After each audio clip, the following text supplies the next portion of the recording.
until the second day. And then the third day was like, well, or this is the third day. I don't know, whatever.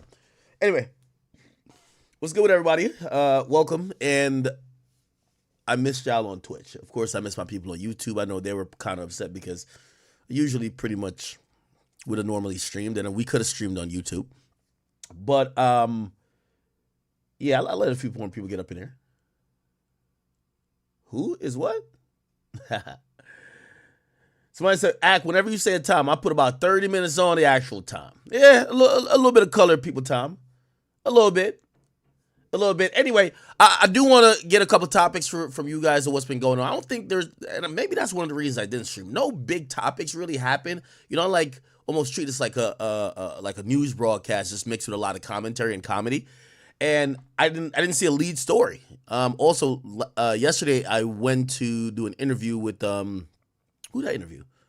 I interviewed Fat Trell. So there's a conversation with Fat Trell coming out. I still haven't dropped my OT7 Quantity conversation that's coming out as well. But yeah, you guys can tell me exactly what y'all want me to talk about and we will get to it. Somebody said they just found out my nigga was cheating on them. I hope you're a woman because your name, oh, it's J Mommy. Okay, damn. You found out your nigga was cheating on you. Damn, that's kind of fucked up. I don't know if you want relationship advice from me. Even though you're a woman, I could give you some. I'm guessing you probably said that I could give you some advice. If your nigga cheat on you, don't immediately leave, okay? Start doing a checks and or a pros and cons. Because trust me, the next thing you run into, going to cheat too, okay? He might just be better at cheating. You might not find out.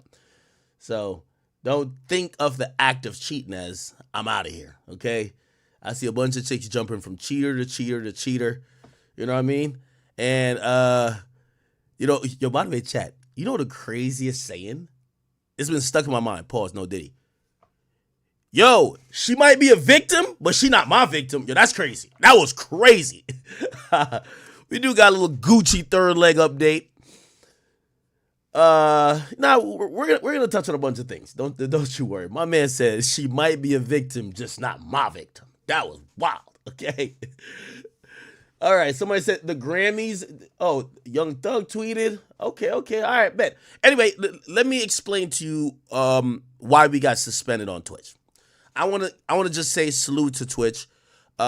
Me and Twitch have been, partners for years. At points, I had an exclusive contract with them where they just wanted to encourage me to stream more. I gave you the full transparency breakdown with that. I think they gave me like $500,000 just to stream like 30 hours a month, which now, ironically, I don't have a contract with them and I stream like 100 hours a month. So, but anyway, the point of that was like, I appreciated them for even coming to me with a deal. I've never been the biggest creator on Twitch. And actually, one of the reasons we even now multi-stream is because my biggest platform is YouTube, honestly, right? Which was kind of ironic when I seen people like, yes, we got him out of here. I'm like, our biggest platform is not even Twitch. I came to Twitch to kind of find a core, and that's where the chat niggas were really birthed. So, of course, I still have allegiance to Twitch. I think they've treated me well. And if you're wondering why I did get suspended, I tried the hell out of Twitch. I got to be honest with y'all. I tried the hell out of them. They have been so nice to me. They have been, I know some creators argue or complain about Twitch doing them extra dirty or whatever. Twitch kind of like, they give me mad warnings for things that, could be, because they enjoy me being on the platform, even if I'm not exclusive. They enjoy the fact that I'm bringing hip hop conversations to Twitch. I was one of the first people to do that. And, my partner manager, I don't want to shout out his name by full name, but he's, been an advocate for me and they do like me at Twitch, right? So, they warned me like 4 times. They're like, yo, bro, you can't stream with Aiden Ross. Like, the dude is banned over here, and it's not my, my decision or whatever to break down why he's banned on Twitch. I do think it's a lot of politics when you're thinking about that. But they have a policy, yo, listen, you can't stream with someone banned. They warned me once, warned me a second time, warned me again. And for anyone who's a creator who's watching, because I know people are confused. They're like, yo, when you Aiden and Gucci third leg, pause on the name, we're having that conversation, there were mad other streamers watching it. So this is what Twitch told me. You could react to Aiden's content. You can't have Aiden on your stream as a guest actively talking to him. Now you might sit there and be like, oh, it's the same thing. They just don't want you to mutually stream with him. Okay. All right. Anyway, so they warned me like 4 times. I think the last time before this time, they even had said, oh, you might get my partner manager was like, yo, you might get a 24-hour ban for this. Then he came back and said, yo, you're good. We're just going to put it as another warning. You're not getting banned for 24 hours. It's not a ban. It's not ban, suspension. And yeah. And I ain't gonna lie. I think this was one of those times where you started thinking they pussy.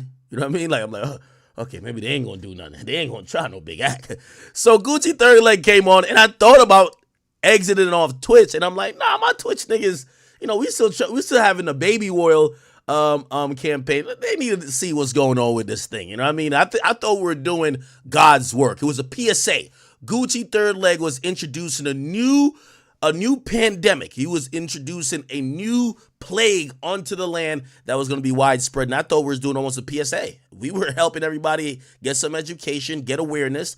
And I thought it was just bigger than, you know what I mean, any little problem they had with Aiden. Twitch didn't think that. And they gave me a 3-day ban. That's fine. And I could have appealed it. But you know, again, I just want to take the opportunity to thank Twitch for, I'm not one of them niggas who'd be like, oh yeah, now I don't know why they bitten. Nah. I tried them niggas, and they finally had to say, stop it, act. Like, what the fuck? We gave you 5 chances. Okay. All right. Anyway, we do have a full stream for you guys today. I'll give you an update on Gucci Third Leg. Who the fuck is him?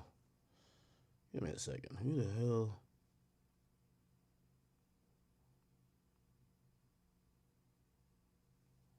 What the heck is this?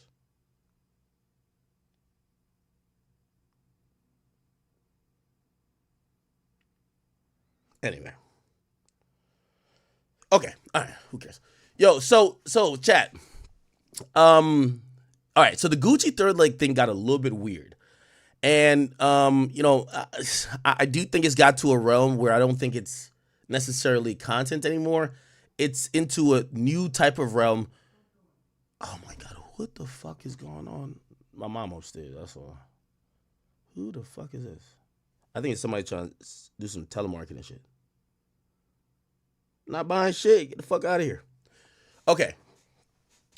Yo, so the Gucci Third Leg kind of got a little bit, that thing got a little weird. I'll give you some updates. That's what's happened. He kind of went ghost because we were supposed to come back the next day. I know I was like suspended on Twitch. I would have just done it on YouTube, which that's how we're going to do collabs with Aiden. Me and Aiden, we're going to do much more stuff, but we're going to just do it on YouTube. We're going to get off Twitch when we're going to do that. So the Gucci Third Leg, the dude dips. Like, we didn't hear from him the next day. We pretty much hit him up. Aiden hit him up, didn't respond. I hit him up. He finally responded to me.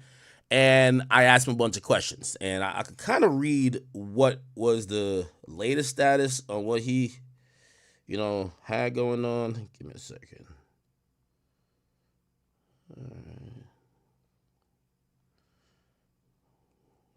I'll give y'all the slight synopsis of what he was saying. Okay. Yeah, so I pretty much was like, yo, did you ever get the test? And there's another half to the story, which, again, I don't even want to get into. So he basically said, I'm taking legal action, so I can't speak much more on tests. So he didn't even tell me yes or no. I'm like, yo, bro, you took the test, you good? Like, was it positive, negative? He just stepped to the side on it by saying, yo, I'm taking legal action, so I can't speak much more on it, right? So you guys could take that as whatever way you want to take it, but he looks like he has lawyered up. And, you know, I've also spoke to the young woman. Apparently, she's talking to a lawyer. And apparently other women that has been with him are talking to lawyers. So it's going to be a whole bunch of legal stuff that's coming down from this. And, you know, that's when usually the content stops, right? Regardless, there was some other people sending me like info and stuff like that. Apparently, you know, they were sending me old videos of the young woman saying that, you know, she had certain type of, you know, lesions or blisters, apparently or allegedly, as well in prior filming before this guy, and also like even like the second day. So some people have a theory that maybe she caught it from somebody else, but she's just blaming it on him. I didn't even like confront her with that, like, allegation yet. I'm just like, bro, I'm kind of over it. I think what we could kind of just wrap that whole thing up by saying, if you're in the sex industry, y'all got to start being a little bit more safer. When I mean the sex industry, I'm really speaking about OnlyFans, because I think the people in the porn world, like, especially the LA porn scene, we don't see the scandalous, like, shit going on, but it's because they just have way more rigid testing contracts and everything else that they have to abide to. So there's no gray area, and there's a lot of gray area when it comes to the OnlyFans industry. So apparently they're going to be in court. Okay, Gucci Third Leg seems like he's done with his porn career, and we have the young woman on here. She says she wants to be an advocate for it. So we will see. Okay. He also said he's sending images of her to his doctor to verify if she had some, like, I don't know, brother. It's gotten a little weird, but at least we got the content for that one day. All right. Okay. So that's that. No, I don't think we're getting no more on the Gucci Third Leg stuff. I was having a conversation. I wish I could talk to y'all like just off the cuff, but here's the thing when it comes to even like say HSV2 or herpes, right? Like the way how I talk about industry drama or gossip, I can't speak about that with people's alleged health issues. You get what I mean? Now obviously it's different when two people are making an allegation, we're just media and that's whatever. But like someone questioned me and they were like, "Yo, Ak, what do you mean like 60 to 70% of or I think I said 40% of people in the industry have that in your estimation?" And I was just like, so I was connecting again. This was a private conversation because I was saying names too. I was connecting the dots of who's been with who, and I'm only connecting famous people. But I'm like, this person was known to have had it. He dated her for these years. She leaves him, goes to this other guy, dates him for these years. And I'm like, listen, we could probably, maybe if you want to be like very like liberal and be like, oh no, like, yeah, he did, so-and-so had it and dated this other girl for like 5 years and she never caught it. Okay, that might work. Or you could kind of start to see, and it will make certain things in your mind start making sense why people keep dating the same circle or pool of girls. And also why we've never seen anyone in that circle kind of come out and say they got it, they got infected or whatever. Supposedly, even with the Usher thing, allegedly, even though it was settled, I'm gonna still say allegedly, it was like some random chick who came out and said, "Yo, what the fuck?" You know what I mean? Which I'm like, what about all the industry chicks? Maybe they didn't have a reason to go kicking and screaming because they already got this shit. You know what I mean? Now I know people don't want to it gets hazy because you're also dealing with HIPAA violations, which is people's health results should be private. But there's a few rappers, and I've realized this, they paid a good amount of money to get that info scrubbed. Like, you can't find it no more. Like, there's a popular gangster rapper, I won't mention whose name is, baby mama, they exposed him for some shit like that.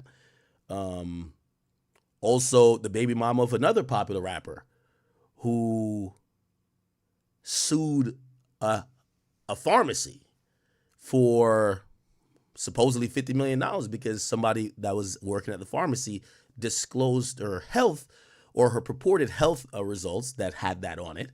And it was Walgreens, and Walgreens settled. I don't know. So again, I ain't gonna get into that, but if y'all want to go do y'all little web of research, you'll start to realize, all these niggas nasty in this motherfucker. Okay. Again, I won't call no names because I don't get sued. All right. So the Gucci Third Leg thing is put to rest. Okay? All right. What else has been happening in hip-hop? So Liam Payne, well, it's not necessarily hip-hop, but Liam Payne passed away. It was kind of like a stunning story. We could probably start here. If you don't know, Liam Payne is a member, I guess now we could say former member, of One Direction. Well, I guess still a member, whether he's alive or dead. So, essentially, he was in Argentina, and you know, he fell to his death from a 2-story like hotel, and we don't know the cause of death, like whether he broke his neck or essentially how he died. I don't know why I'm thinking that if you fall, oh, you guys can't even see it. I don't know why I'm thinking that if you fall from like 2 stories, yeah, you might break some shit, but like you'll probably still be alive. But I guess if some of these like 5-star hotels has like, they have like 16-foot ceilings, so like 2 stories is really like 4 stories in like normal apartments. So I don't know, but apparently he passed away, and he died in Buenos Aires, or Aires, Argentina. The whole thing is kind of like just crazy.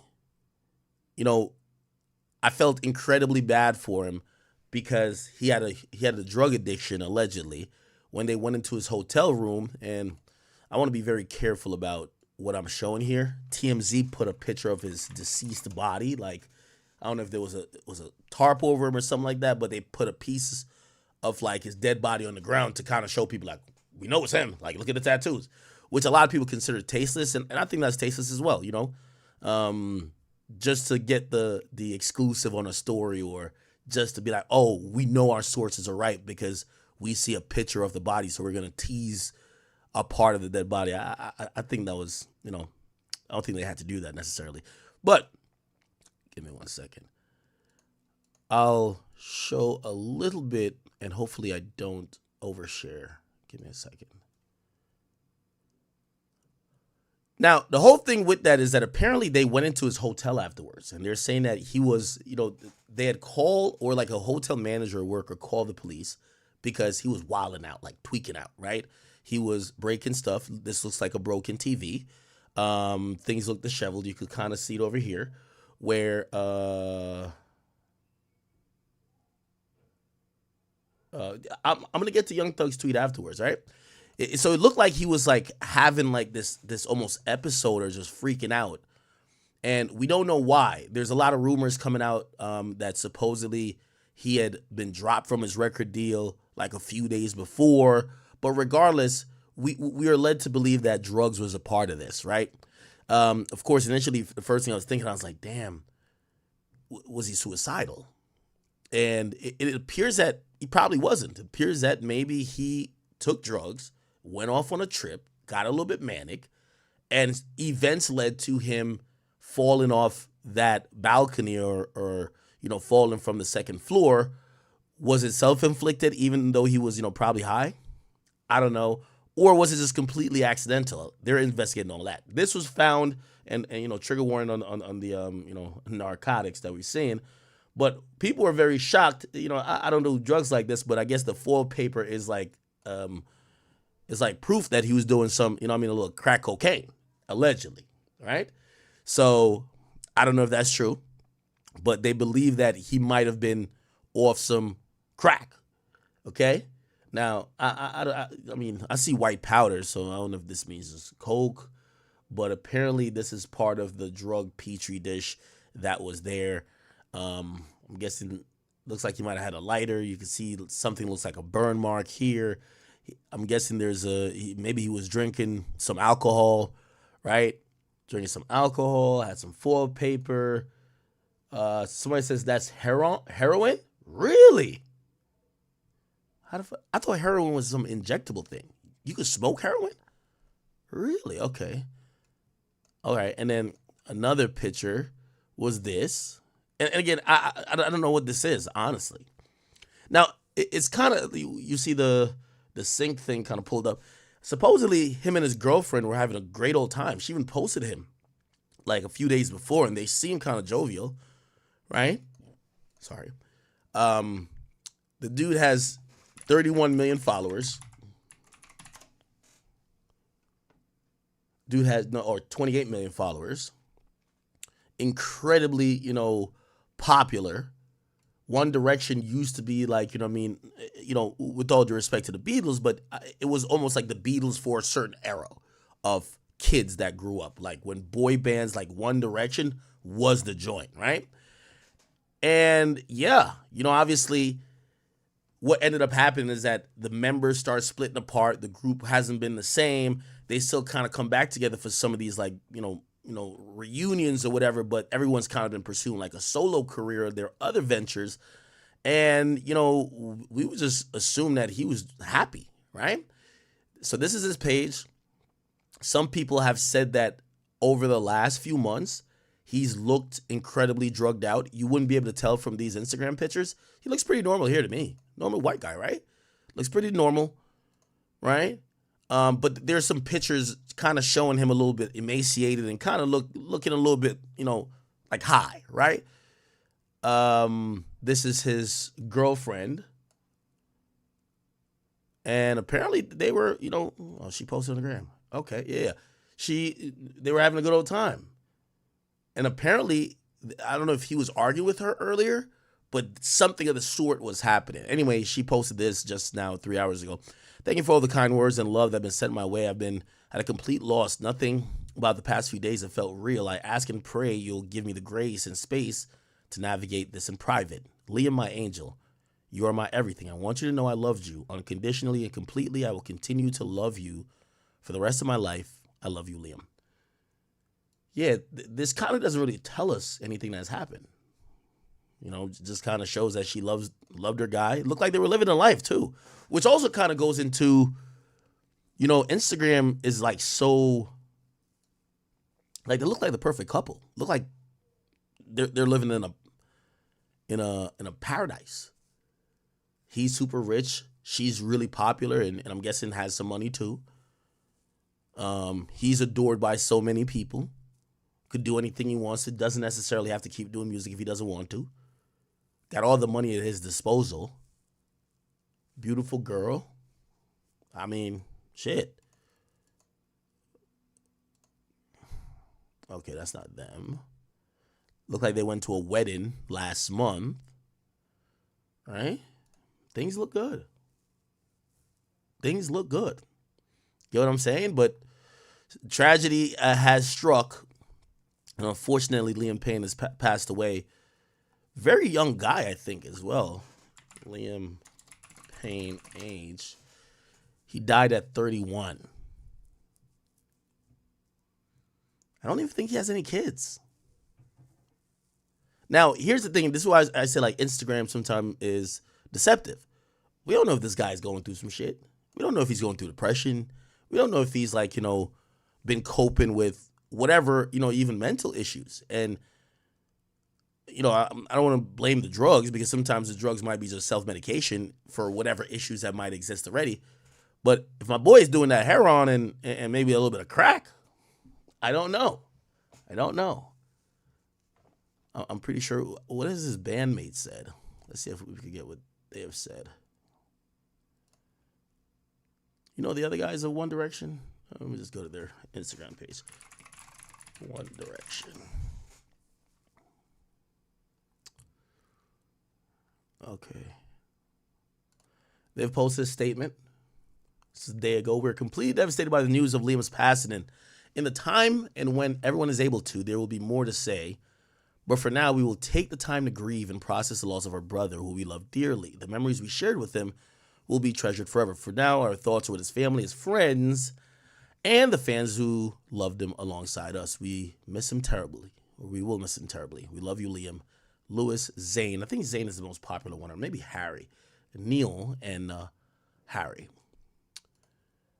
There was, and apparently Argentina media treats this way different than, people here, because apparently there was like videos, like not videos necessarily of like the body or whatever, but there was a video of, give me a second. Yeah, there was like on the news. They were quick to like, look.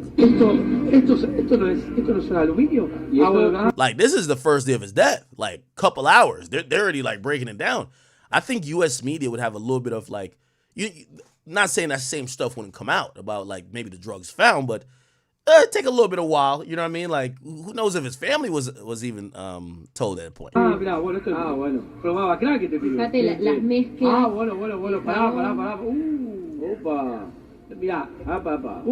acá se ve. algún tipo de polvo blanco, que puede ser cocaína o pasta base. Papel aluminio. Sí, pero con esa guita tomen pasta base. Sí, crack. Es una cuestión de es un tipo de droga. No es por ser pobre o rico. No. En Estados Unidos el crack es un flagelo que sí, pero... I think they said that's the type of drugs in the United States. Crack. I'm going off the caption. So en Estados Unidos, then they say crack. En Estados Unidos el crack es un flagelo. El crack. Sí, pero de la clase baja. Sí, no, también. And it says de la clase baja, which is like low class. It's like basically saying, yo, he died taking some low class drug like crack. You get what I'm saying? Which, I mean, I guess they're right, but I was like, damn, they're harsh. They're harsh over there in Argentina. They ain't sparing they don't give two fucks. They're like, yeah, he died from crack. Low class drug. You know what I mean? Maybe they're saying it like that because ain't they close to Colombia, or they're definitely on the same continent as Colombia, right? So maybe they're like, yo, bruh, we ain't doing that crack. We just gonna go straight to the jungle and make that cocaína, huh? Whatever. Clase baja. Sí, no, también las clases altas, heroína, crack. Él cambia de hotel incluso porque por no lo está que veo, altas, heroína, crack. Él cambia de hotel. Heroin or crack or something? Incluso porque por no lo está que hace veo, tanto por lo tiempo que en veo este acá, hotel, estos son tres canutos días para nada más. algunos tipo pipa lo utilizan. Okay. I believe as well the hotel he was staying in, people figured out that as well really quickly.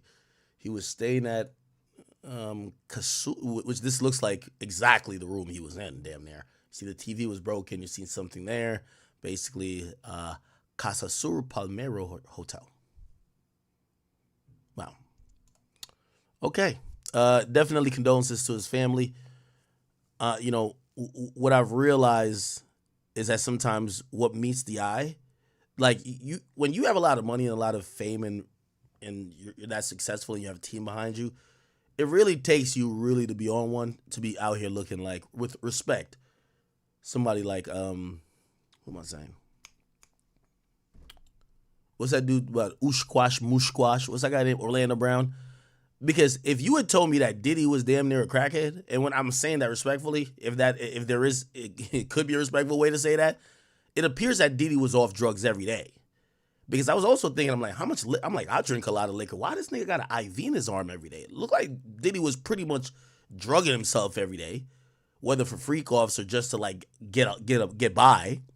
But every time we saw Diddy, we just saw a hard worker. We never saw a drug addict. Did y'all ever think you saw a drug addict with Diddy? No, right? But he has passed away. You know, God bless him. There were a few videos that people apparently during the last few hours of his passing, you know, it didn't look like he was like either upset or, you know, people are going by his demeanor. Liam Payne last Snapchat. These are the last videos he posted to his Snapchat. Morning, everybody. Here's a little video of me. It's rude to put hats on the table. Sorry. Is this your hat? Yeah. Children. It's a lovely day here. Now, the girlfriend, I believe, has a lot of answers, but she put out a really, you know, classy statement. Apparently, he was arguing with her because apparently when they had called the cops saying that they heard someone wilding out, they had heard early in the day him argue with his girl. So they were arguing about something, God knows what. In Argentina.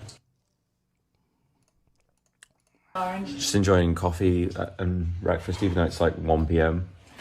Literally, we sleep in every day until at least 12. We're such losers. No. No. Interesting. All right. All good. So, rest in peace to him. We'll go quickly to the Thug tweet. Thank you guys for letting me know that Young Thug, not Thugger Daily, Thugger.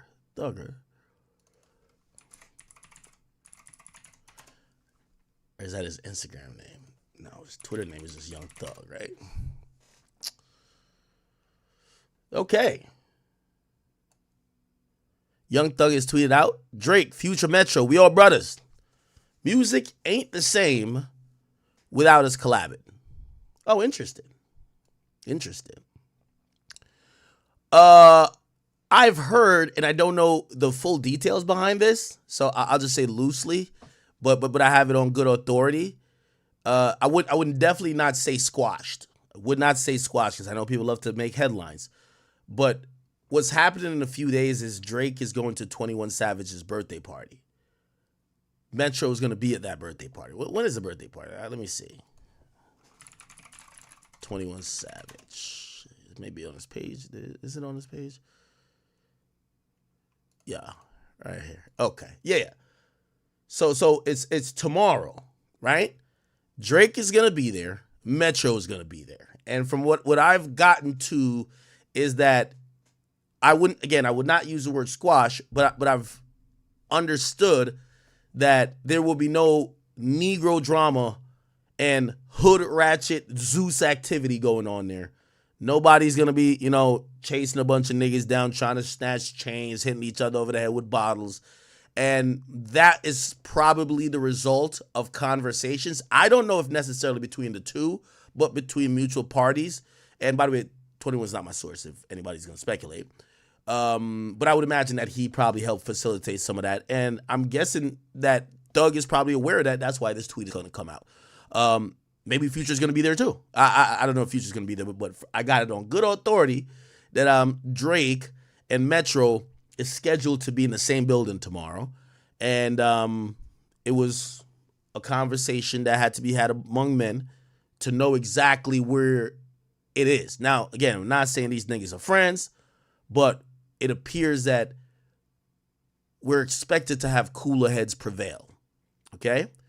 Now, yeah, Drake had made some comment about the party saying, oh, we gonna be twins or some shit like that. Like, where is that? Yeah, Drake was like, because he was just like, yeah, here's a birthday party we're doing from the 2008 to 2013 era. Drake says so specific. Can we get reference pics? I don't know if Metro necessarily commented, but apparently Metro's going to be there. And yeah, it should be a good old time. Should be a good old time. And by the way, here's the thing. I think that's good. Like, do I think Drake and Metro are going to be friends? Fuck no. Like, I don't think they're going to be like best buds. But it probably puts 21 in like a really weird situation. He loves and supports Drake. But if he stands up for Drake against pretty much anybody other than Kendrick, it's like he's going against Atlanta. Right? And for the people who might be like, well, you could say something about Kendrick. That's some lyrical battle between two niggas who are lyricists. You get what I'm saying? It's not like, Kendrick has like reasonably like threatened Drake, like, yo, you can't come to the West. It's not like that. So, yeah, from the get-go, 21's been like in a really weird position, but apparently maybe his birthday party is going to be the thing that kind of like reunites people. Now, let me ask y'all the question. If you're Drake, and I guess this goes off a lot of what you think his mind state is, do you go to that party and have the respect for 21 to be like, yo, I'm gonna let that nigga be over there and me be over here? We do know one of the last times Drake was in a club with one of his enemies or purported enemies, him and Chris Brown started throwing bottles. Okay, so I don't think that's not gonna happen. But I guess I'm asking y'all, do y'all think that if you're Drake, could you forgive Metro? Right? I'm not saying he did, but I'm saying, could you? I personally think that he can't forgive Kendrick. But I think it's a possibility way in the future he might. I've likened it to the Meek stuff. I think Drake had a pretty unblemished music career until Meek blemished it. And I don't care what he said afterwards. It's not like you can retract that stench or that rumor that you put on someone. And yes, I get that the rumor that Kendrick said is way worse. Like somebody calling you a PDF file is way worse than someone saying you don't write your raps. But I don't think Drake ain't getting locked up for nothing. Like he's actually not. It's like somebody just saying that we beat you up and they didn't beat you up. Even though clearly it makes you look creepy. I get it. Drake's musical, it was like Meek added an asterisk to Drake's musical achievements. I think ultimately with this battle with Kendrick, even if you believe Kendrick won, I don't think him calling Drake a PDF file matters at all. Unless some weird shit come out about Drake, right? But we're moving on the assumption that it won't.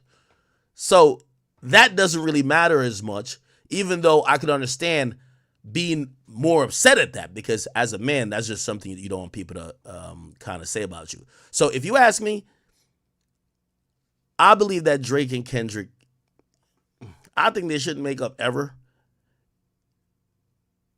There was a strategic reason why Drake and Meek had to make up at some point. You know, because the wise man told me, if nobody finna die about this beef, eventually somebody gonna have to squash it, right? And Drake was moving around with a lot of niggas who was also cool with Meek, and it becomes this weird, you gotta be moving a certain way, and if one goes, the other can't go. It became a really odd situation, and a lot of people were in the middle, right? You gotta remember, Future's in the middle. You have all these like middle order guys who are like pretty much street dudes, and Drake was hanging with the street dudes. Like, it was causing like, all right, we gotta pick which one we're gonna hang out with for the day. That's why I think strategically that got patched up. When it comes to Kendrick, there's nothing that they need to move around, do together. It's like Kendrick is like fucking Ghost. He doesn't go nowhere. And respectfully, like he's not all over the place. So it doesn't threaten Drake's existence or Drake moving around. So there is no real upside for him to patch it up with Kendrick. Right? Now, will he patch it up with Metro? I think the most egregious thing with Metro is does Drake internalize? Does he internalize that everything that's happened up to and including the beef and the battle with Kendrick, does he blame that on Metro for Metro basically starting the 20v1? If that's the case, maybe, and again, it's all relative to Drake's success. If Drake is, even gets to another peak of hotness, pause, in a year or two, you can forgive anybody. Because, listen, when you're number one, you can forgive the loser, right? Like, you could forgive Meek Mill for snitching on you or lie snitching about you when you beat his ass in a battle. You don't forgive the nigga who beat your ass or who set up for you to get jumped until you get your get back, right? So we'll see if he gets cool with these guys. But I do think this Thug tweet is related to that. I think Thug is in tune with what's going on. And also, Thug is probably like a 21 Savage in the situation where you got to remember, Thug and Future was going at it for a while. I thought that was a little bit odd. Well, not odd, but that was a little bit probably interesting for everybody because both of them had like this stronghold on Atlanta. And, with all due respect to Future, it felt like Thug was more just the raggedy street dude who maybe just had more pressure that way, but Future's like the goddamn GOAT. So they finally patched it up. And maybe Thug is thinking that, Drake and Metro could patch it up.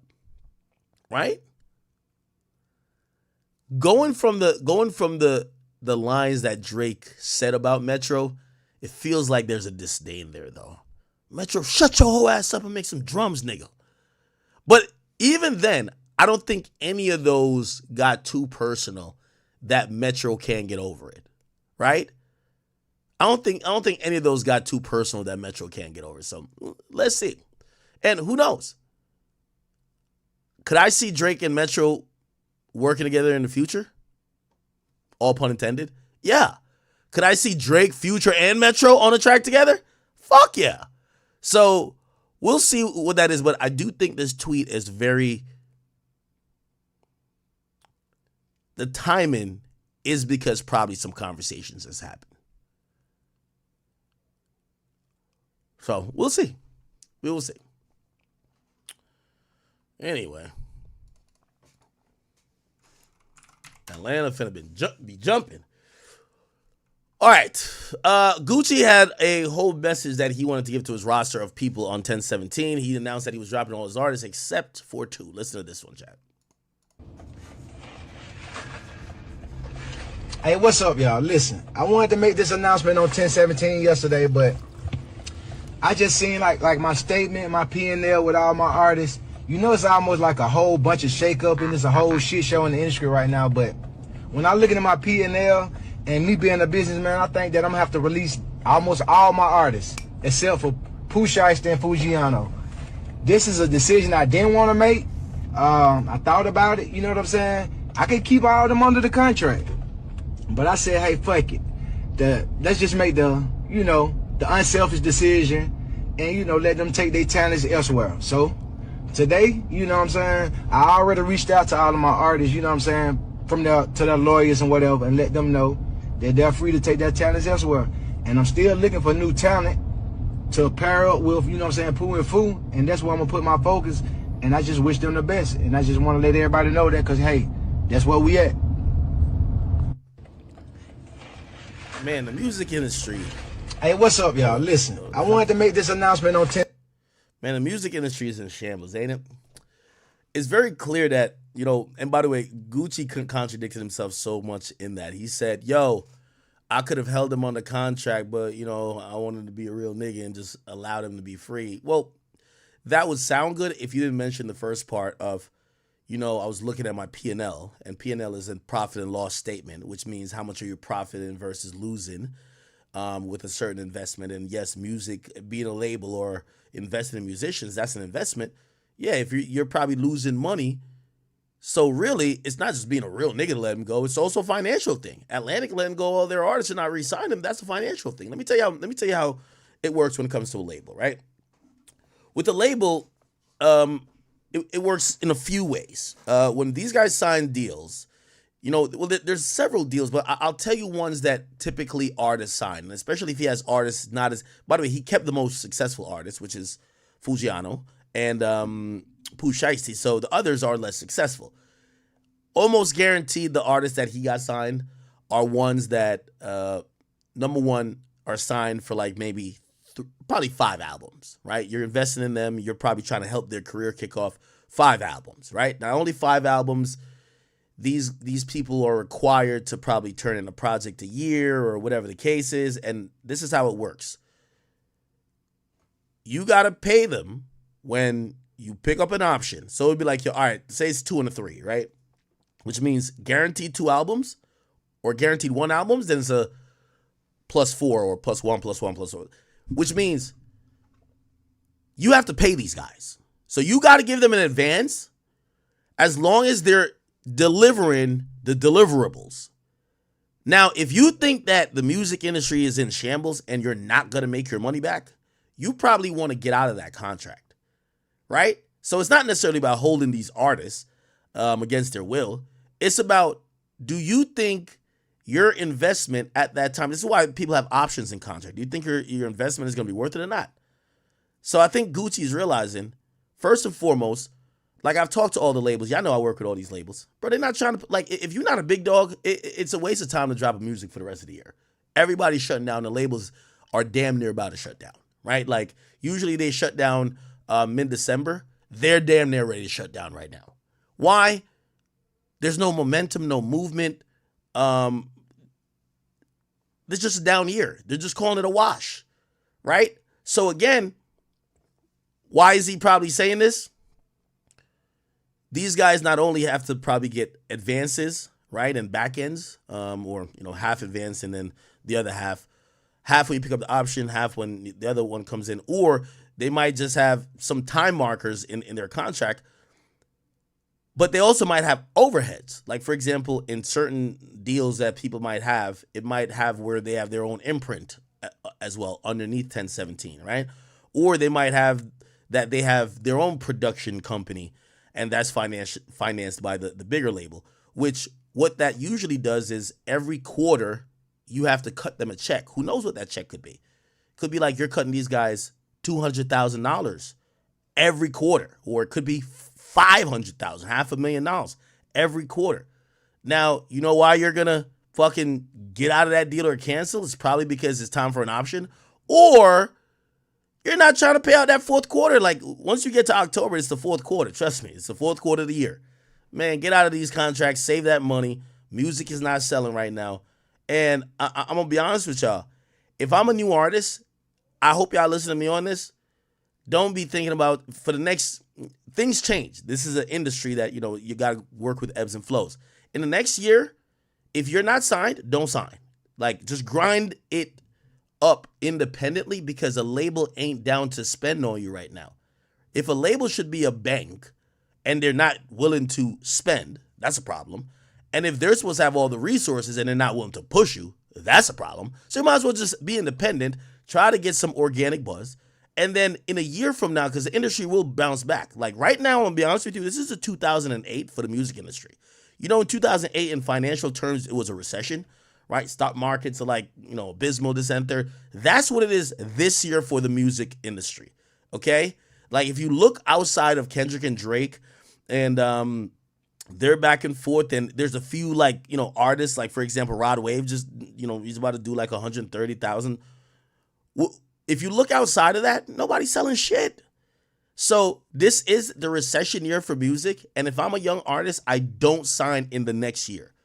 Sign when the labels are back to their peak, because if the label can't help you at their peak capacity, or they're not operating at the peak capacity, why bring your buzz over there when you could get 100% of, even if it's 100% of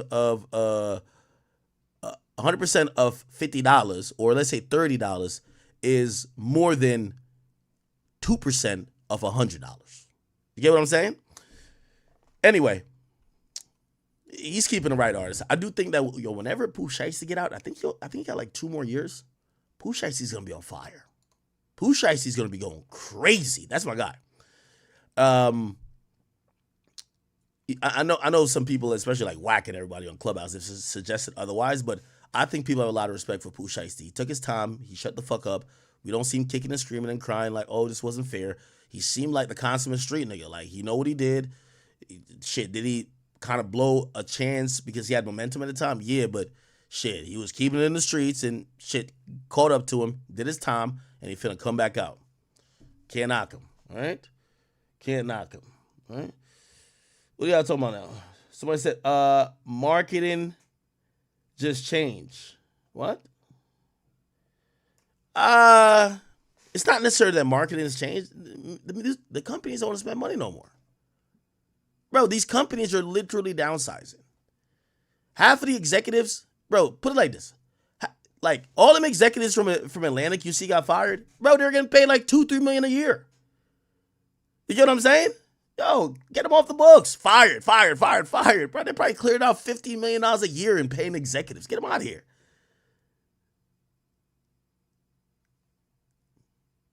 So, you know, it's just right now, the industry is downsized until they regroup and figure out what's going on. Then they're going to get back to spending a lot more. That's just how it goes. It's never going to be in this space for too long. So just don't bank on it.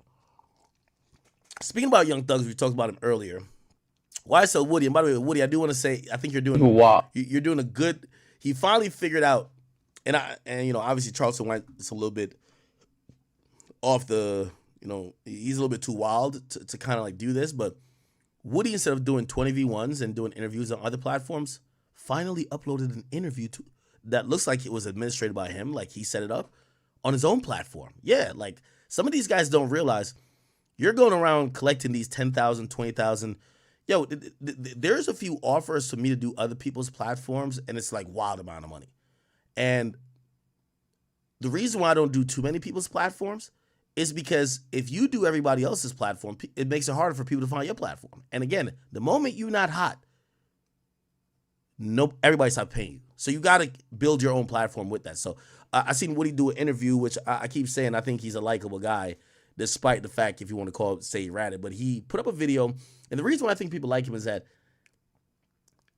he's not doing the 6ix9ine method saying, nigga, I ratted and so what?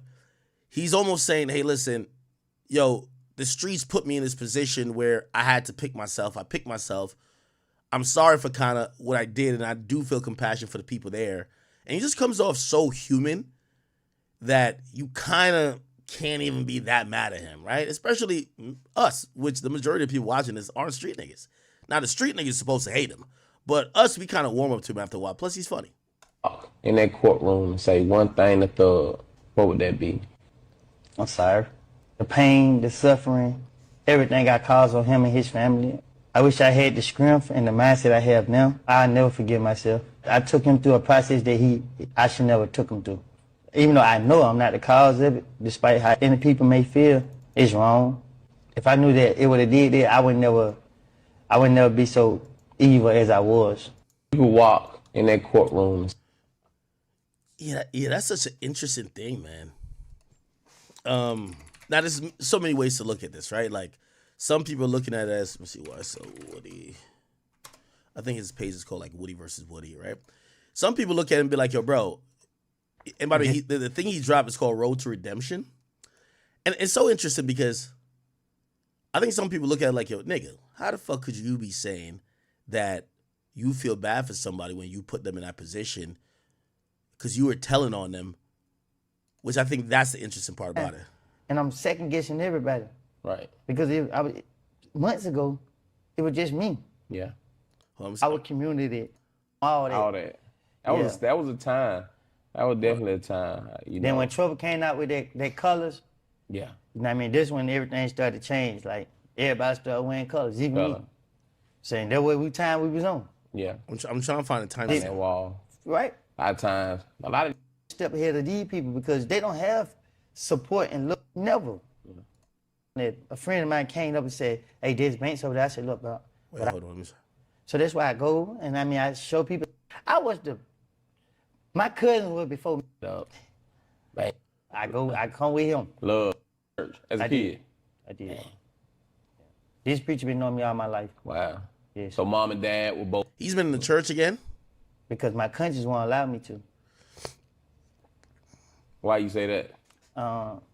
Because I have one. A conscience? Yes. I've been around people that don't have a conscience. Yeah. Where you be like, dude, he really got a heart.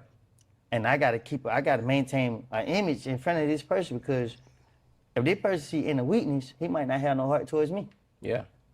Well, I'm pretty sure he didn't have a heart towards me. So it's just like, I had to carry myself in a different... To Charleston White, bro.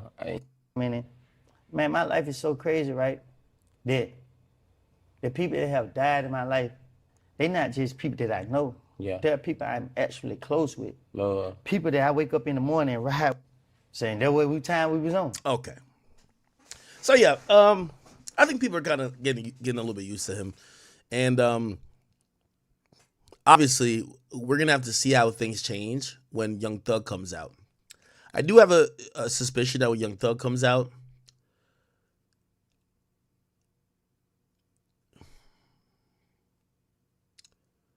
Young Thug is in jail angry.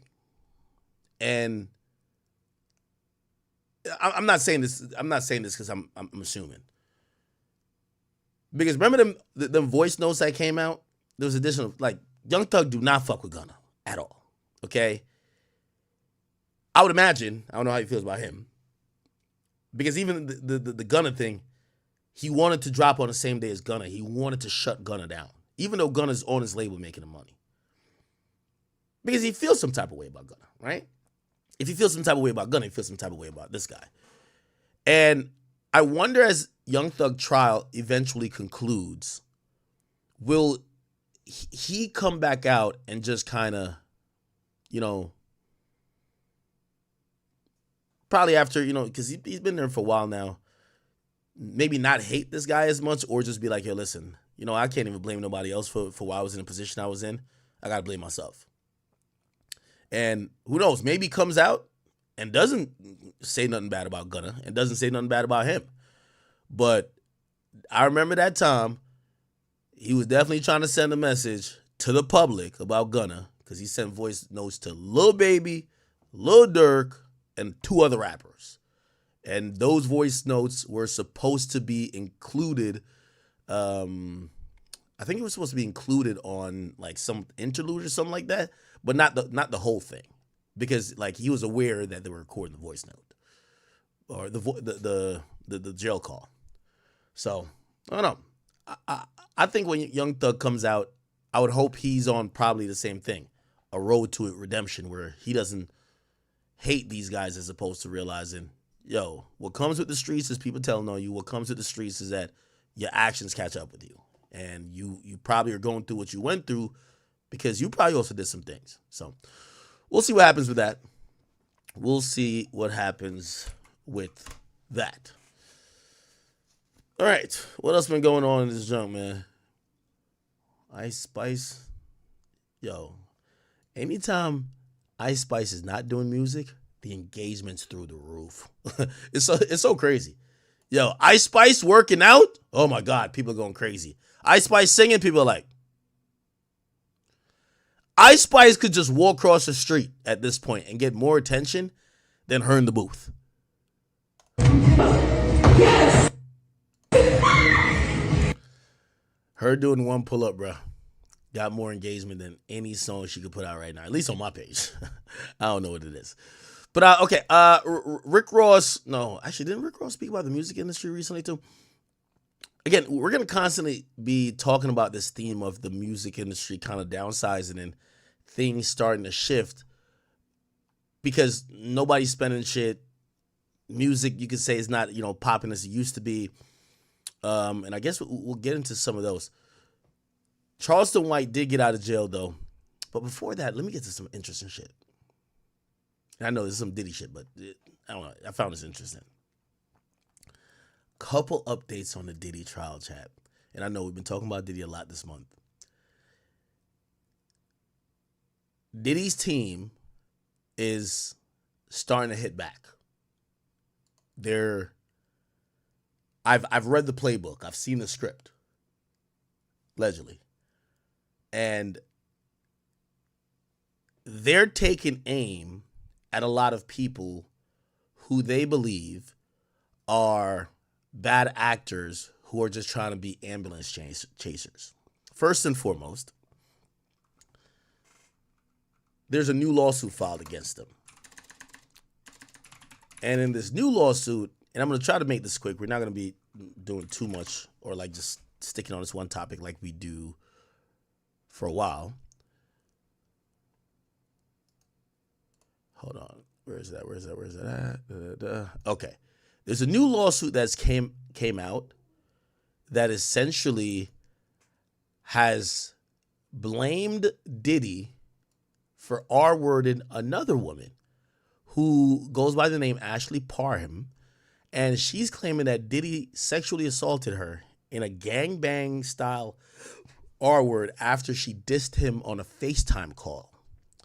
Now the lawsuit says that, she met Diddy at a bar in February 2018.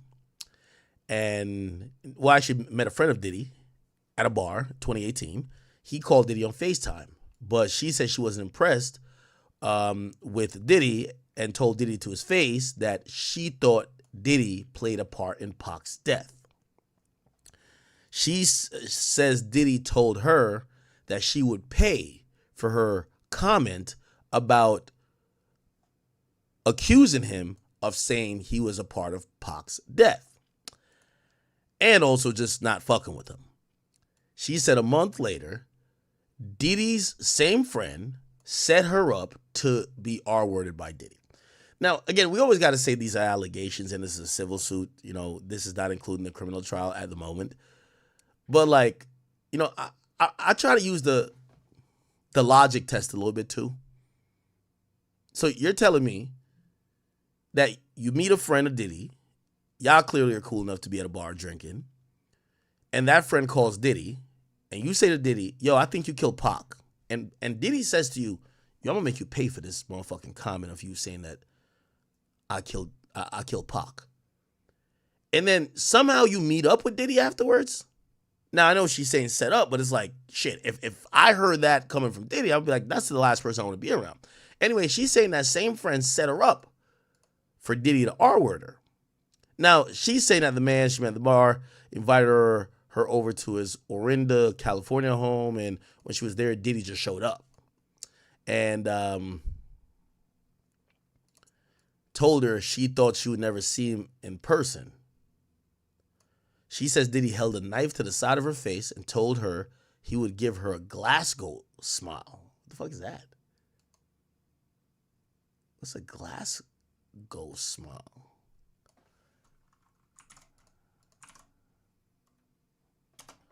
Okay, I want to see some crazy shit. I think that's some Joker shit. Like, you know, the Joker, basically like a cut here. In retaliation for Tupac comments, she claims that Diddy's top consultant, Christina Coram, was there too.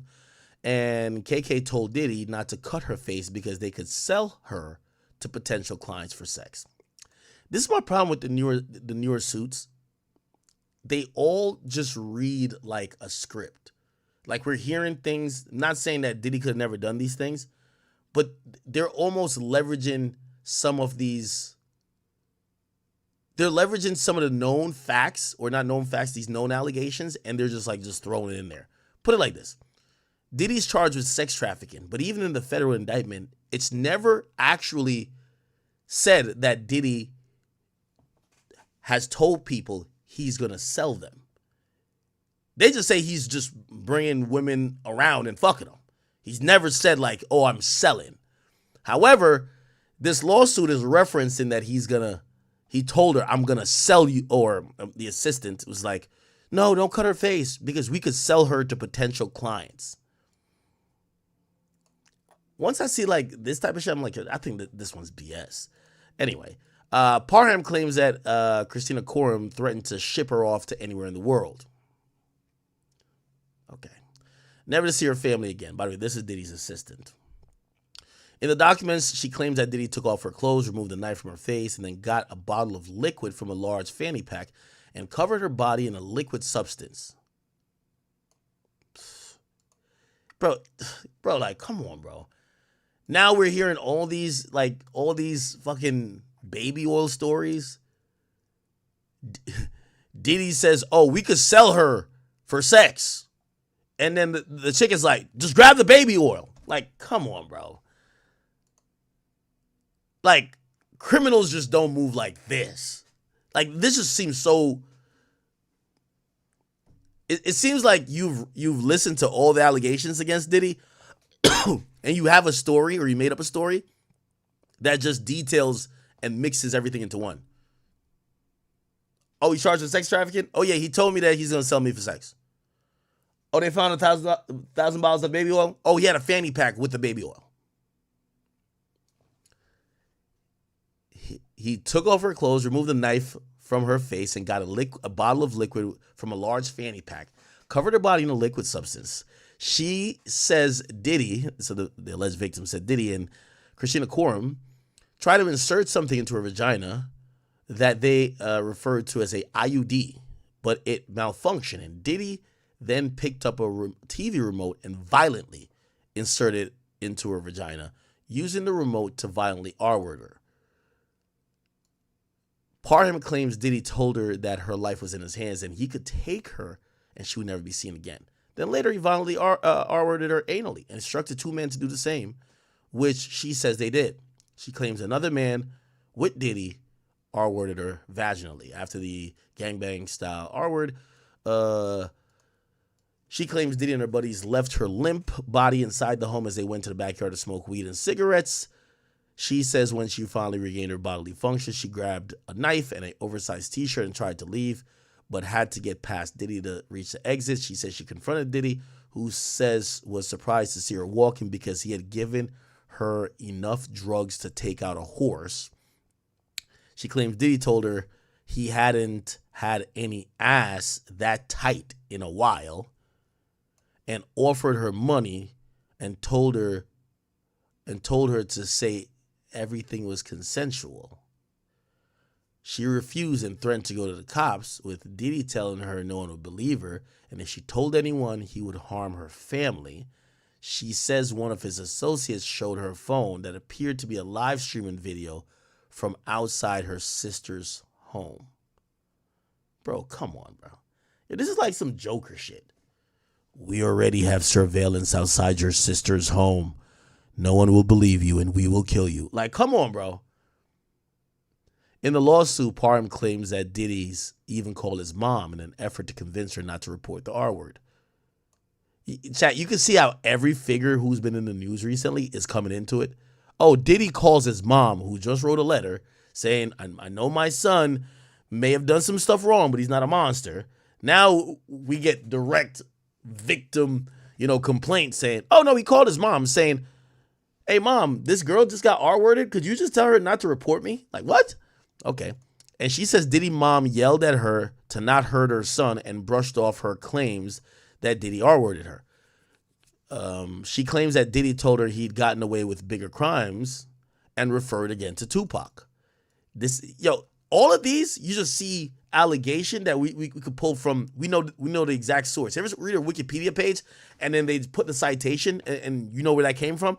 Like this right here comes from the Lil Rod stuff. Like Lil Rod is the one who said that Diddy was walking around saying, man, I got niggas killed out here.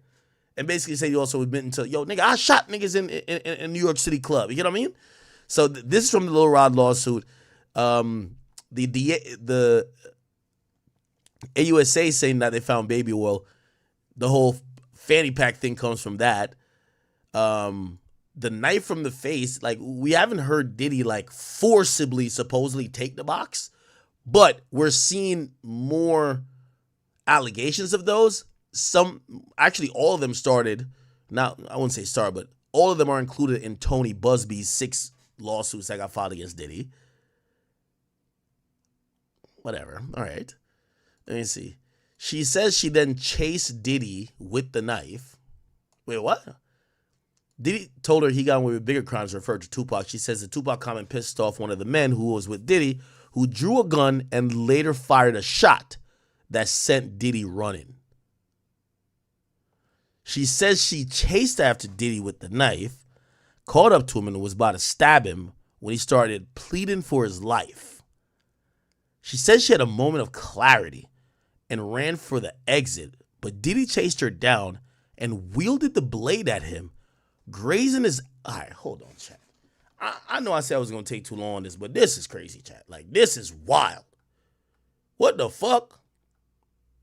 Hold on. You're telling me a shot got fired?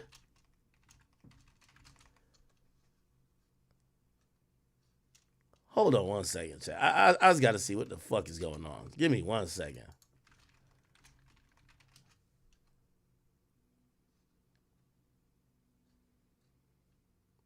Was this in New York? Give me 1 second.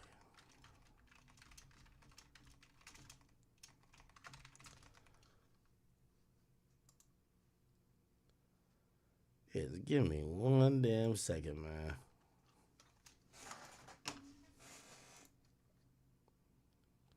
Okay. She filed it in U.S. court. Okay, so I can find her here. Yeah, give me 1 second. I'm going to pull up.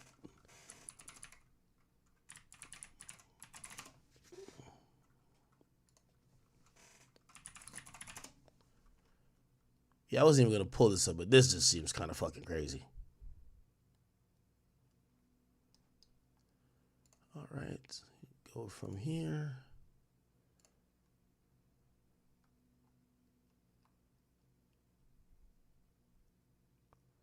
All right, give me 1 second. It's about to load. This shit just reads like a novel. Like, what the fuck? People firing the shots. People getting chased with a knife. And this is the very first time we ever heard this.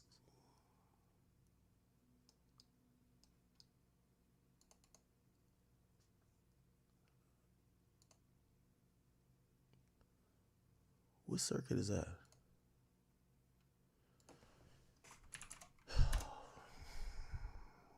My bad. I'm trying to log into this federal website.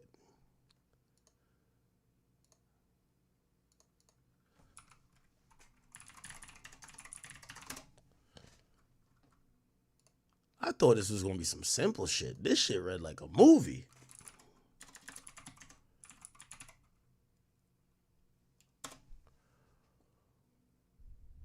Okay, I got it.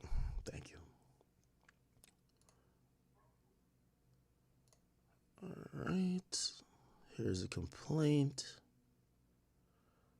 No, it's not a complaint. Where's the complaint at? Is it this? No.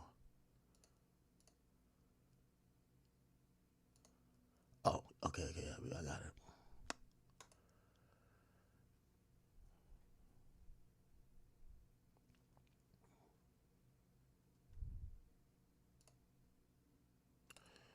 All right, here we go.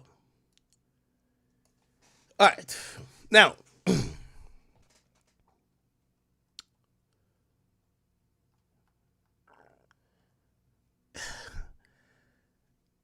before I get into this, I also want to be very honest and open with you. I think I've been one of the biggest platforms that's covered this whole Diddy thing. And it's not at no cost, right? I personally believe the timing of, remember they're like, oh, I got a case. There's a lawyer in the Diddy case that's representing like 7 clients that the day I criticized saying, yo, these cases kind of sound a little bit like there's mad errors and shit. Homie hits me up, files a lawsuit on me, right? Saying, oh, I represent this. Okay. There's this other lawyer. And I have no contact with her, so I don't want to put myself in the same position again. So it puts me in a pickle, right? Should I do my job, or should I just ignore this? Because like we all know these are grabs, right? And I actually want to invite this lady on. I don't know if she hates me or whatever, but there's a woman named Ariel Mitchell. We're gonna get into her in a little bit. She got dropped from her last client. Her last client called her a clout chaser. She's a lawyer. Her client is calling her a clout chaser. That's kind of crazy. I would like to invite her on here. She's done Piers Morgan. She's done several outlets. And I'd rather have a civil conversation about some of these claims and even her position and represent some of these people. And because following these lawsuits, you're supposed to have to do some due diligence, right? Like you got to confirm when a client comes to tell you, hey, listen, this person, because I could go to you and say, yo, Joe Biden fucked me in the ass, right? And you're like, okay. And I'm like, yo, file the lawsuit. You file a lawsuit, it's frivolous. I never met Joe Biden, right? It's a responsibility of someone that is a accredited member of the Bar Association to do their due diligence to make sure that what a client's telling you ain't just cap. Now, here's the thing. When it comes to Diddy got a lot of money. So are people, like, are you incentivized to really, like, weed out and do your homework on what people are saying about that person? You know what I'm saying? Here's the thing too. The more salacious it is, the more headlines it makes.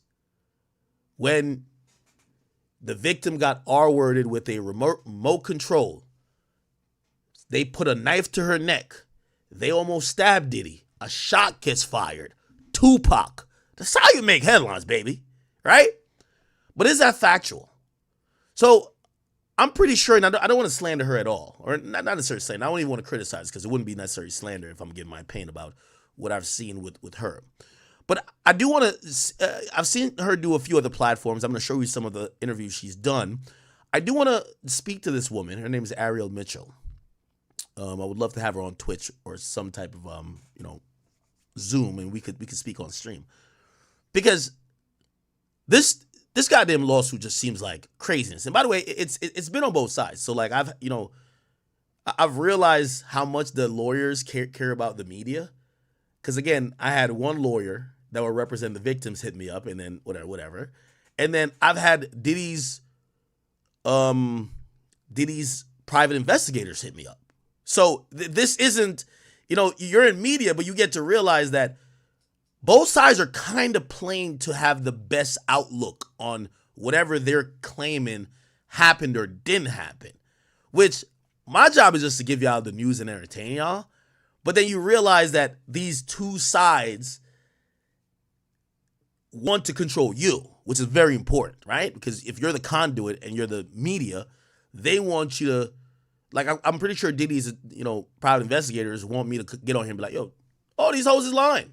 And I'm pretty sure the attorney for these alleged victims want me to get on here and be like, no, Diddy's a monster. Whatever we see is all fucking true, right? And that's the nuanced part of me saying, I think my credibility with y'all is that, have I been biased for maybe one thing or another? Some of y'all think I was biased in the Drake and Kendrick thing. Cool. Y'all know I like Drake music more than Kendrick. But I think most of all, y'all kind of look at me as, yo, he's a logical guy, smart guy. I don't know if you think I'm smart, but like, yo, if he sees 2 + 2, he's going to come up with 4. He's just not going to lie to us and say it's 1, right? Or say it's like 22. He's going to be very logical, and, you know, he has at least some type of base on what regular humans would do, so he could make up at least an opinion to say, that doesn't seem right, or actually, that seems exactly how some shit like that would go down, right?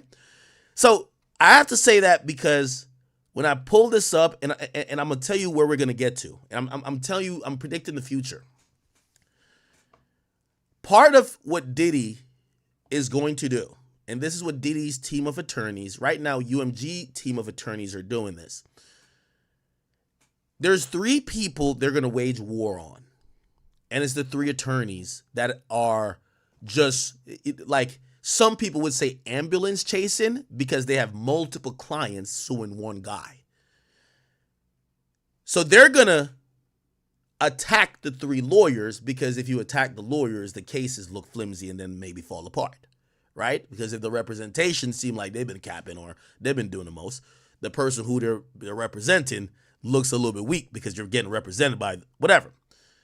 The 3 people is Tyrone Blackburn. That's the guy who represents Lil Rod, Liza Gardner, and a few other people. We'll get to him in a second. Tony Busby, because he's coming with allegedly 120 lawsuits. Like, come on, bro. Like, some of these lawsuits just seem crazy. There's 4 niggas and 2 women. At least the first 6 that was filed. And from what I've heard, Ariel Mitchell is in that list as well. From what I've heard. Now, why only those 3 versus other people? It's a couple of things. And I'm trying to explain to y'all. Tyrone Blackburn is, I don't think he's been doing law for over 10 years. What lawyers usually do, they go to law school, they pass the bar, they work for some firms, they keep getting better jobs as they try to, whatever, and they eventually make something called partner, right? Or sometimes they go on to become part of the DA's office, and then later they create their own firm, right? Or they then do a partner thing, right? These are, by and large, lawyers that are just kind of like, for example, Ariel Mitchell, law office of Ariel Mitchell. Very different than the lawyer for Cassie. Cassie's lawyer, I think, is Wigner, am I tripping? Cassie Ventura. Cassandra Ventura lawyer. Where is that? Yeah, it's Wigner. I could just look it up. Wigdor LLP. Now, this is a huge law firm, right? This is a huge law firm, and I'm not here to promote one lawyer or talk down on lawyers versus another. But this law firm is like a huge entity. Now, here's the thing that happens in civil court.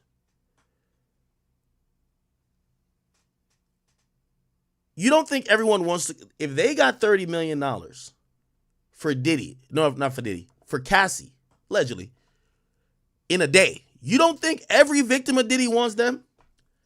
But here's the thing. When you have, when you're that big of a law firm, what you can't get involved in is just filing any lawsuit. Because eventually, the court process is going to start sanctioning you, and they're going to start targeting you because you're just doing shit to get money and you're harassing someone. So what you've noticed is that the most colorful stories are coming from a few lawyers that are kind of just like they're not working for a big ass firm. They're just kind of in their bedroom typing it up. It's all good. Well, respectfully, I'm not trying to disrespect nobody, but if you get what I mean, right? Which means they're taking that risk of possibly, like, for example, we're gonna get to Mr. Tyrone Blackburn, but he's being referred to a grievance committee to be sanctioned because he threw Lucian Grange and UMG in a suit with Diddy, and you're not gonna fuck around with the entire music industry. like you fuck with Diddy, you can't fuck with them. So I'm gonna explain that in a second. All right. I only say that because Ariel, I think, is barking up that list. This is her second client that she's targeting Diddy with. Right? The first client, and before we read this lawsuit, and Miss Ariel Mitchell, I know you'll probably see this.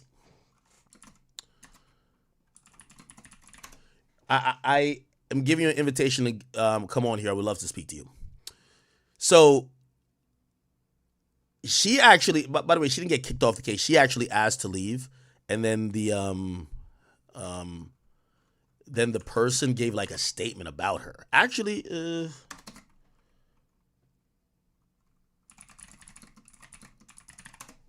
let me see. Okay. Yeah, so the show. Oh shit! Fuck. Give me 1 second. Stay with me on this chat. Like this is a little bit, y'all know we ghetto lawyers over here. We can't file lawsuits, but I think we have a good reading comprehension and we know how to kind of break stuff down. Okay, we're literate. So this woman, this lawsuit we about to read, she just asked the judge to drop her from that case, because once you enter as representation, even if you have an issue with non-payment, you can't just say, I'm done being your lawyer, I'm out. Because everybody is entitled to having a lawyer, you have to ask the judge to relieve you from your duty of representing the client. It's the same thing with like YSL Woody when he was trying to fire his lawyer, but if he didn't have a different representation, like the judge has to approve. Okay, anyway, cool. So this lawyer just left this other case, and what happened is that, or not left, filed documents that the judge could allow her to not be the person's lawyer no more. Her reasons was that, I'm telling her things to do, and like we're not working good together, right? Just basically saying that she has unreasonable requests. She wants me to do this, which is against what I think should be done, and her client fired back. In a statement to USA Today on Saturday, Adria English discussed her former attorney, Ariel Mitchell Kidd, and Stephen A. Metcalf, right? Which, by the way, okay, this is a different one up here. Okay, cool. Request to withdraw as your legal counsel in a court filing, claiming that Mitchell Kidd is trying to paint me as non-credible. I am happy with my decision to withdraw, English said. Adding to her ex-attorney's withdrawal from the case, it made it easier for her to secure new professional. Okay, never mind. I'm happy with the decision to withdraw. So that's what the client is saying. So I'm happy with the decision that my lawyer, Ariel Mitchell, wants to leave. Basically saying it's going to make it easier for me to secure professional, non-clout chasing counsel. This is crazy. You have the victims calling the lawyers clout chaser? This is crazy. She added that she has until blah, blah, blah. Da, da, da. Okay. So essentially, the last client said that this lawyer was clout chasing. Ironic and interesting. Cool. Now, this is a lawsuit that we just like read summarized through TMZ, but we have the full thing here. Okay, let's get to some of the.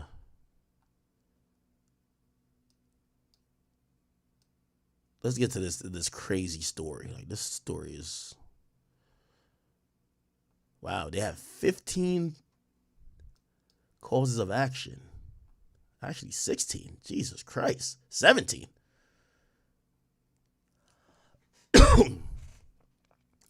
All right.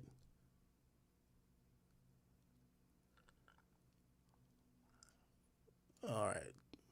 let me get to the. This should be a narrative. Okay. All right, that's the first. Okay, here we go. Good. Perfect. Here we go.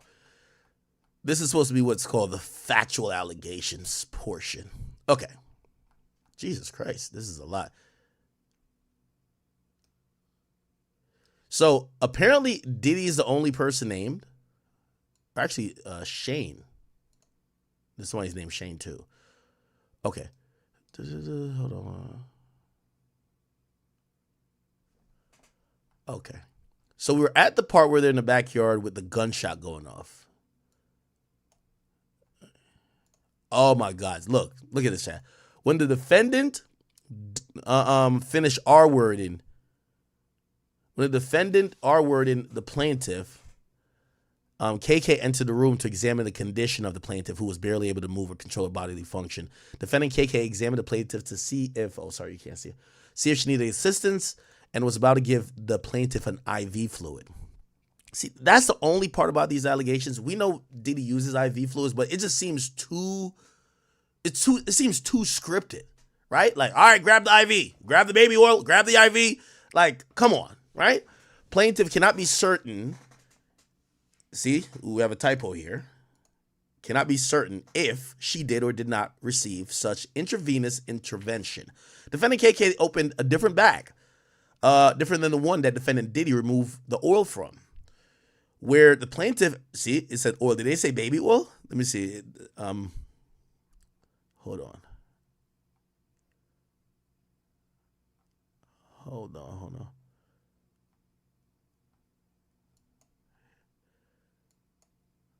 Okay. Remove the bottle of liquid. Defendant squirted a bottle of liquid, which placed her blah, blah, blah, blah. It was being like she was a chemical substance like an acid.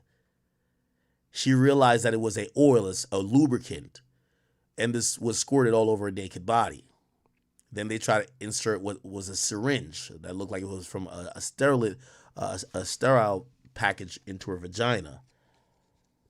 Diddy, upset by this, took the syringe and tried to put it, in her vagina himself. It was an IUD. He then used a television remote. She started crying. He told another guy to put her on her stomach. And then he fucked her. And then another guy fucked her, and Diddy fucked her. Okay. Instead of immediately they doused her with some more oil and lubricant and jumped on top of her, treating it like a slip and slide. Oh my God. They said instead of immediately R-wording her, they put more lube on her or baby oil, jumped on her, and used her as a slip and slide. Like, what the fuck? Knocking the wind out of the plaintiff due to his enormous size. He then caught himself from sliding over the oil body off the bed. Then he began R-wording the plaintiff vaginally. While Doe 1 was R-wording her, Diddy sat in a chair near the bed and began masturbating while recording. See, it's like again, we know that this MO, Diddy did some or allegedly did some of this stuff, but they have everything in there, the baby oil, the recording, he's masturbating over there. He has, who know if these defendants are sex workers. It sounds like they're just trying to repeat what Cassie said, but add on to it with some of the other stuff. Because Diddy never, did Cassie ever mention baby oil or lubricant like that? No, right? But it's now in the news because of the search. So you throw that in there. Then you throw, all these other things. Okay, cool. Another party's phone fell on the bed near the plaintiff. The plaintiff attempted to grab the phone, but it slipped out of her hands and onto the floor due to the oil and lubricant that had been doused all over her person by defendants Diddy and Doe 1. Throughout this violent gangbang style R-word, Diddy made constant belittling remarks to the plaintiff, including that he owned her now. Her body was becoming more and more limp over the course of the violent R-word till she eventually had no control of her body or could move her body. When they were finished R-wording her, KK into the room, examined her, was about to give her an IV. The plaintiff was certain that she did not receive, so she didn't get the IV. she then opened a different bag, different than the one that Diddy removed the baby oil from, where the plaintiff observed several medicine bottles, IV bag fluids, and other unidentified powder-like drugs. Defendant K removed a pill from one of the medicine bottles and gave it to defendant Diddy. Diddy inserted the pill into the plaintiff's mouth and down her throat to where the plaintiff had no choice but to ingest the unknown pill.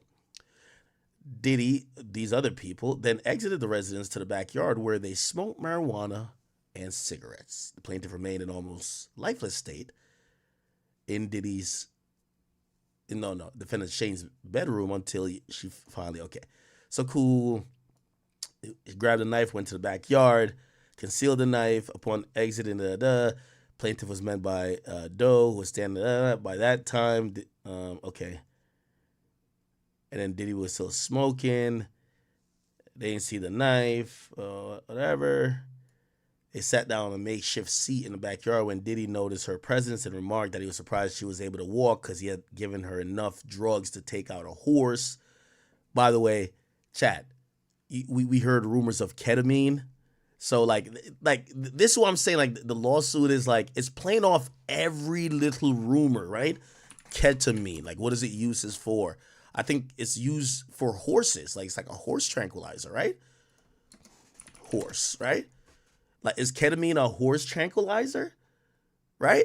Yeah, like, apparently people have said it's used for horses. And of course, Diddy says, hey, I gave you enough to take out a horse. Essentially hinting that he gave her ketamine, right? He asked Diddy what he had given her and he laughed and did not provide a response. He made more further comments to her in a jovial, friendly manner, asking why they ain't partied together because it was so much fun. See, this is from like the Fab interview, right? Yo, why we ain't party together, huh? Like, bro, this is reading like every rumor we've ever seen, and that I don't know how it makes y'all think, but it's like every line I'm like, oh, that's from the Fab interview with Drink Champs. Yo, bro, why we ain't party? Why we ain't party, Fab? Right? It's from here.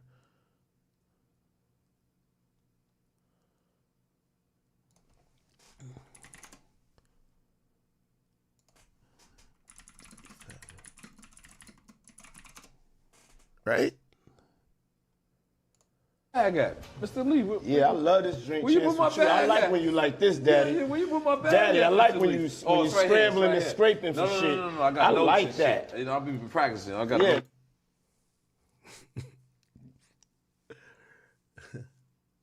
Mr. Lee. Yeah, I love this drink. Where you put my bag? I like when you like this, Daddy. Yeah, where you put my bag? Daddy, I like when Lee? you scrambling and scraping. When you scrambling and scraping for shit. No. Okay. Yeah, I'm not gonna go with that one. Make a wish. That one.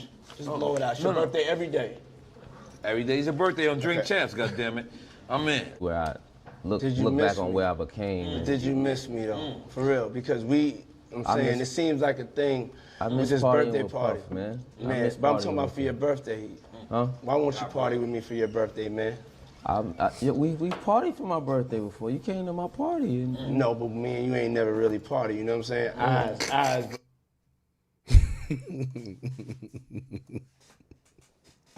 Eyes, brother. Oh, Eyes.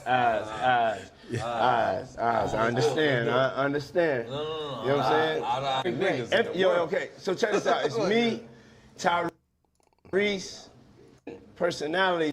So Tyrese kept on talking, bringing God into this. Okay. All right. So he asked her why they ain't party together before, because it was so much fun, and he ain't had any ass that tight in a while. One of the other defendants quipped at Diddy, saying that he probably ain't had that ass tight in a while because he's not used to having anal sex with women. Insinuating that Diddy fucks men, and the men he's fucking are homosexual, whose asshole is a pussy. So like, those assholes ain't as tight as a woman who probably doesn't have anal sex. Oh my God. Plaintiff tells Diddy she didn't party with him and she did not enjoy partying with him and that he R-worded her. Diddy did not like what the plaintiff said. And his response to, what?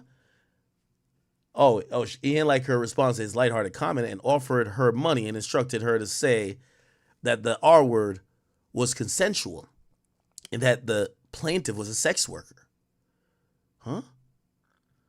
She became enraged and yelled at him that the R word was not consensual. She was not a sex worker, and she refused to take any money from him and would tell the police that he had R-worded her. Diddy then told the plaintiff no one would believe that she had been R-worded by him, and if she had tell anyone as such, they would harm her family. Another defendant then showed the plaintiff his phone. Yo, check this out. And it showed the outside of the plaintiff's estranged sister's residence. And he could see her sister sitting on the couch and her sister's spouse on the balcony. It looked as if someone outside the residence was streaming this video to his phone. That's some movie shit, bro. Plaintiff was then rattled by what they saw, but still was angry about the gang R word, and was not complying with Diddy's request to take money being offered to say the R word was consensual.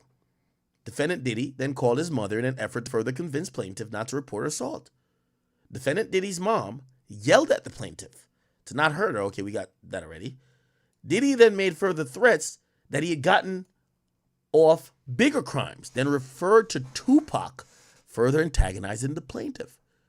Another defendant turned to Diddy and pulled his gun and said to repeat what he said about Pac. As the two men were exchanging words, plaintiff went behind the defendant where he seemingly began protecting the plaintiff. What? Oh. Then the defendant then advanced to Diddy, questioning him over the comments about Pac. During this commotion, a neighbor directly across the street came outside, peered into the backyard, asked what all the commotion was about.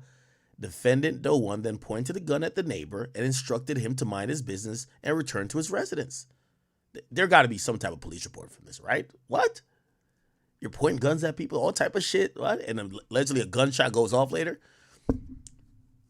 Defendant Doe 1 then turned the gun back on Diddy, not far behind Defendant Doe 1, tried to grab Diddy's hand that the plaintiff, not far. So the plaintiff tried to grab his hand, not the one that had the gun, and the gun went off, and it hit a hill behind the defendant's residence. The defendant, Diddy, ran back up the stairs near the hill towards where KK, Shane, and Jane Doe were, and the plaintiff charged towards Diddy, moving a concealed knife from her left hand to her right in pursuit of Diddy. Plaintiff pushed Diddy from behind while he was on the stone stairs outside, caused him to fall with his back to the plaintiff. Plaintiff raised the knife, and in a rage from the events that just transpired, with intent of driving the knife in Diddy's back, when he turned around, no, please don't do it, don't please. Diddy started begging for his life. No, this is like a movie. Plaintiff shocked to see how, you know this is a movie, because only in the movie, yo chat, this only happens in movies. You know when you finally catch the person? Like, only the bad guys give the good guys a whole 20-minute speech before they pull the trigger. Like, they finally got him. I just want to let you know why I'm going to kill you. Remember one, blah, blah, blah, blah, blah, and blah, blah, blah, blah. And they talk to you for like 5 minutes, and then all of a sudden, the person just like, do some shit and kill them. I'm like, damn, that's kind of fucked up. I'm like, he gave you a 5-minute speech. 5 minutes to think how to get out of this fucking situation, and you just, and killed them, right? Chat, that only happens in movies, gang. Like, nobody's like, she says, you just got R-worded, you got the knife there, and all of a sudden you're like, listen to him. Oh, no. Okay, whatever.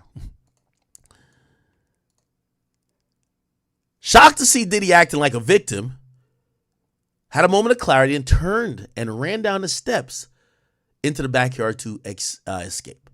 Diddy then chased the plaintiff down the stairs, attempted to push her, but she was already at the bottom of the stairs and gained her footing and wielded the knife at Diddy, grazing his abdomen. So supposedly she's saying she cut Diddy. Hearing the commotion, KK and Jane Doe emerged And KK then began to administer first aid to Diddy for the injuries caused by the plaintiff. Plaintiff then tried to make a quick dash for the exit, but was thwarted by Doe 1. After a period of time, plaintiff was able to abscond from defendant Doe 1 due to first aid commotion with Diddy and was able to run down the street. Once they made it to the street, she began yelling loudly for someone to call the police. Doe 1, who had called up with the plaintiff, advised the plaintiff he was an undercover cop. Oh my God, even better story. To this day, the plaintiff is unsure if the truth or the falsity of that statement. The same neighbor then again emerged from his residence asking what was transpiring. Just as the plaintiff was attempting to answer, gunshots being fired in the plaintiff's direction. Plaintiff fled to a car where the neighbor was also taking cover, lost sight of Doe 1. Plaintiff heard an SUV screeching, speeding, leaving the residence. Plaintiff then entered the home of the neighbor, who informed her he had already called the police. Plaintiff informed the neighbor that it was Sean Combs who R-worded and shot at them, but the neighbor who was unaware who Diddy was. Okay, cool. So they called the cops. All right. That's good. Shortly after, sheriff from the Contra Costa, what's that? All right, I won't even Google it. Contra Costa Sheriff Department arrived at the neighbor's home. Plaintiff told the sheriff that she had been violently gang R-worded by Diddy and others, and she didn't have her clothes, purse, phone, car keys, and cell phone. The sheriff told the plaintiff and the neighbor that they received several noise complaints prior to the neighbor's call and instructed the plaintiff to find a way to get home. What? There was gunshots fired. You don't have nothing, like, I guess she's like barely clothed, and you tell the cops that you got R-worded, and the cop says, oh, I'll find a way to get home. What?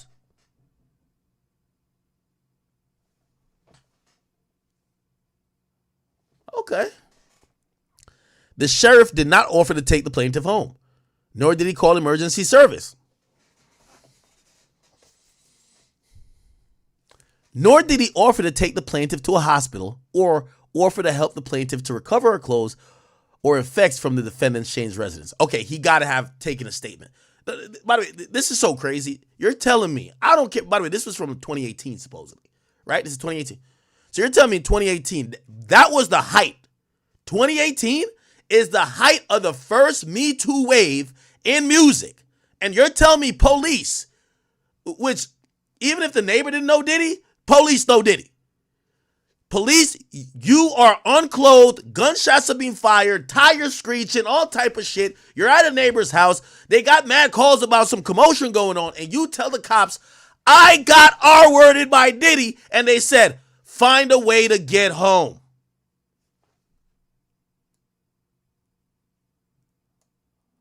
I guess. The neighbor offered to let the plaintiff sleep on his couch.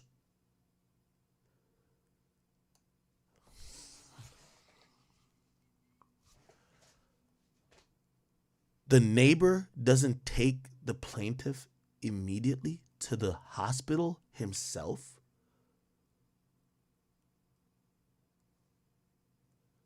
He tells you to sleep off the R word?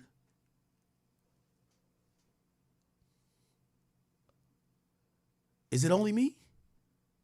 Chat, is it only me? I'm trying to use some comments, but is it only me thinking, huh? Let me go look in the chat, man. I might be tweaking, chat. I must be tweaking. Go sleep it off. You can sleep on my couch. That's another thing. Well, we don't know if the plaintiff's a man or a woman. Like, if somebody came to my house and they said they just got all worried about somebody else, hell no, you're not staying at my house. Because I don't know if you hide something. I want you to wake up and say, I was involved too. You got to go. You're going to the hospital. I'll be the good guy and drive your ass to the hospital, but you go to the hospital now. The neighbor offered to let and until she could figure out a way to get her possessions and get home. But the plaintiff declined and only remained at the neighbor's residence for a short period of time once the sheriff left. So the sheriff just left after you said you got R-worded and there was a gunshot fired, and there's like so many different felonies here. Aggravated assault with a deadly weapon, maybe possibly an attempted murder charge, a 3-count first-degree R-word charge. What the hell? Plaintiff went back to the defendant Shane's residence. Oh, she goes back there. Okay. Go back. Okay. Where she found the door open. She just went back in. It's like watching Saw Chat and you finally get out of the Saw thing. You're like, oh, fuck. Forgot my lucky pair of shoes. And you see that you could get back into the room and you go, okay. I don't know.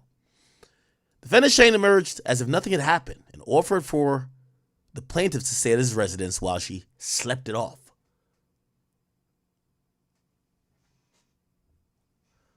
Plaintiff asked for a purse and keys, but Shane told her she couldn't leave in her condition. And plaintiff, catatonic and in a state of shock, disbelief of what happened, she wouldn't stay at the neighbor's house, who she supposedly ran for help because she was getting R-worded by the 3 men over there. But she went back to the house with the 3 men and stayed there.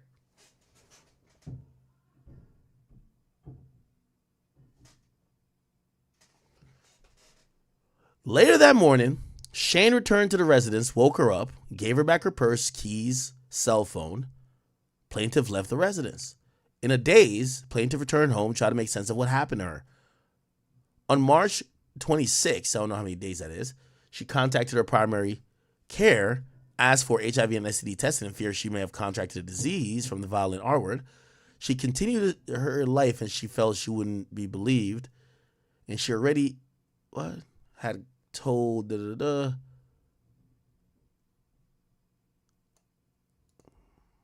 She continued her life as she felt she wouldn't have been believed, as she told the sheriff that Diddy R-worded her to no avail. Further, the plaintiff was under the impression if she did continue to say Diddy's name in relation to her assault, she would not be believed and her family would be in danger. Seemingly mere days, maybe a day after the plaintiff's vicious R-word, defendant Shane had miraculously began driving a new car. She believes this was payment by Diddy for setting up the plaintiff to get R-worded. A few weeks later in April, she was still in pain and reeling from the horrific assault, went to the hospital as her injuries had not subsided from the assault. Hospital conducted several tests, including the R-word kit, ultrasounds, and x-ray. Additionally, she was given an IV fluid to stabilize her vitals as she was in a severe blah, blah, blah. While at the hospital, a plaintiff told members of her treatment team about her horrific assault. Then they contacted the Walnut Creek police. They showed up to the hospital room, took a statement. Okay, so this is... Yeah, so she went weeks later. Plaintiff declined to refer to the defendant... Wait, what? Plaintiff already told Contra Costa sheriffs about her R-word and that it was defendant Diddy who orchestrated it on March 23rd, which was ignored.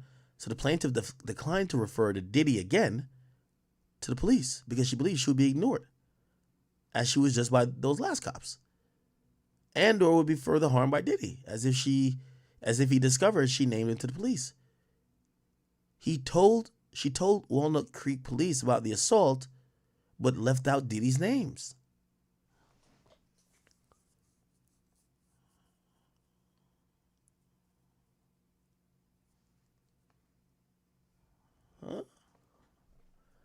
Plaintiff believed her statements made to the police while at the hospital was captured by police body cam footage. Okay, but she never mentions Diddy. Okay. She believes that her statements made to immediately after the vicious assault where the plaintiff named Diddy directly and by name. Okay, so she's saying that hopefully body cam from that sheriff, the sheriff that came through on the March 23rd could have her naming Diddy. Okay. She filed a report to another police department on the 17th of 28, but was also too afraid to name Diddy. During this report, she provided her clothing to the police from that night, but they only retained her underwear. To that date, the underwear was never returned, and the plaintiff believed no investigation ever commenced. Plaintiff sought assistance from therapists from blah, blah, to have her therapy appointments covered by Victim Compensation Fund, which was rejected because the plaintiff was told no law enforcement agency had an open, active investigation into any of her many reports of her violent gang R-word. Subsequently thereafter, plaintiff asked for police with a copy of her report, and the plaintiff was provided a letter from the police department stated that it was unable to furnish his information as it is confidential and not subject to public release. Wait, what the fuck? She couldn't get a copy from her own police report? Okay, well that we're gonna have to find out. Maybe Diddy's that powerful to be like, yo, they filed a police report, they can't get access. Okay, that's crazy. Despite plaintiff not being public and the victim, despite plaintiff not being the public and the victim, well, I don't know what that means. In March 2024, she was re-traumatized by all the events of Diddy getting sued.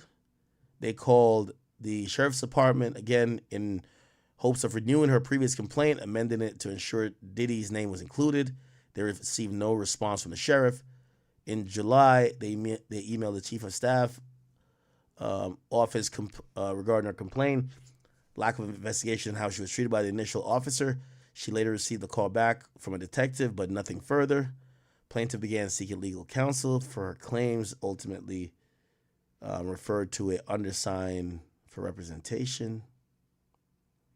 They also tried to get a copy of the 2018 police report, but was told that they could not provide the report or any other information without a subpoena. Huh. That's interesting. Shit reads like a movie, though. I'm not gonna lie. Is she lying? I think we're all smart here, but, you know, these are allegations. I don't understand why the allegations read so rich in the theatrics. It just seems like a play. It seems like a movie. But who knows? A lot of crazy things has happened, right? Now, give me 1 second.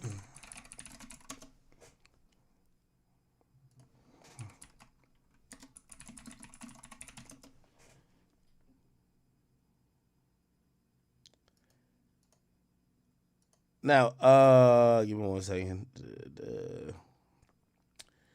Now, in an update on the Lil Rod case, UMG actually sanctioned or filed a motion to sanction attorney for Lil Rod,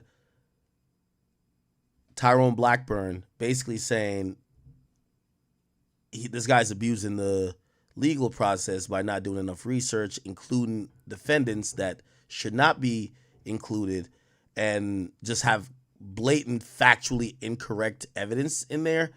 And it's not a oversight. It's more of a deliberate way of trying to, you know, gain attention by just throwing people's name in there, even incorrectly.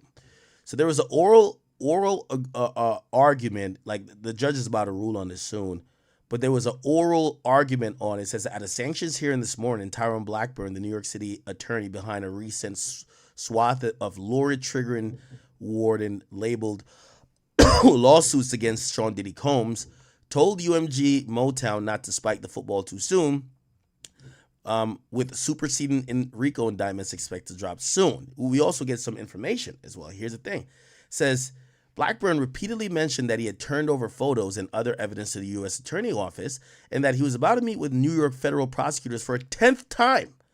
Okay, so it's clear. Well, obviously, he's saying all this under the threat of perjury. So, you know, you're hoping he's telling the truth. Apparently, the feds are talking to Lil Rod's attorney, trying to add Lil Rod as a victim. And apparently, they've talked to this guy 10 times. They're about to meet with federal New York federal prosecutors for the 10th time, saying that his client had already drawn out his Mr. Combs' room and showed investigators where to go. Wow, that's kind of interesting. So that's some update, you know. So we definitely see that that lawyer, or actually the feds, are trying to actively get. Are trying to actively get more people on that list. Anyway, if you're wondering, I'll give me 1 second.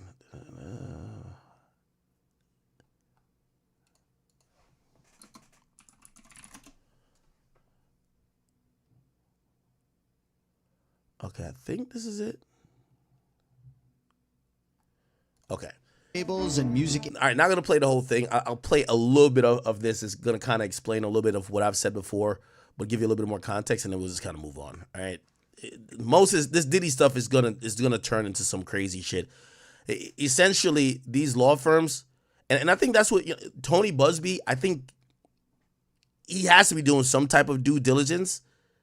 Probably got a couple investigators trying to make sure that they're verifying these things. Was there a party that happened in the Hamptons and happened in the Hamptons around 2014? Was it a white party?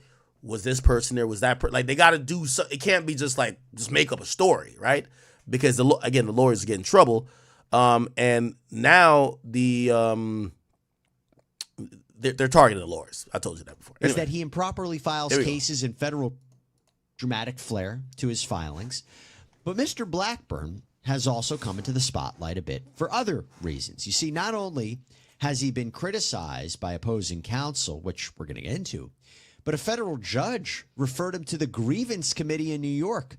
United States District Court judge for the Southern District of New York, Denise Coate, submitted a referral to the New York Federal Court Grievance Committee claiming that there were issues with Blackburn in 5 cases. She wrote in one of these filings, quote, "A reasonable inference from Blackburn's pattern of behavior is that he improperly files cases in federal court to garner media attention, embarrass defendants with salacious allegations, and pressure defendants to settle quickly."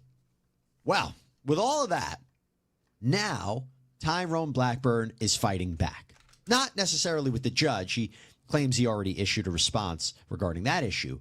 But what we're talking about now is more specifically with respect to Sean Combs, because he is fighting back against the defendants in one of these lawsuits from filing sanctions against him. Let me explain. So Tyrone Blackburn represents Rodney Little Rod Jones, who sued Combs affiliated companies, I'm gonna speed this up a little and bit. others, including actor Cuba Gooding Jr. Jones alleges sexual assault, harassment, sex trafficking. As part of the lawsuit, Jones was suing Motown Records, Universal Music Group, UMG, and Lucian Grange, the CEO of UMG. Collectively, they're known as the UMG defendants. We're going to be saying that a lot. Now, interestingly, these defendants, or the attorney who represents these defendants, in a filing wrote, quote, "Plaintiff had also named Universal Music Group as a defendant, but there is no such juridical entity. Universal Music Group is an umbrella name commonly used to refer to all of the various companies and record labels that are encompassed within UMG Recordings, Inc. I therefore assume that plaintiff has misnamed Universal Music Group, intending to actually name UMG Recordings, Inc., and I will refer to Universal Music Group herein as UMG Recordings, Inc."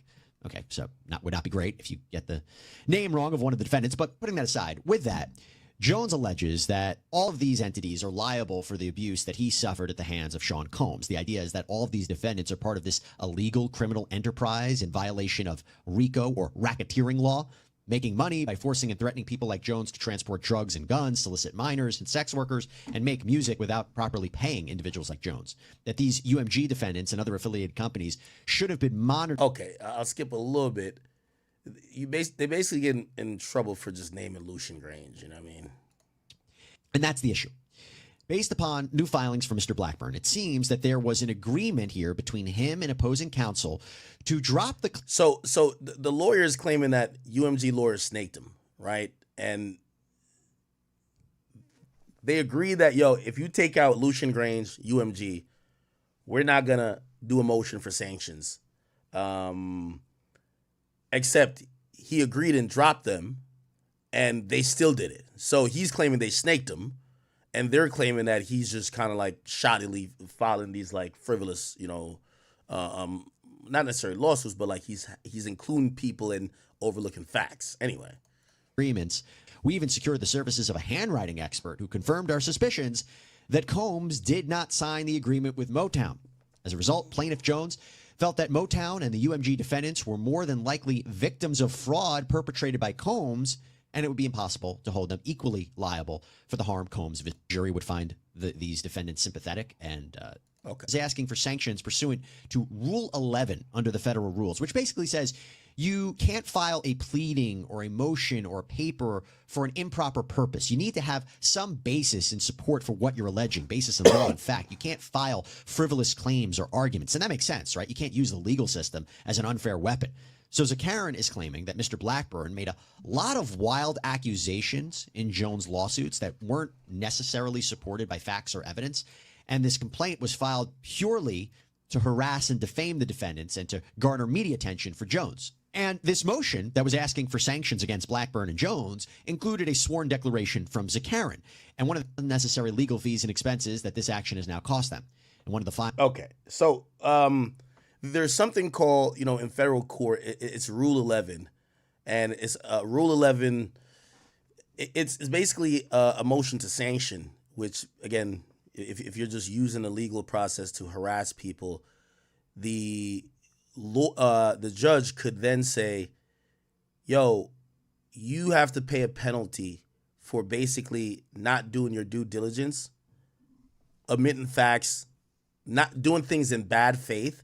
And a sanction could be you have to pay the legal fees, like 100% of the legal fees for the defendants. Now, UMG has big lawyers. They've spent, and it says it spent hundreds of thousands of dollars, right?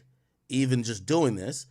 And essentially, if this lawyer is found to have, violated that, they're going to be on the hook to pay UMG hundreds of thousands of dollars, right? Also, that's just generally not a good look for his other clients, who people are going to point out, yo, a judge scolded you before, saying that you're just filing lawsuits improperly.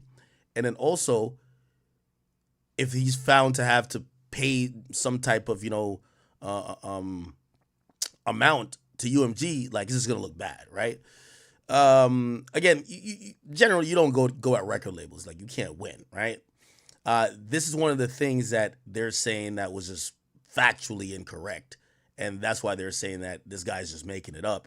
And whether it's Lil Rod making it up, the lawyer should do some due diligence to try to corroborate or to check out if a story from a client is making sense or is actually true before you file it on their behalf.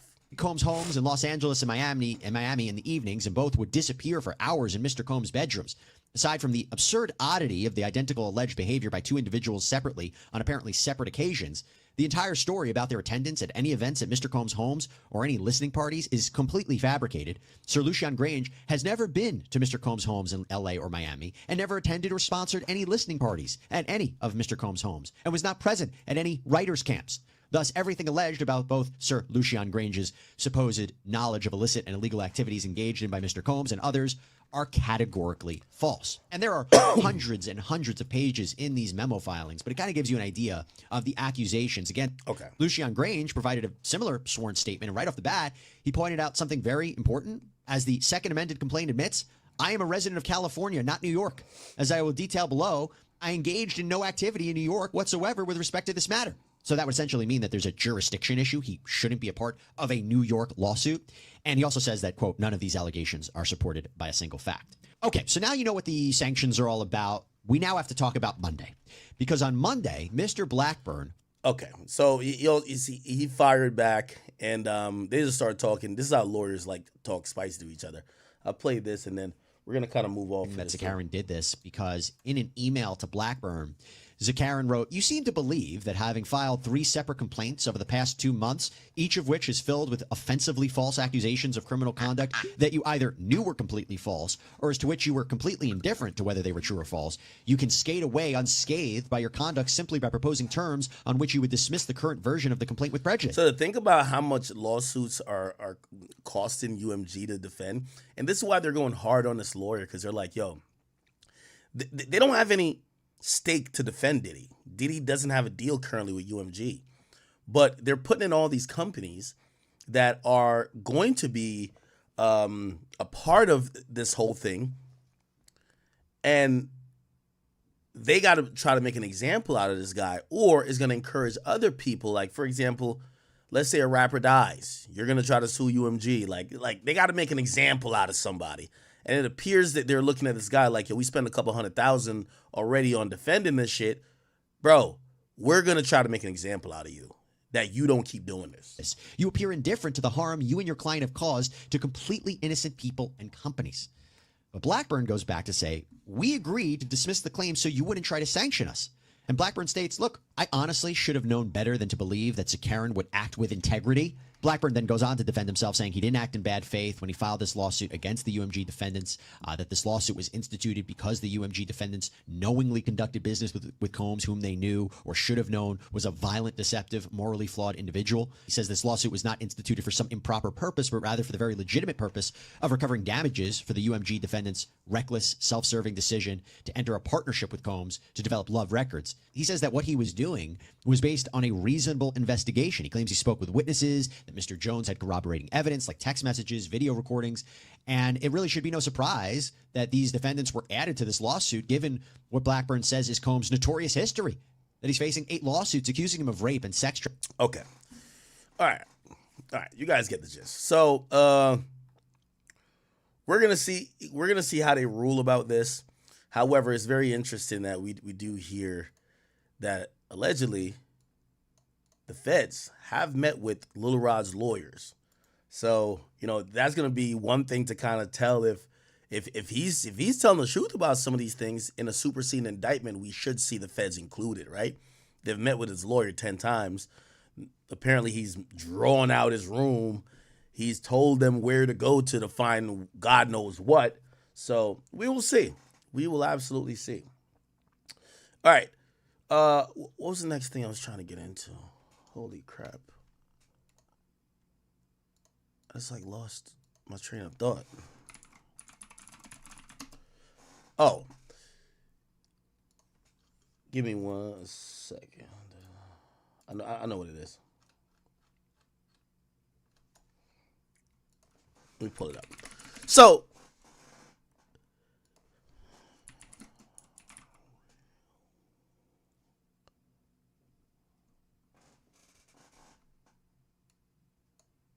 wait, what the fuck? More shocking revelations are emerging about disgraced music mogul Sean Diddy Combs, this time involving allegations. Another lawsuit? Bro, it's as soon as I refresh another lawsuit, hold on. We learned the following year that he was... Apparently, they're now filing lawsuits that's including the... Remember when Diddy hit the UCLA coach with a kettlebell for not starting his son? Those things are coming up. Yo, it's open season on filing lawsuits on Diddy, it seems, right? Bystanders, there was a bribery. Charges were reduced. He was ordered to attend an anger management class.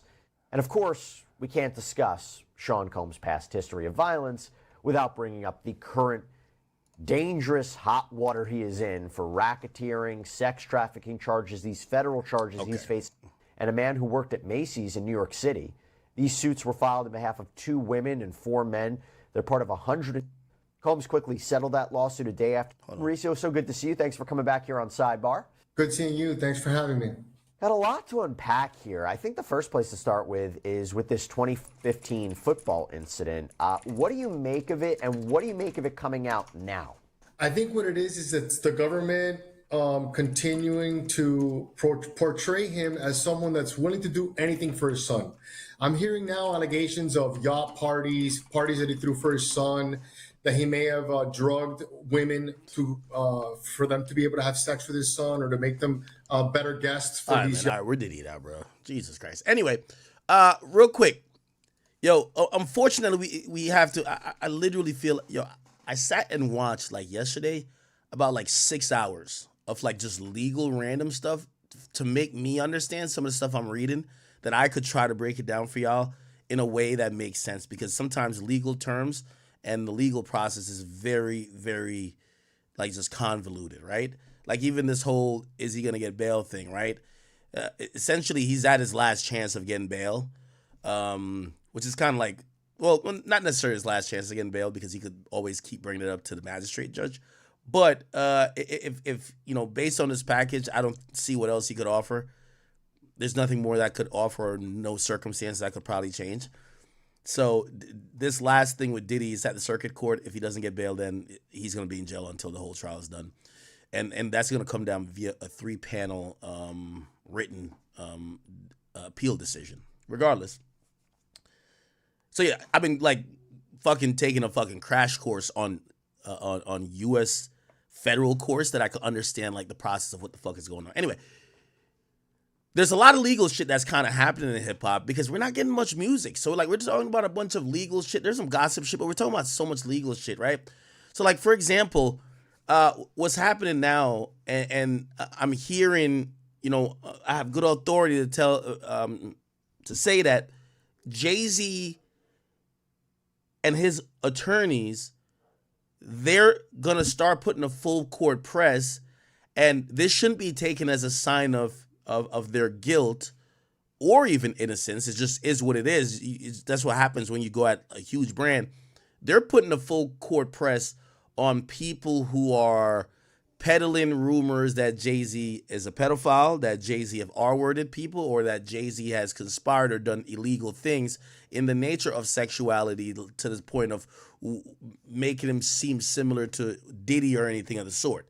Obviously, we know what happened with Piers Morgan, but what's also come to light is that, you know, they're also utilizing their resources, and it's not always going to come through a lawsuit. I keep telling you, the thing with the lawsuit is that you're going to, like, for example, UMG has wasted hundreds of thousands of dollars to defend themselves, hasn't even gotten to court yet, hasn't even got to the discovery process of any of these things yet, right? And with all due respect, does Lil Rod have hundreds of thousands of dollars? No. So they're spending out the ass. So like really, a lot of companies, when you have a lot of money and the other person don't got a lot of money, you kind of don't want to have to get to court, but you do have remedies to kind of either scare those people to fucking shut up, or if you can't scare them, you scare the platforms they're on, right? For example, you scare Piers Morgan. And from what I've heard now, pretty much the YouTube channel that is damn near her home right now, Real Life Street Stars, apparently they have been, you know, suspended from YouTube, and not necessarily their channel, but they can't upload for a while. And why can't they upload? Because they got a strike for platform and Jaguar Right. They don't really say what the strike is about, but I could imagine, hey, put it like this. You have Jay-Z, you got Lear Cohen, who runs YouTube. Bruv, you're platforming this chick. It's only a matter of time before she says Lear Cohen's name. Lear Cohen left 300 Entertainment. Remember, he was running around behind Diddy, he was running around behind Young Thug, almost like his daddy, like Lear Cohen, Young Thug, but he left 300 Entertainment and he went to YouTube. He runs YouTube Music. And, you know, not to us make any assumptions here, but for all y'all YouTubers, be aware. And I'm not telling y'all, I'm not hating on Jaguar Right, but if y'all are getting these people and paying them money just to say shit, and every time they go on camera, they say a new allegation and a new allegation, and especially if they're starting to build steam, you might look at it as views, but you have to realize you're playing with billionaires, and they're not going to take it too lightly, and you shouldn't be surprised if you start seeing things start crumbling around you. Real Life Street Stars came out and admitted that their channel recently got, you know, struck. And this is what they said. By the way, they do have a video up, and I don't think it's all the Jaguar Right content, but usually this is a warning, okay? This is a channel that does these interviews, okay? Anyway, here's where they speak on it. I guess this is a guy who's the owner, so shout out to him. All right, what's good, y'all? All right, here we go. Just another quick conversation I want to have with you guys. As you can see the title, what I want y'all to do before we even talk about the situation that's going on, I want y'all to, of course, make sure you do the thing. Hit that like button as it drives up the numbers. Subscribe to the channel just to hear anything coming up or anything that's coming forward. And then, of course, hit that notification bell, so therefore when I do go live, you know that it's me going live, and therefore you can hop in and we can do this thing together. But as you can see, yes, no, the Real Life channel, we are not posting any videos because we can't. We actually got a strike on our channel. First a warning, then a strike because of our Jaguar Right content. So technically, and this kind of more so goes into, I don't want to go into the details of what the strike was about, but it definitely was because of the Jaguar Right content. Maybe it's Jay-Z, Maybe it's Beyonce. Maybe it's the Beehive. Maybe it's Diddy. Maybe it's Diddy's people. Maybe it's Leo Cohen. Maybe it's Kamala Harris. Maybe it's Obama. Maybe it's Biden. Who knows? Maybe it's YouTube. But either way, we got a strike, so therefore we're not going to be posting nothing on that channel for at least a week. Now, again, you know, I like all these YouTube channels. I react to a lot of their content. I want to just give a warning to all of these guys. Y'all need to think about the timing we're in. Y'all got to treat Jaguar right, Orlando Brown, all of these people who just get on and they got all these stories, and especially when they're super salacious. You know, I feel like Gene Deal is like middle of the road. Like, I don't think he comes out and just says, "Oh, everything is true." Like he's been saying the same thing consistently for a while, but a lot of this unsubstantiated shit, I'm gonna be honest with y'all, I think something I should stay away from. Right? It does go for good clicks.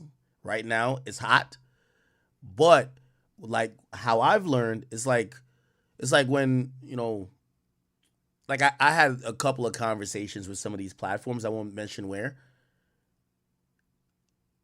They basically, like, for platforms like mine, they basically say, stay your ass out of politics, right? When it comes to political season, which is usually 6 months from the date of especially a presidential election, they police extra when non-political pages or cultural pages like mine post about politics. What does that mean? Well, they'll strike your page, censor you, shadow. Like my Instagram page is shadow. I post hip hop 365. We got shadow banned again for politics. They're not playing about politics right now. It's political season.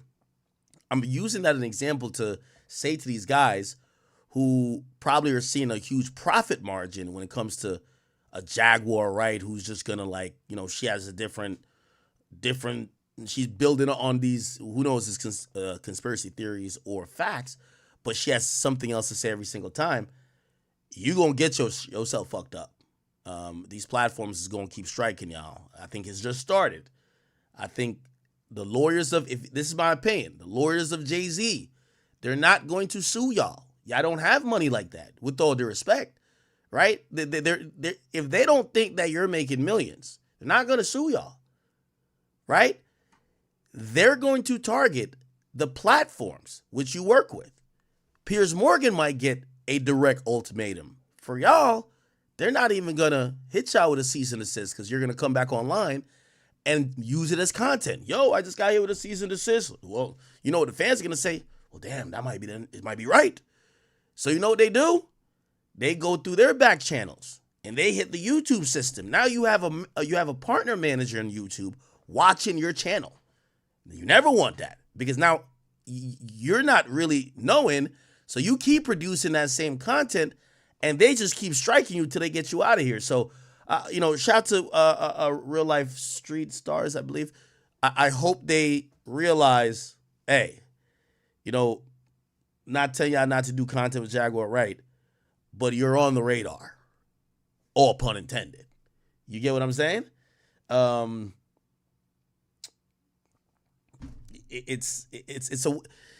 people who are powerful in this country know how to shut you up without telling you to shut up, right? It's clear in the last month or so.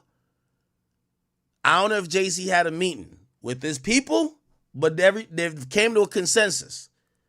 All of this conspiracy theory, did he fuck her when she was 15? Did he do that with her? Did he get a secret kid? They're sick of it. And, you know, again, not accusing Jay-Z of anything specifically, but I think we do know with a certain level of powerful and famous people, they start playing really unfair. They'll let you talk your shit, but they'll be like, how you feel about being demonetized, you bitch ass nigga? How you feel about you can't post no videos, nigga? That's how they get at you. So I wish real life the best, but it's clear. Jaguar, like right now, I see why Vlad's like, I wouldn't interview Jaguar right now. Like it's not the, you know. Anyway, we'll see. Oh, real quick. This was a lawyer I was talking about, the second lawyer. This was her. And she was the one going around essentially saying that she also has a sex tape of Diddy that's being allegedly shopped, which is kind of also a little crazy, right? It's like pretty crazy, right?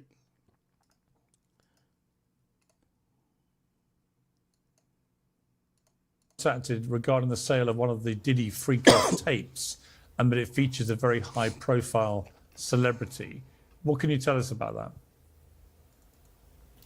So actually, I recently was contacted by one of my business partners who's also an attorney, who said to me, well, why are we not writing the demand letter to try to do the catch and kill? And I said, well, if you want to do it, then I'll connect you and you can essentially do it. Now, y'all tell me if this is scummy, chat. They're selling a sex tape, seemingly one that is unauthorized to already even be in their presence or be in their possession. It allegedly contains supposed Diddy and another male who was young at the time. You could put any name to that you think it could be. And what a catch and kill would be, because Diddy's incarcerated right now, right, would be them, I wouldn't even say necessarily going to Diddy, but probably going to the other person who could be now embarrassed and then be thrusted in a direct link in the first sexual potential, visual that includes Diddy, which would just be bad for any person's brand right now, right? And they would go to that person and say, yo, this video won't ever come out. And we could sign some agreements that it won't ever come out. But you got to pay this amount of money. Is that scummy or is that just business? I don't know. Now, I'm not saying it necessarily on her part, but it's just because I'm even thinking about the person who was young at the time. So you're telling me that y'all try to then almost extort the person? Like, yo, you got to pay up or this tape with you and Diddy might come out? He was also concerned about wanting to protect the other person who was in the film, mainly because I've known about this for about 3.5 weeks to about a month. I've been communicating with these people who purport to have that videotape. And it wasn't until Thursday night that they outright said, can you write on your letterhead a letter to the individual who's also in the tape and see if they're interested in a catch and kill?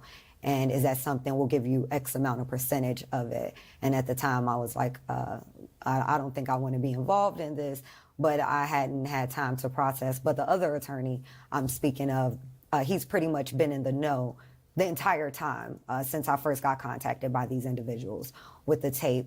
And we're pursuing now a meeting with the three of us for us to broker, I guess, a situation where we'll have certain guarantees that once we make the representations to the person in the tape, that we have some level of assurances that this is a valid tape. And just to be clear, two thoughts about this. One, is it a household name that we're talking about here? And secondly, are they engaged in any criminality from what you understand? Household name, very much so. More of a household name than Mr. Combs. Wow, And really? Criminality, they are engaged in pornography. They're not doing anything illegal per se. I can't say that well, I'll say this. My concern was that I could not verify the age of the individual. Okay, anyway. Last thing on this, and then we will not go back. Essentially represent them in the sale of one of the Diddy tapes. So, which I declined that because... Wait a minute. Say that again. Say that again. Back up. You're saying that there's tapes and they're being shopped? Yes, there have been people already shopping. We've heard about the tapes, but the shopping thing is Yes, there already have been tapes leaking around Hollywood, being shopped around to individuals in Hollywood. But one particular person contacted me to shop a particular video they were in possession of, and to contact the person who was in the video to see if they were interested in purchasing the video before it became a public knowledge. I've heard this before, so like a catch and kill. Catch and kill, correct. Wow. Can you, and I guess you can't reveal the person who is on No, this I can't tape. explain who the person was, but Mr. High profile? Mr. Combs was in the tape, and this other person is, I would venture to say, more high profile than Mr. Combs. Really? Really? And you've seen it? I've seen stills of the video. Okay. So you can verify that it exists, that it's real, that the other person in the video is very visible. It's no question if it's that person in the video, and I can tell the video is pornographic in nature. Oh my. All right. So we know that he... Okay. I feel like we're just covering lawsuits, y'all.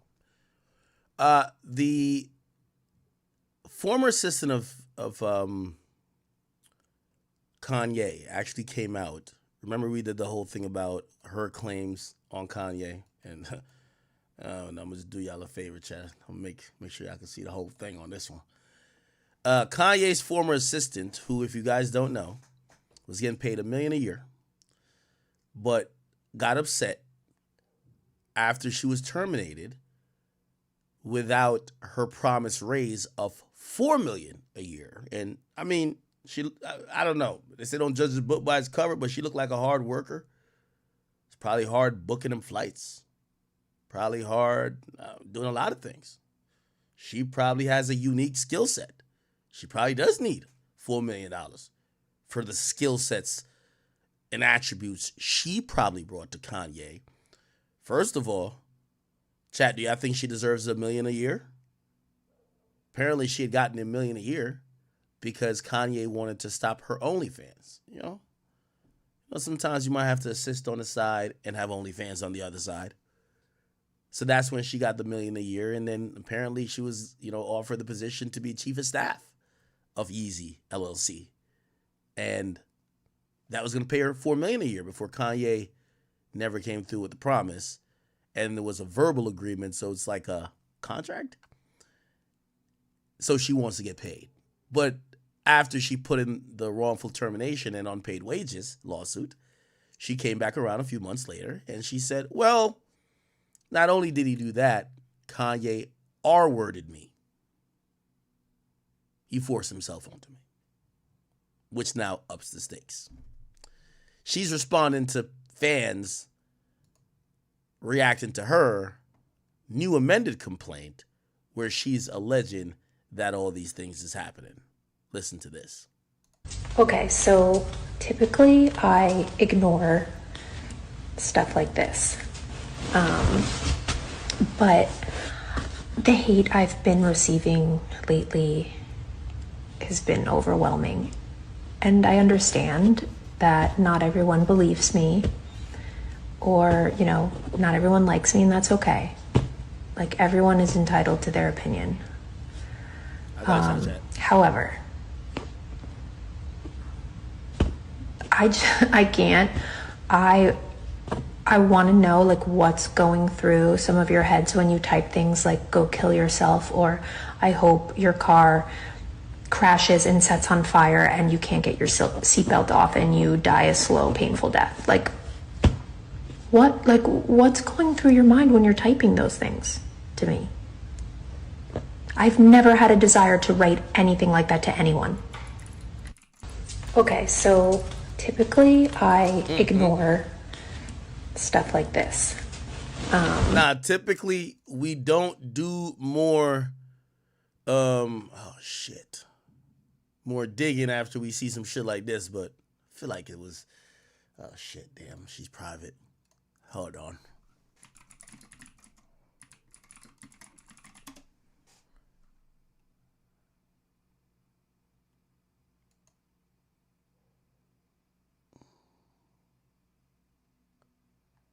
Oh shit, her OnlyFans busting. Okay, never mind. All right, I see her out here. Yo, she gets on, jiggles them joints. Yo, Why y'all telling me to go kill myself? Yo.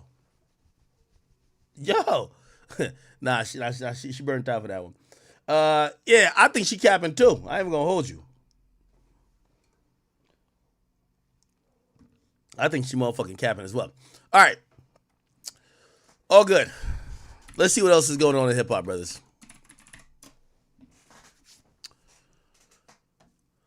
Gucci dropped a bunch of people. Lil Papa was talking about some bullshit. Money Man says the Bible giving the most game about us. Speaks on the Bible. Yeah, that's true.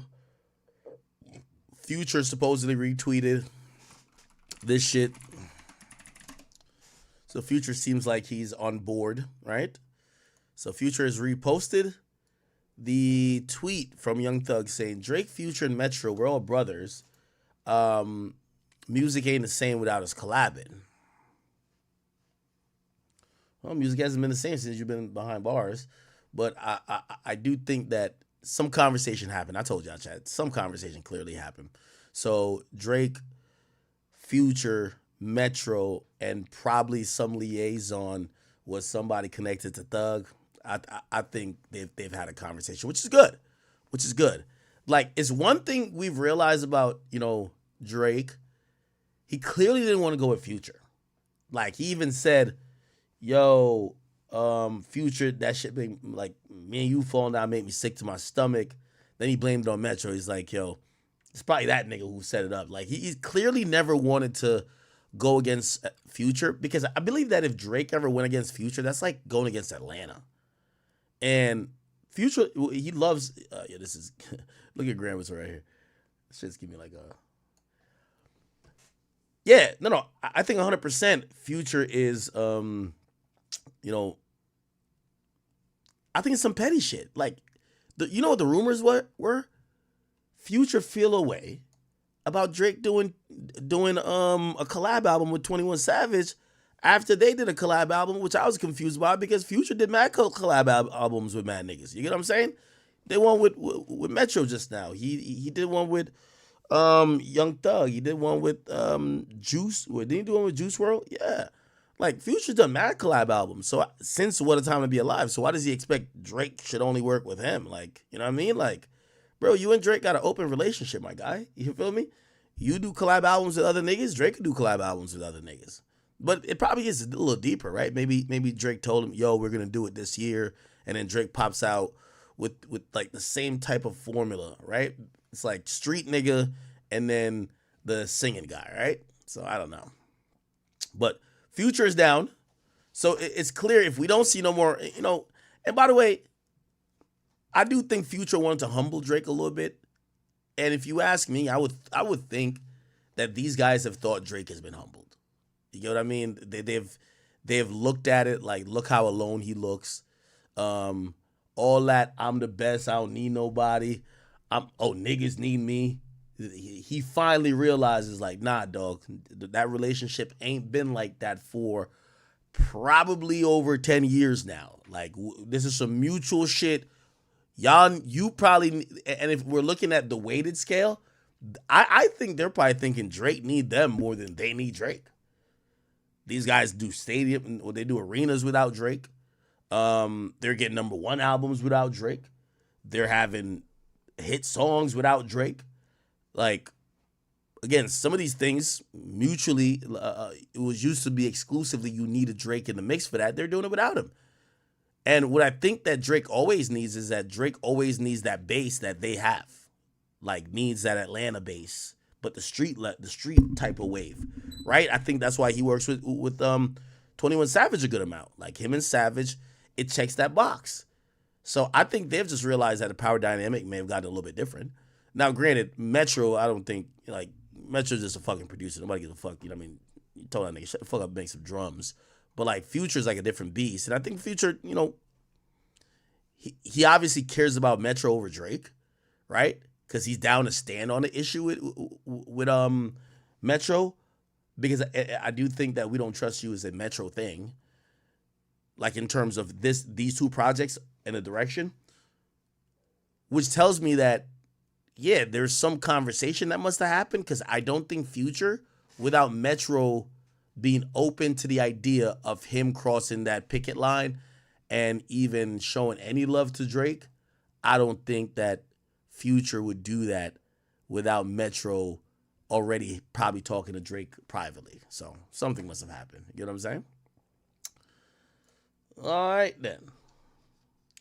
Hopefully that beef ends. And by the way, if that ends, that'll be a smart move for Drake. You know what I mean? It'd be a really smart move for Drake. You know, even though I heard Charlemagne say something very interesting, right? Which I think it's because Drake is just not that out in the front public with, you know, I know some of y'all be like, yo, well, he feeds you rumors or narratives. If Drake kind of just like jacked it like, yo, I just killed, I went at 20 niggas and survived, it doesn't, you know what I mean? He could possibly gaslight the narrative that people don't look at like, oh, just Kendrick beat your ass. You know what I'm saying? And I don't think he's kind of ran any narrative other than, oh, niggas has just snaked me, which kind of makes it seem like he got jumped and he lost. Which that's why, you know, I think for him, if he does squash it with Future and those guys, it makes it way more powerful for Drake and where he's at when those guys are still rocking with him and it's just Kendrick. Now, granted, I think Kendrick is a person who, with all due respect and also no pun intended, probably, you know, people credit him for having a kill switch with Not Like Us. But I do think things would look different if the whole Atlanta was still rocking with Drake. You get what I'm saying? Anyway. All right. Let me see what else. Money Man, Shorty's cooking. I see you, my boy Shorty. Charleston White saying Charleston White's actually back free. Hold on a second. What is this? Nigga, I don't want to get back to the money. Nigga, beefing made way more money than cooperating. Nigga, you see how much money you done made going against Young Thug? Nigga, I don't want to get along. Yeah, we made some money getting along, but nigga made way more money beefing. Nigga, I talk about your kids, your mama, your grandmama, and you too, nigga. You fucking wrong with you, nigga. I keep telling you, nigga, I don't give a damn about being right or wrong. But man, it's a special place in hell for somebody to talk about kids. Y'all didn't say that when that police officer killed Tamir Rice. They be killing our black baby. You nigga don't say nothing about that. So don't tell me about no motherfucking kid. And the nigga had a shootout with his baby. Y'all didn't say that when he had a shootout with his baby in his arm. I wouldn't dare have no shootout with my baby. I'm gonna call the police, nigga finding me. Me and my baby go wrong. Nigga, I don't want to get back to the money.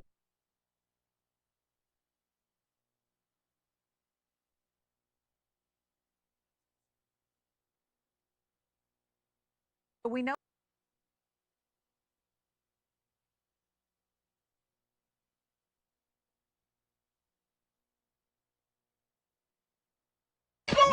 I just got out of jail. You said you did what? I had to wait on you. You had to wait on me? Yeah. Already, I appreciate y'all waiting on me.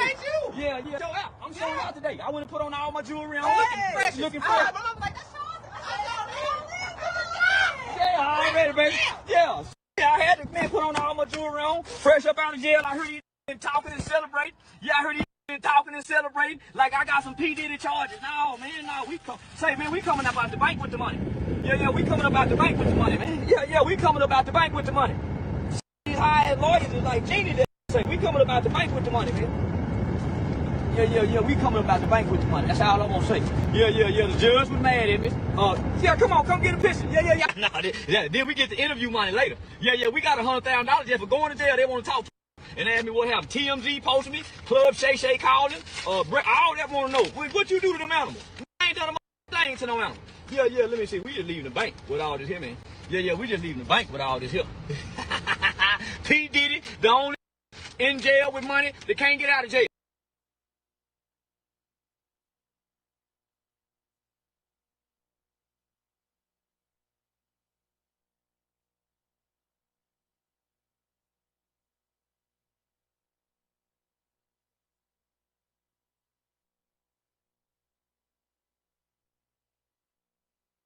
Yeah, boy, these high-ass lawyers is like genius. And you say, these high-ass lawyers is like genius. Oh, I heard them clapping.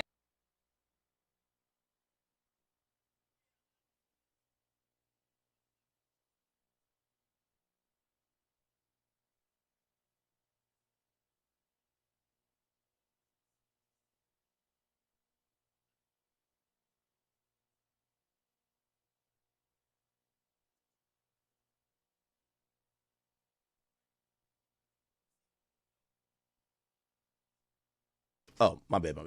Oh, sorry. What I was saying is that, yeah, I don't really give a fuck about, no, the first thing I was saying was this. I was saying this. I said, how the hell, if he got a fake eye, how the hell, because when you got two eyes, like, you could kind of do a little bit different shit. How the hell are you looking to the left at the camera and still looking straight where the car is going? Leaving the bank with all this here. How the hell? Look. P. Diddy, the only You know we got one real eye and one fake eye, right? in jail with The money. car's still They can't get moving, and he looking over here. What the hell? That nigga must got a hell of a third eye. Pause. out of jail. Yeah, boy, these high-ass lawyers is The hell? like genius. And you say, these high-ass lawyers is like genius. Now, in reality, I don't give a fuck if him and YSL Woody link back up. I think they're definitely gonna link back up. I think they realize that this kind of like WWE drama is getting people, keeping people interested. The further we get from Woody testifying and that case is gonna be over soon, people are gonna be like, all right, why the fuck do we care about Woody? So he got to keep, fame is always fleeting. I think half of that is BS. You know what I mean? But I think they're doing a pretty good job. I forgot I was saying some other shit right before y'all said I was muted, so I actually forgot. But I was saying that Charleston White to me is he's a genius with one thing. One thing we've realized about dudes that claim they're in the streets, they scared of two things. They scared to do something to a nigga who have no problem reporting them to the police. Put it like this. If I say, man, one of these pussy ass rappers put their hands on me, man, I'm gonna be telling so much, I'm gonna make sure them niggas get life. When they see me, they're gonna say, pussy ass Akademiks, I'm gonna beat the shit out of you, man. I will beat you up, but you gonna call the cops, man. Fuck you, nigga. You will call the cops on me. Nigga. So you know what I've realized with Charleston White realizes too? Just tell the fucking bitch ass rappers that you call the cops and you have a wave of protection. This is how you know they're not really street like that. Because it's like, wait. Like I remember like Meek Mill and 6ix9ine. Man, you the cops. Like, wait, you scared of an assault charge? Wait, what the hell is going on? So that's the number one thing, which I think Charleston White does. Like, I think anytime Charleston White says, yo, I called the cops on these guys, I think he's just gassing it for his reputation. You know what I mean? Like he's done a couple fake joints where he's like trying to call the PO, but I don't think he's really called. I think that's the deterrent of niggas. Ignorant niggas, when they see someone that's proud to call the cops, they leave that person alone. They'll be like, man, you pussy, you police. So you could talk crazy to them. The only thing they're going to say to you is, man, you police. Because as crazy as they talk, or as much as they're down to crash out, they not down to crash out against someone who's guaranteed going to put them in jail. They scared of an assault charge. Okay, that's number one. The second thing that Charleston White, so really, I don't think Charleston White be telling like how he be saying. The second thing is that, and by the way, I don't know if y'all noticed, like the charge that he caught. I don't know if Charleston White could still have guns. I think they, for the time being, I don't know if he's facing another charge or something like that. I think they took away his privilege for having guns because, shit, and even, or if they didn't, bro, he's charged with aggravated assault with a deadly weapon. You can't have a gun with that. You know what I mean? You're not gonna have a gun charge. They let you out of jail and be like, yeah, you could get your guns back. Maybe they do, but I don't think so. But the way how you make sure nobody fucks with you while you don't have a gun, you still act like you got a gun and you tell people you're about to tell. So I think Charleston White knows how to mentally fuck with dudes in the streets by giving a narrative that appeals to everything they're scared of. Again, two things that all of these killers and gangsters, will not try is a person who is telling you they've told or they will tell or they have told. The second thing is a Caucasian male. I'm telling you. I think Adam 22 realized that he got a superpower in the game. He could sit in front of the biggest killer, talk shit, and that white skin gonna protect you. You know what they thinking? Well, if I slap a black nigga, whatever. I slap this white guy, they'll put me back in slavery. Real talk. So it's two things I realize that all hip-hop gangsters are scared of. A nigga down to tell, or a nigga that have told, and a white man. I don't know what it is. But Charleston, he operates at a different IQ level because I think he knows that he trolls the shit out of like street niggas who are stupid. Okay.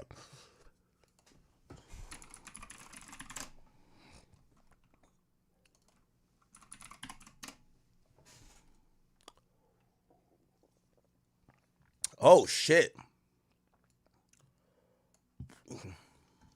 My boy King, he did a bid real quick, you know. Now, in reality, he got arrested for a failure to appear ticket for a traffic violation. So they arrested him. But we know this is King, so we're just gonna call it. We're gonna call it that they locked him up for a body. Okay, you know what I mean? He's racking up his mugshot count. We all know when you live down there in Georgia, they collage up your mugshots, and you're not no real street nigga until you got about at least 8, 9, 10 of them bitches. And my boy was just racking them up. And I'm gonna keep it a bean with you. I've never been proud of, Atlanta finest. You know what I mean? A real nigga, Mr. Stand on Business himself. Then King released from jail. I hope he go drop a track. Did y'all see him? Let's see King Harris. Hold on. This time it's Gangsta Week. AK, OG Giggity. AK. Okay. King Harris released from jail. This is how he walked out of jail. Gangsta. And another thing, I'm a free man. Gangsta. Stop, goddamn, I'm not locked up. I'm straight. I was, but I'm back. I'm straight. And another thing, I'm a free man. I'm gonna be honest with you, man. My favorite two gangsters out of Atlanta, Woody, King Harris. These two niggas tells me everything I need to know about Atlanta. Real niggas stand on business. Okay? The unfortunate part is that, I'm not going to say because he didn't say this, but is there something about it that you kind of feel like he thinks is like cool or it's a stripe that, he got a mugshot or whatever the case is. And, again, I'm so like puzzled why King feels the desire, need, want to be considered a street dude that badly. Like, why is he so obsessed with the struggle, with the life of being a street dude? Like, street dudes ain't really winning. Like, I look at street dudes these days as like stupid.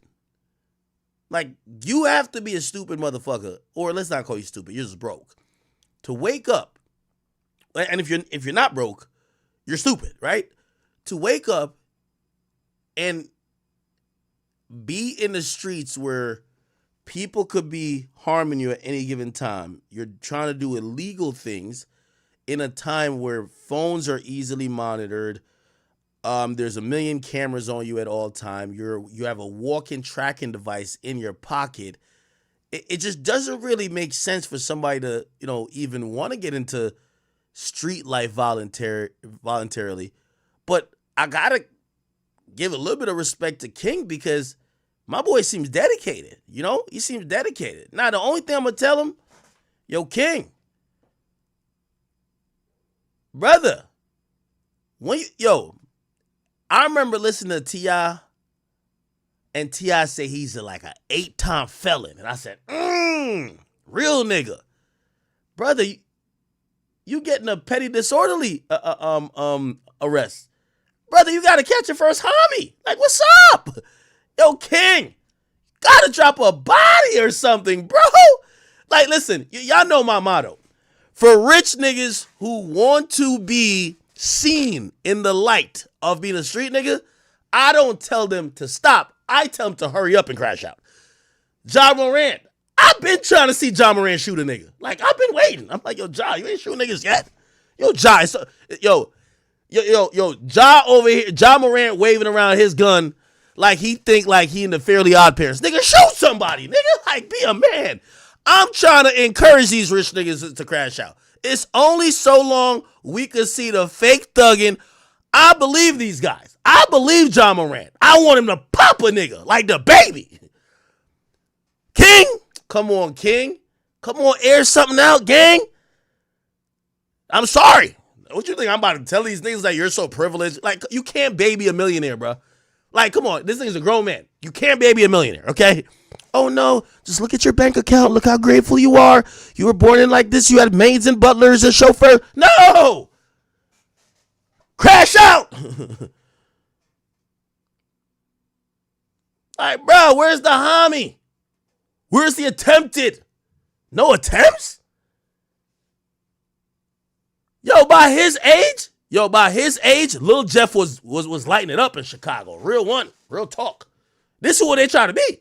Oh, y'all try to be like them niggas? Oh, Lil Jeff was going crazy. We don't want to hear no like first day out speech when you just came on a failure to appear. FTA?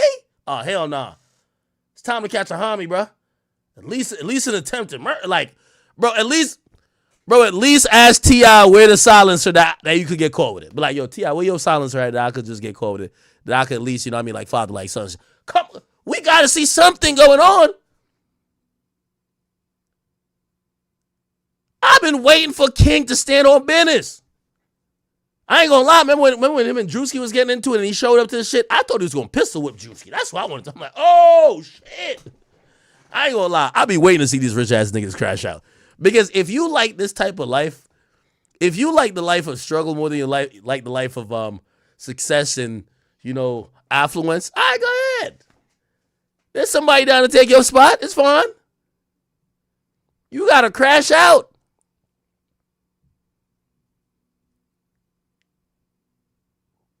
I gotta see the homie. The attempted murder. Aggravated with a deadly weapon. Nigga, you in Atlanta. Start a gang.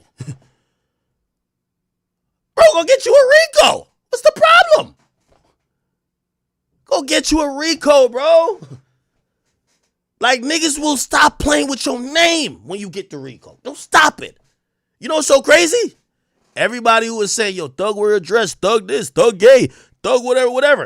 As soon as he caught the RICO, they're like, that nigga's a killer for real. Yo, do it.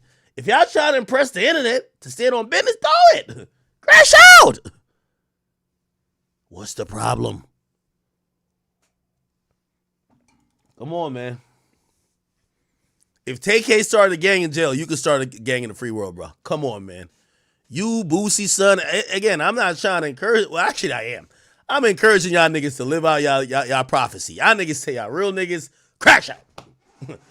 Like, come on, man. Let's crash, bro. Get a little RICO, bro. RICO, come on, man. Like, gotta get something violent going on. A little kidnapping charge. Put an op in the trunk. Nigga, you know what'd be real gangster?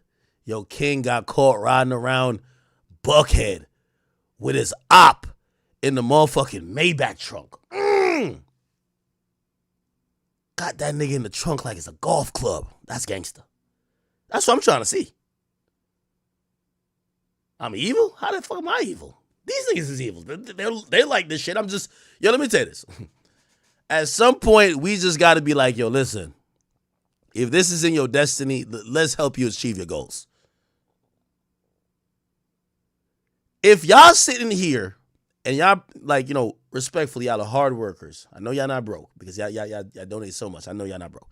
But y'all are hard workers. Y'all got a little business, do y'all 9 to 5, hard workers. This motherfucker got no job.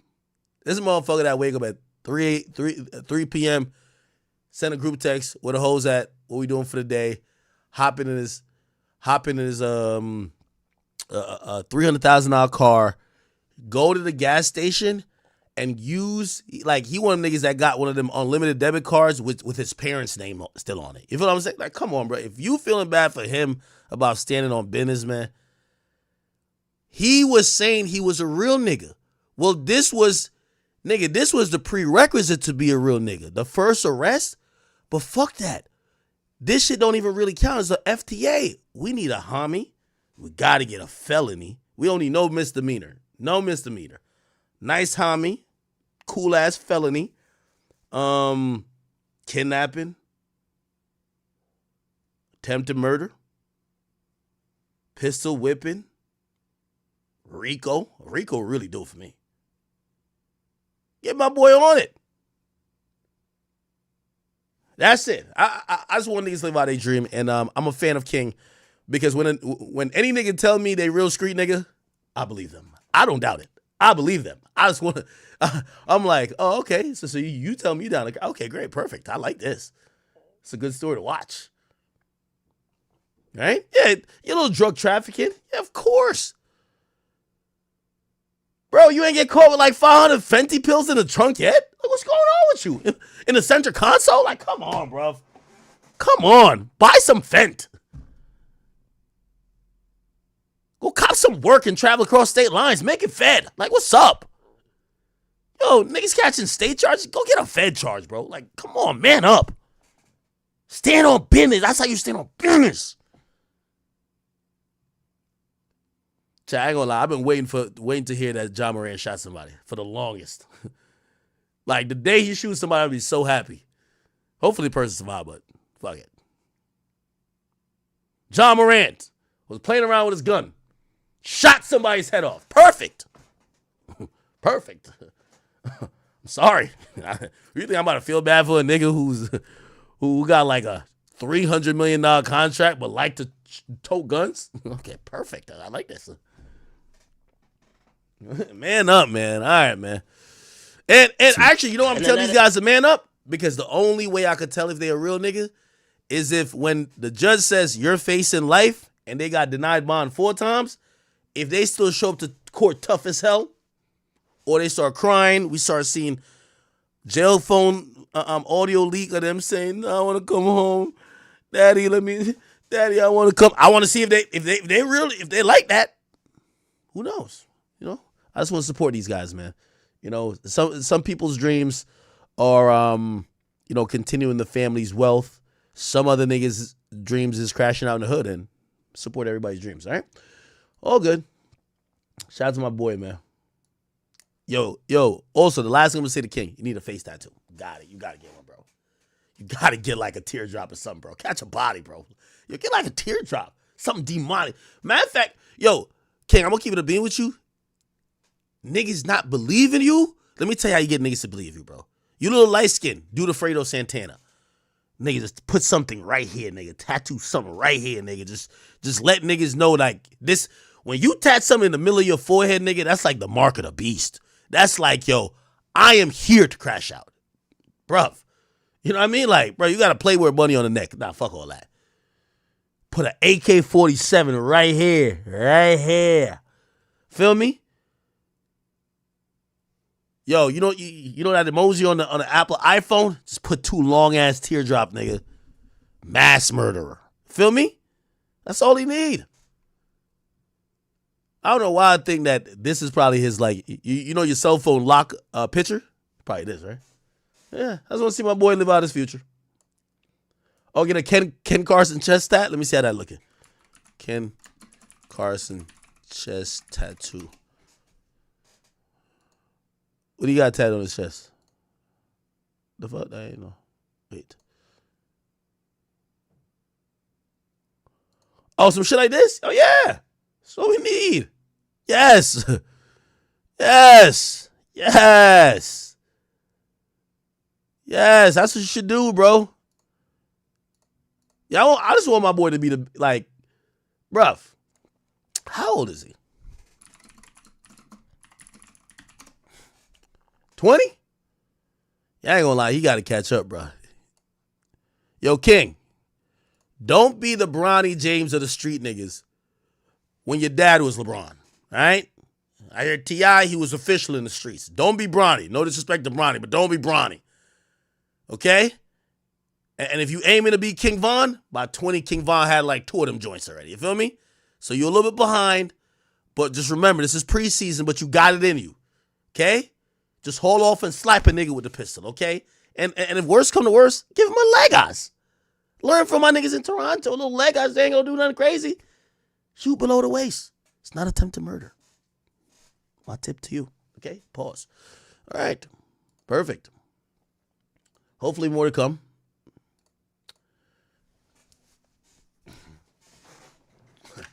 All right, let's see what's going on out here, man.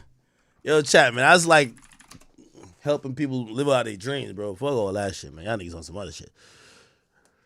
All right. Fat Joe talking about Rock Nation. Y'all want to hear that?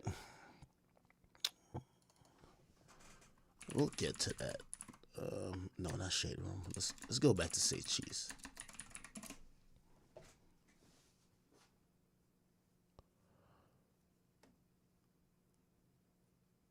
I was watching a Say Cheese interview today, yo. The nigga on there gonna say, yo, which he kind of right, but it sounded cold. He said, Big Jook, which is Gotti's brother, he said dying was probably the best thing could happen to him. And that sounded fucked up. But he was just saying, bro, actually, let me see if I can play it. Shout out to my boy Sean Cotton. Different people are not your partners. Everybody. Here we go. I think whatever label he's been on Say Cheese though. I don't know. The mentality is on top to feel like he didn't need nobody.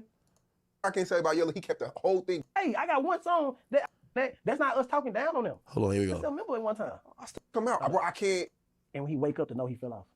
Which bottom got him? Yeah, he's a junkie. Here we go. Stand for something Sean to die for nothing. You know P. Diddy didn't rape nobody. He do the 1,000 fucking baby. But still, though, it's a powerful case. You gotta stand this.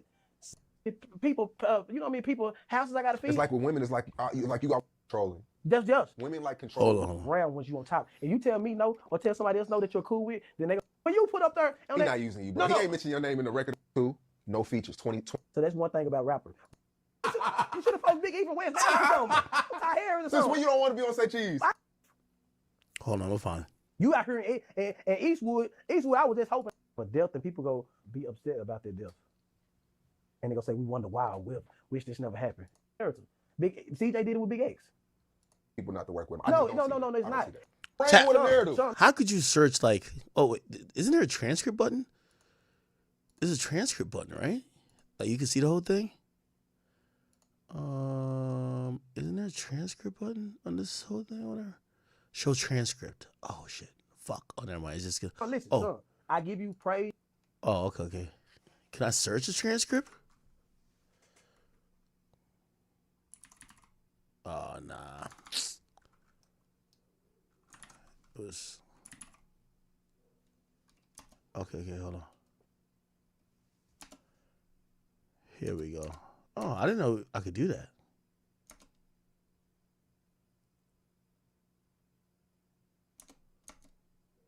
Hold on. Oh, shit.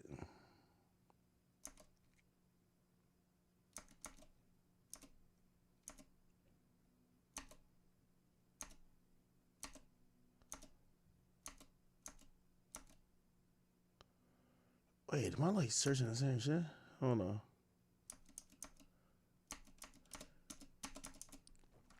Can't find it.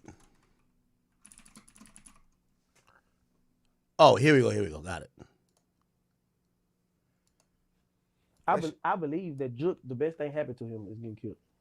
Because he would have been indicted and got life. Damn, that is true. I think so. He would have, yeah. Now, he would have again died. Now, I think that's like a tough thing to like hear though. He's saying the best thing that could happen to Big Jook was dying. I'm like, I don't know about that. But I do think he would have been indicted. But he got all the money from Gotti. Or I guess they got, because he was like a big part of CMG too. He has a lot of money. He wouldn't have went up in there like Justin Johnson just getting like hoed. Like Justin Johnson went to just get a life sentence, right? That's what he went for. Big Jook would have probably had a good defense to say, prove it. Prove that I told you I had $100K on Dolph. Did I pay you $100K?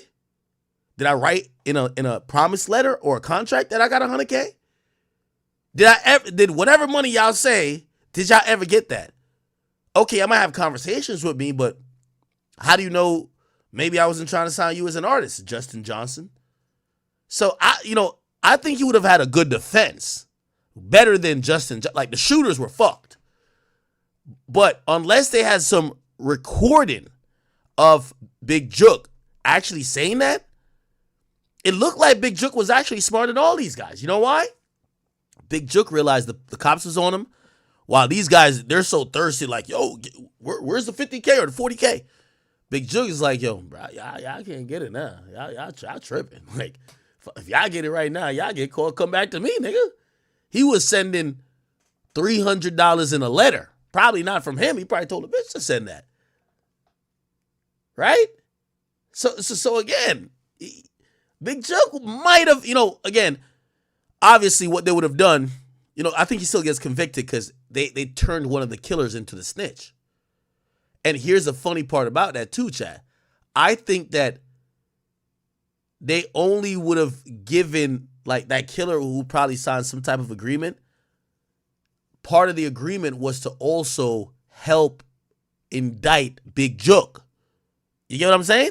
But then Big Jook dies. So now he's only telling on the shooter and essentially Hernandez Govan.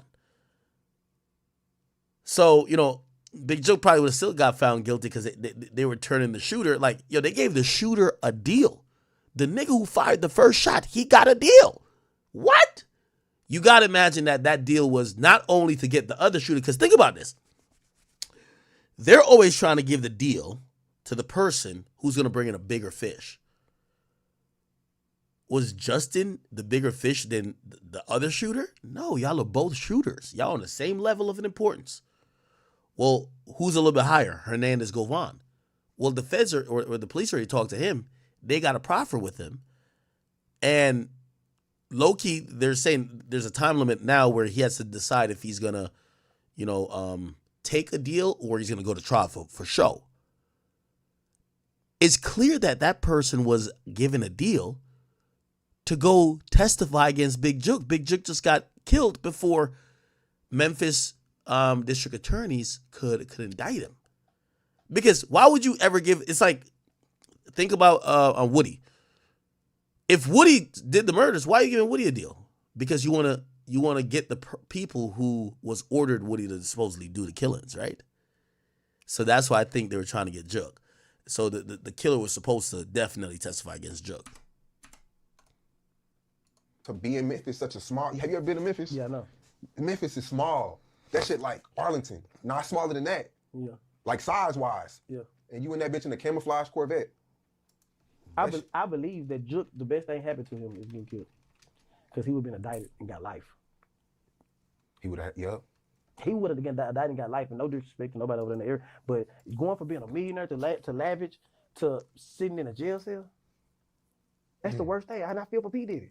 I don't believe P. Diddy did that shit. If you get so much power from being the number one blogger, they go. Now, he started wilding. I'm going to play a little bit of what he says, but one in the chat, if you think he's speaking facts or just spam the cap emoji if you think he's capping. So one in the chat if you think he's making some sense. Just spam cap if you're like, yo, bro, you're not making no sense. You're yapping. Come up with stories about you. You got to stand for some Sean to die for nothing. You know P. Diddy didn't rape nobody. He do the same thing everybody did with flew hoes out here. Everybody ain't lying. What they say? He didn't rape nobody. I don't think flying people out and giving them money should be a crime. Yeah, but, I don't think that but should be a what crime. is he charged with? But we've been hearing the same shit for years. What? Bro. That he's freaky?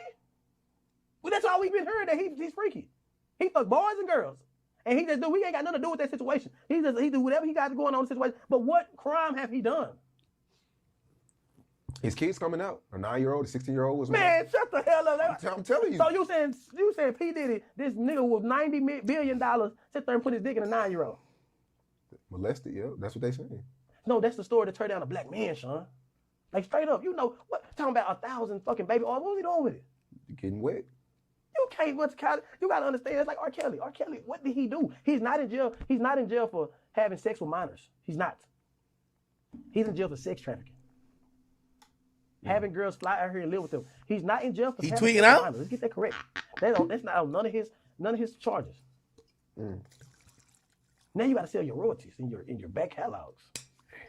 They take everything from you. Now you gotta sell them. I believe R. Kelly and P. Diddy. You don't think he touched minors or none of that? No, I believe P. Diddy. No, we never heard the initial charge. Like I even called the hotline. I don't know. Orlando Brown said he gave him the ooh squash. Now that wasn't a crime. Now 100%. That ain't got nothing to do with me. That wasn't a crime. Nah, this nigga's capping, bro. We know R. Kelly. Listen, R. Kelly and Aaliyah. Aaliyah was underage, bro. You don't believe that? You don't believe that nigga tapped that, bro? You think he was just in love with her and he never hit it, bro? Come on, bro. Come on, bro. Come on. Come on. Come on. All right. Anyway, I just wanted to play that big joke part first, okay? The hell?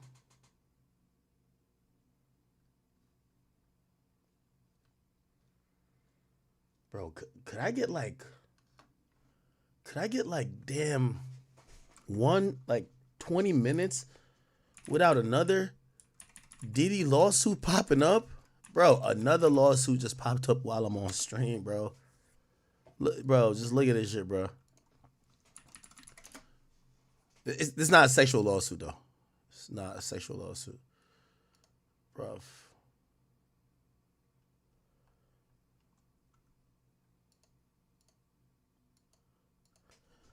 But this is going to be interesting. Hold on. Where the fuck is this? Or am I tripping? Am I tripping?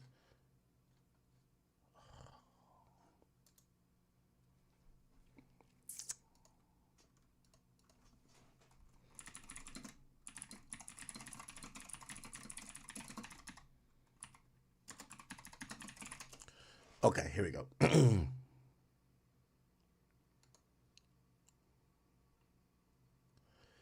Okay. All right. And the only reason I'm reading this is because this is giving a little bit of insight. So Diddy's son, Justin Combs, is getting sued for unpaid rental money. Now, we've all talked about Diddy. I've predicted that he's going to have to file for bankruptcy. Eventually, money's going to have to be an issue. Now, here's the thing about his son's lifestyle and the family's lifestyle. Diddy was a billionaire supporting, I forgot how many kids he has. We could Google that real quick. How many kids Diddy has? 7. With a burn rate of about $2 to $3 million a month, based on all the things he got going on. Lawyers, investigators, civil attorneys, a lot of other stuff that he's, just dealing with. Because of this drama, he's spending supposedly like $2 to $3 million a month. Yes, we understand that, he has hundreds of millions of dollars, or maybe even $1 billion. We don't think he has $1 billion liquid. But when will his family have to downsize, right? It says Diddy's oldest son, Justin Combs, is working to handle a lawsuit over missed payments on a Bentley while his father remains locked up. Chat, do you ever foresee a time that Diddy's son has to downgrade from the Bentley and cop a Toyota? You ever see that happening? I don't see that happening at all. I think we kind of look at Diddy and we have a perception of him having like an infinite bankroll. And also he's selling some stuff. He's selling the jet. The jet's going to give him tens of millions of dollars. So he's still going to have some money, right? And supposedly he has a lot of liquid, and he had enough liquid to pay the $18 million off to pay the property. So he got some bread. But I'm wondering, will we get to a point where the kids got to downgrade, right? But it said Justin Combs, I guess he was getting sued. And it says a lawyer representing Porsche Leasing Limited Company tells In Touch that the lawsuit. Oh wow! A lawyer for Porsche went to the media. You expect this from a lawyer that's representing a victim who wants to get some. You work for Porsche. What the fuck? Or Porsche Leasing. For Porsche Leasing, tells In Touch the lawsuit. Oh yeah, they think Diddy's done. You would never embarrass a client like this. You're embarrassing the Combs family. They're thinking Diddy's done. That's why they would, even if they sued, why go to the press with it, right? Yeah, they know Diddy won't ever buy a car from them ever again, but they're probably like, man, this thing is fucked. Tells In Touch a lawsuit brought against Justin, damn, Justin's 30, is in the process of being resolved. So why go to the media with it? Earlier this week, the company asked for the court to grant a default judgment against Justin for the amount of $190,000. Porsche claimed Justin owes $172,000 in missed payments on a 2022 Bentley Bentayga. What the fuck? Yo, this is the thing about leasing cars, chat. You want to see something crazy? Porsche leasing, right? It means he's leasing the car, okay? A Bentley Bentayga is like $160,000. Like, I know because I was going to get one. My neighbor got one, actually.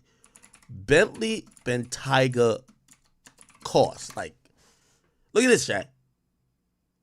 Well, I guess the base one is like, it says 203.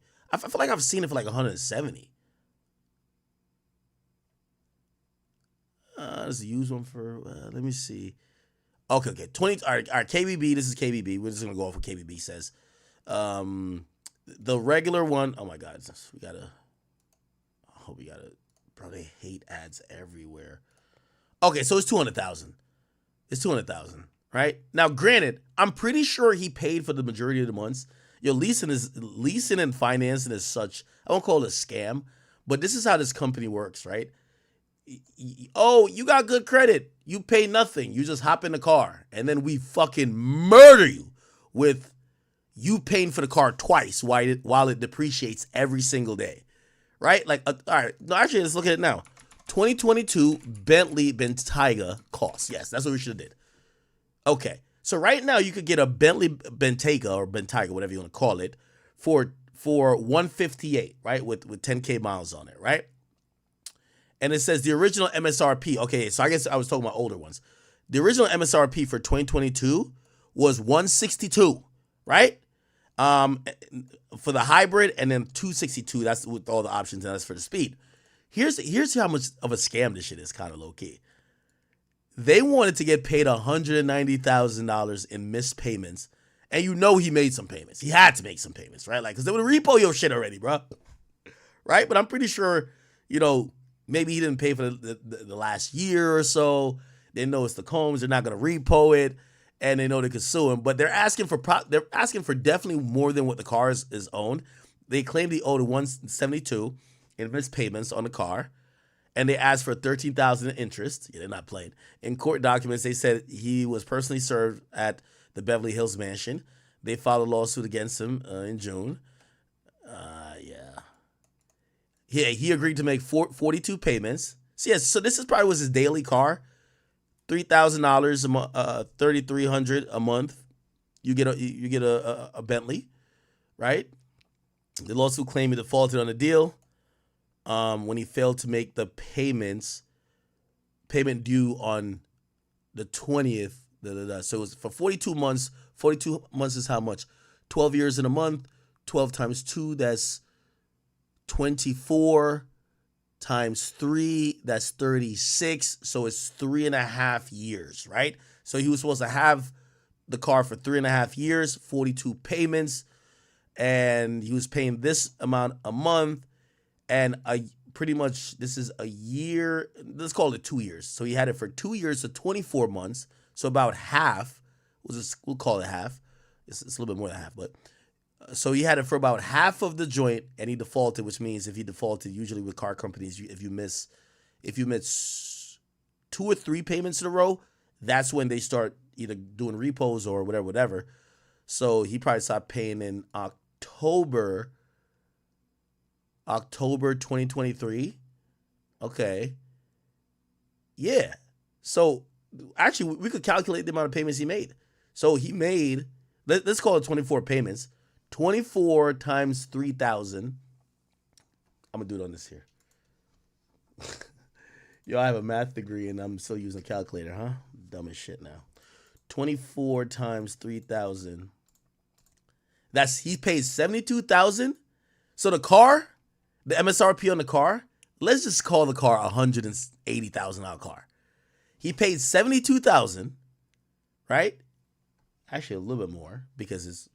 Let me calculate the exact amount. I just want to show you guys how much of a scam sometimes copping cars. I ain't gonna lie. After my last car, I'm done getting cars. Like, this shit is too much of a scam.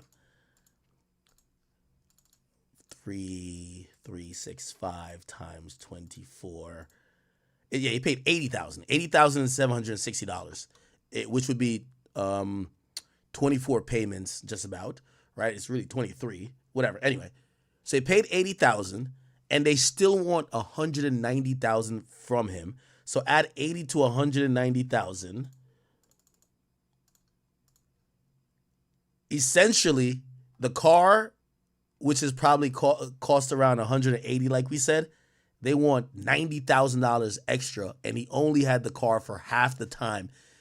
Basically, they want him to buy the car. You get what I'm saying? They essentially, he probably gave the car back already, but they want him to pay way more than the car cost when he initially got it, plus $90,000. If that's not a finesse for the car companies, tell me what is.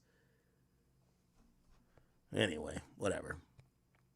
Per the lease, he was allowed to demand they were allowed to demand the entire amount if a default occurred. What the fuck? Y'all are weird. So y'all probably took the car back, then demanded the full amount?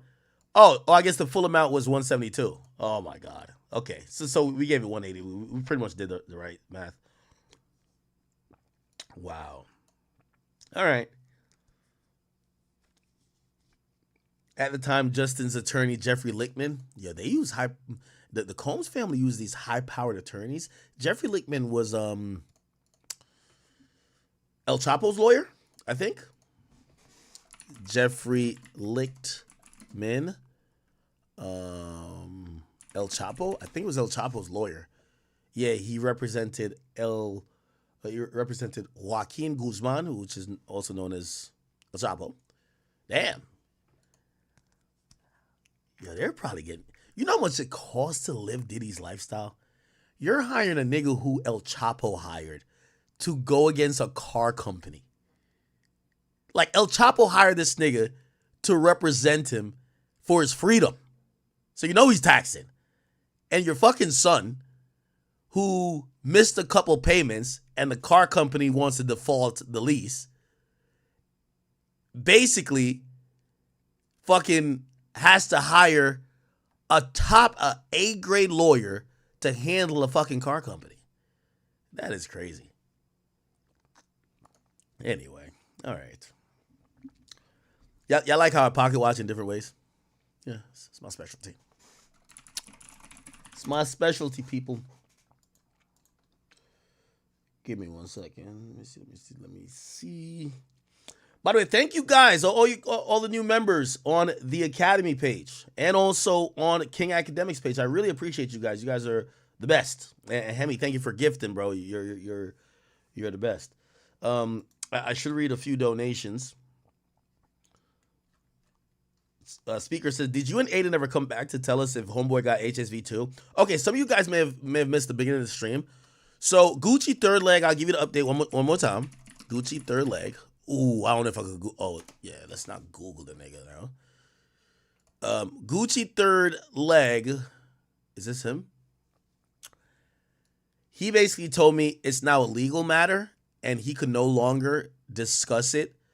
That's when I asked him about, did he get his results and was he going to be back on stream to present his results? He said he could no longer deal with it. He also did say he was sending pictures of her to his primary care provider because there were some pictures that surfaced of her at the time they met that looked like she might have had some bumps as well, which is like plot twist. I'm like, whatever.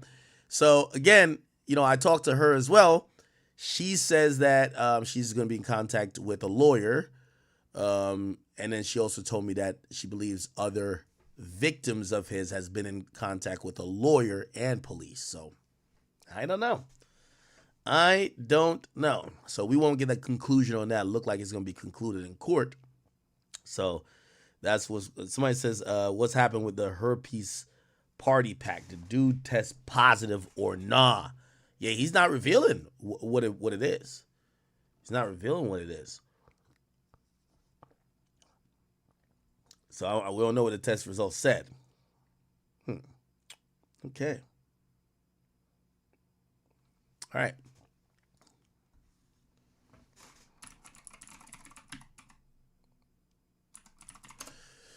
All right. Update on your favorite YouTuber.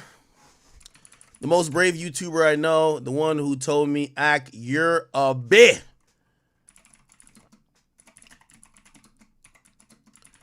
He says, Ak, you're a bitch. All you do is sit behind your computer like a pussy. And I go into the field with the killers. And I risk my life to bring the people content. And you know what? It's the first time somebody got me. I say, you know what? He right.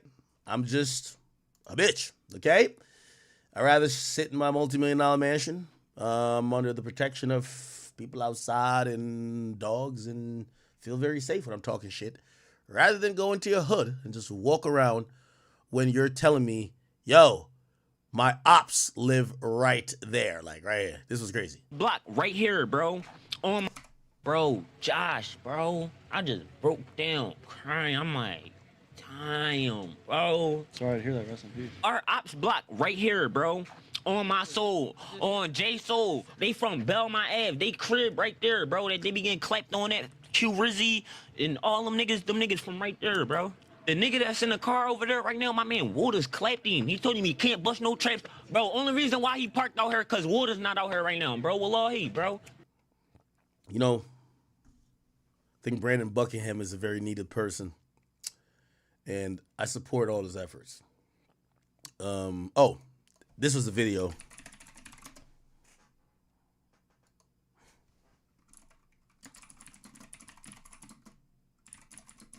Yeah, he has a second channel. Oh, I'm tapped in with him now.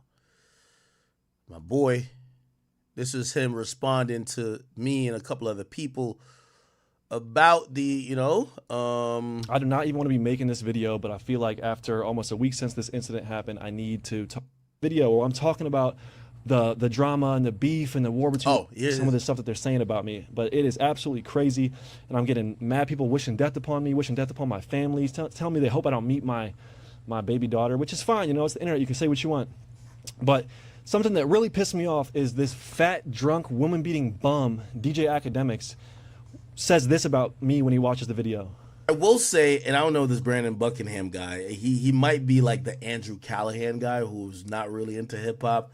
He's just kind of, I'm just going to be the white boy voyeuristic type of look. So he's not like Traplo Ross. Traplo Ross, you could tell, like he's at least caring about the culture somewhat. So he doesn't even know me. He looks at me for 1 second and says that I'm not for the culture. I'm not a... By the way, I've changed my opinion. He's 100% for the culture. I fuck with Brandon. Like, again, so I'm just catch up to speed. Fan of rap music and says I'm voyeuristic. Look, what has DJ Akademiks ever done? He's always... And by the way, he's about to say some stuff. Chat, don't know. He is right. Sitting behind his computer screen. He's really a fat bitch. He's a fat, drunk bitch sitting behind his computer screen, watching my video, reacting to my video, saying that I'm voyeuristic. Right? He's being voyeuristic about me. He's never even done anything. He's literally afraid to go outside. He's never even been outside. And I'm not trying to act tough because I know I'm a super civilian. I'm not about that life.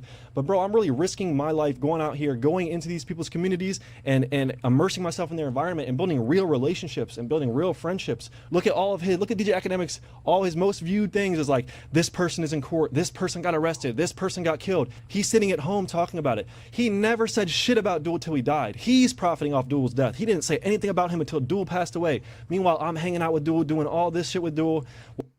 Chad, I hate to admit it. The boy right. He's in the field. While he's alive, but Akademiks didn't do shit, but he gets the pass. No one's flaming Akademiks, even though he never even mentioned Duel until he passed away. And now that he's dying, he wants to talk about him and say this, and he wants to talk bad about me when Akademiks is really a pussy, bro. He's only gonna put hands... Pussy nigga association.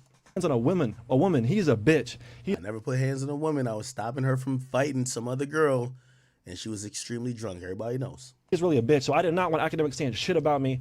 This is not what I wanted to happen. I did not get Duel killed. I would never set Duel up. I would never want any of that stuff. And you have OT7 Kwani saying stuff right now online, bro. I'm gonna bring Brandon to the city though and show y'all how to really do the interview, like, and not die a day after. You feel me? Like, But yeah, though, I'm gonna show you. I'm gonna bring Brandon to the city and really go through every hood, like every. Chat, I don't know why y'all say I'm about to cook. I'm not. I just told you I agree with him. I realized everything the nigga said was right when this happened. Hold on.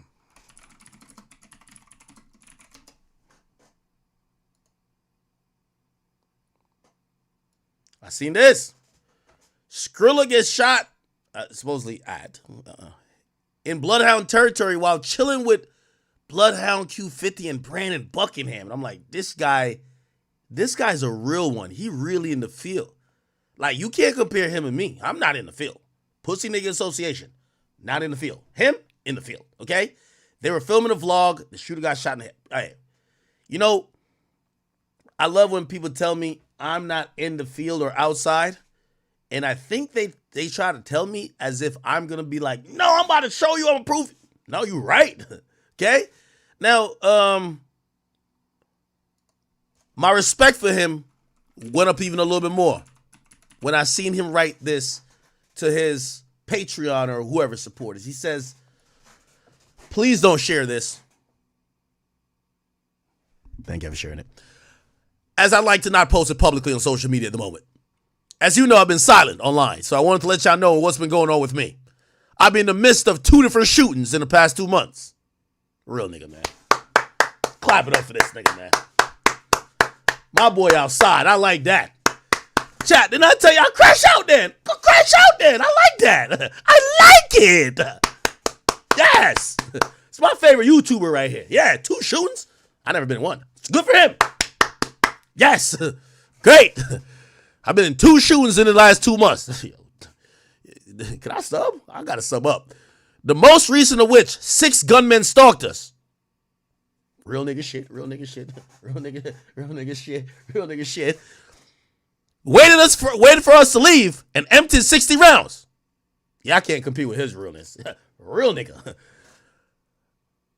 Close strays, one of which struck my cameraman in his neck, coming close to kill him.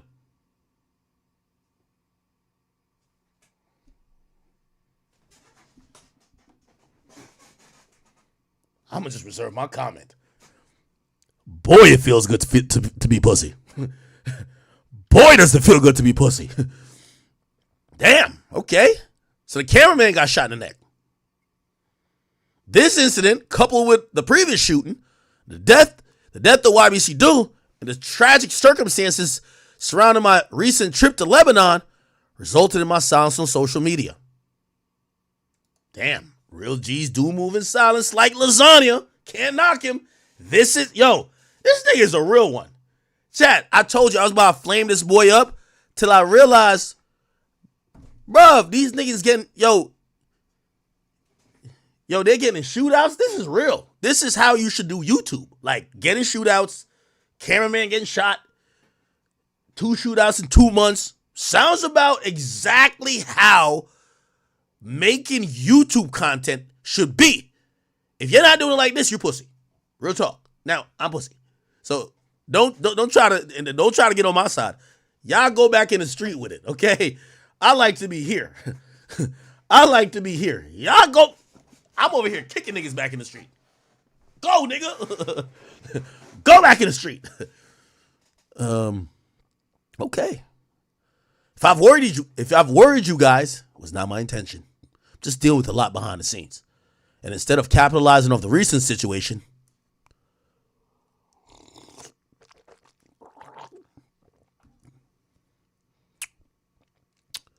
or the recent attention to my name, instead I'm doing my best to be courteous of those involved in these tragic circumstances. Sound like my nigga trying to say he need a new cameraman because he's staying in the field.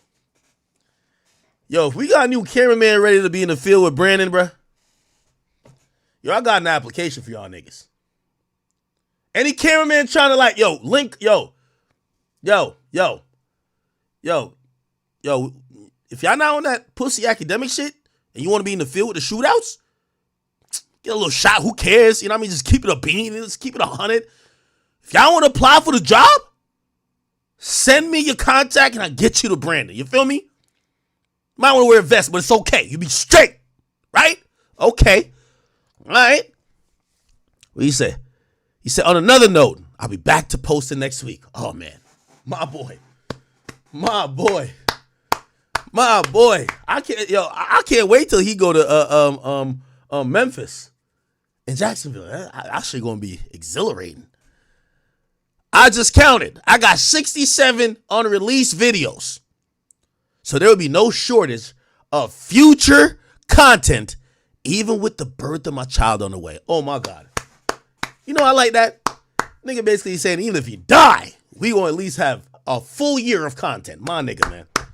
Dedication. I like that. This is my favorite content creator right now. I swear. It's my favorite content creator. This is my favorite content creator. Yeah, I'm tired of y'all pussy-ass vloggers and news reporters. I'm tired of myself. Okay? I like this guy. Thank you for your support and believing in me. I believe in you, bro. Okay.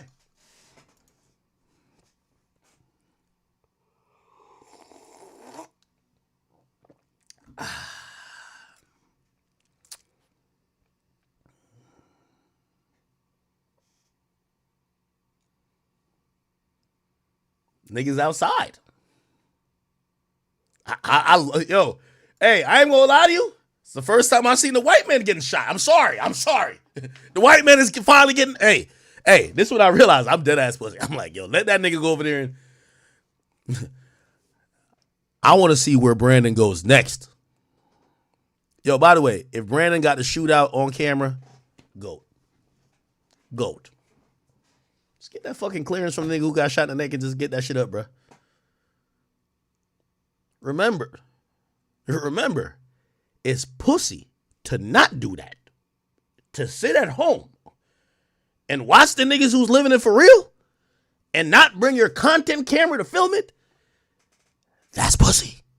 So being there, for all I know, y'all could have soaked up a couple bullets for the real niggas. That's some real shit. I like it.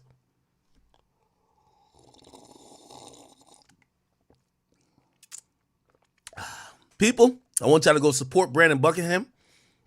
By the way, remember he say, and I know y'all be like, yo, Ack, why are you doing this?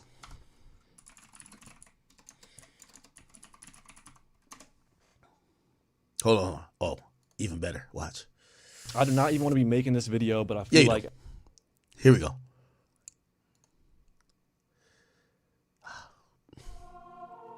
With all due disrespect... Oh, man. Yeah. Oh, nah.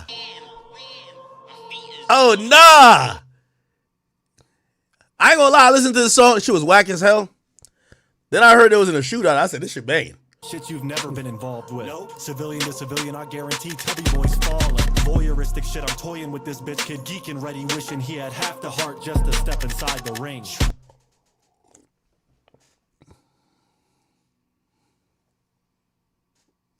Stay inside and stream, you drunk bitch. This lame I will. I will.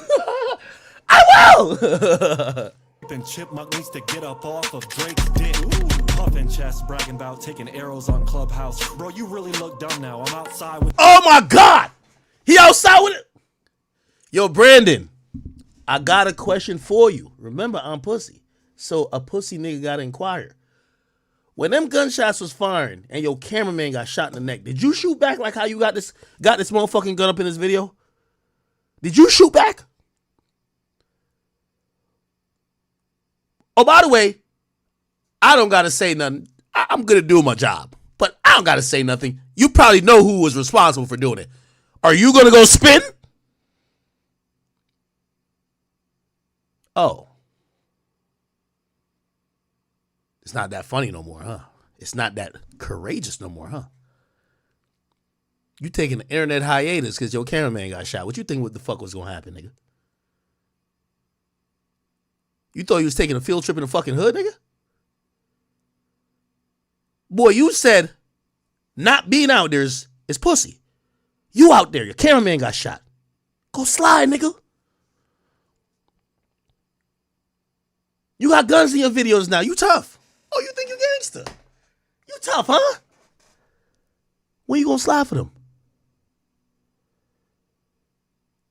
message to the rest of the non-Nimwit creators. Don't let nobody, listen, this is why I'm giving him props.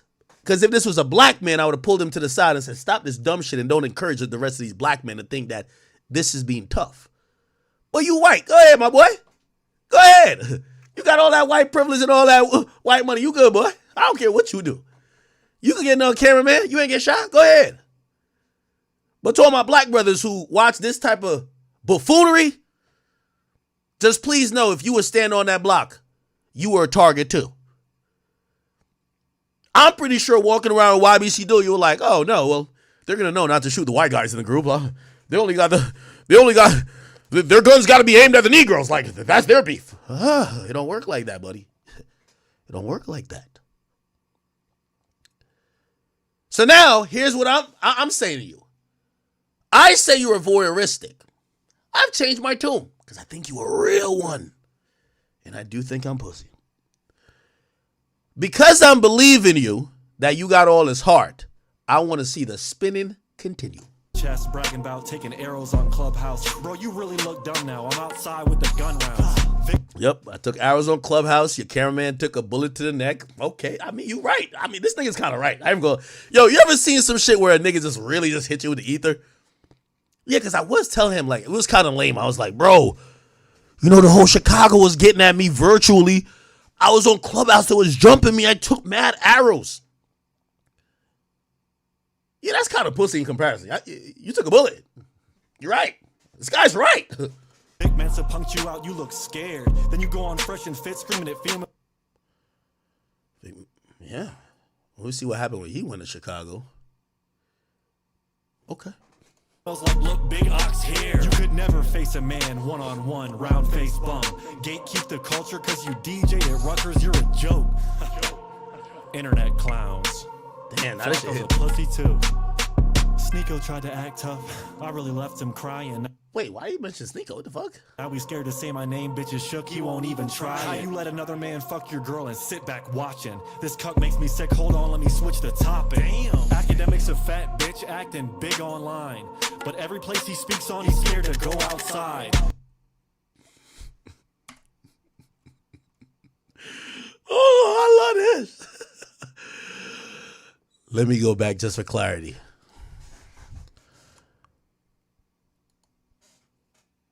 The most recent of which, 6 gunmen stalked us. By the way, this is snitching. I can say this. You in the field. You can't. No, Brandon. We kicking you out. You in the field. You snitching right now. You snitching. Why you counting the gunmen? You should have been counting the bullets. You like that. You should have been you should have been dumping, bro. But I ain't gonna lie, he telling the truth. Place he speaks on, he's scared to go outside. Nah, he right. Let me see. When he went outside, emptied over 60 rounds, close range. One, my cameraman got stuck in the neck. You know me. Let me see.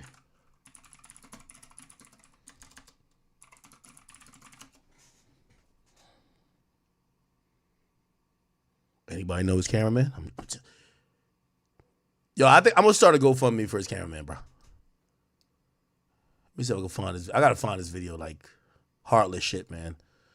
Where's the cameraman? Cameraman. Does he ever show the camera? Oh, filmed by this guy. Here we go. Is it him?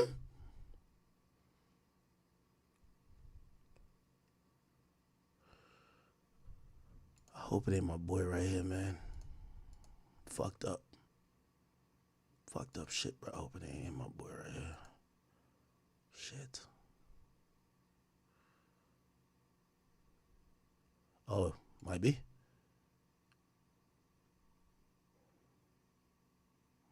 I don't know. All right. Anyway, let's finish the video chat.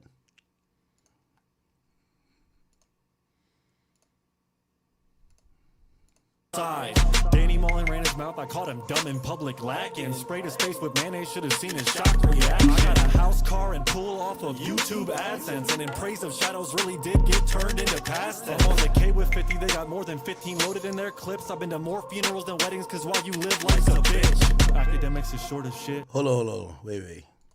Funerals than weddings, cause while you live. You say been to more funerals than weddings? I ain't gonna lie to you, bro. Sound like you wanted to go to another funeral. Your man looked like he survived. You could have went to one more.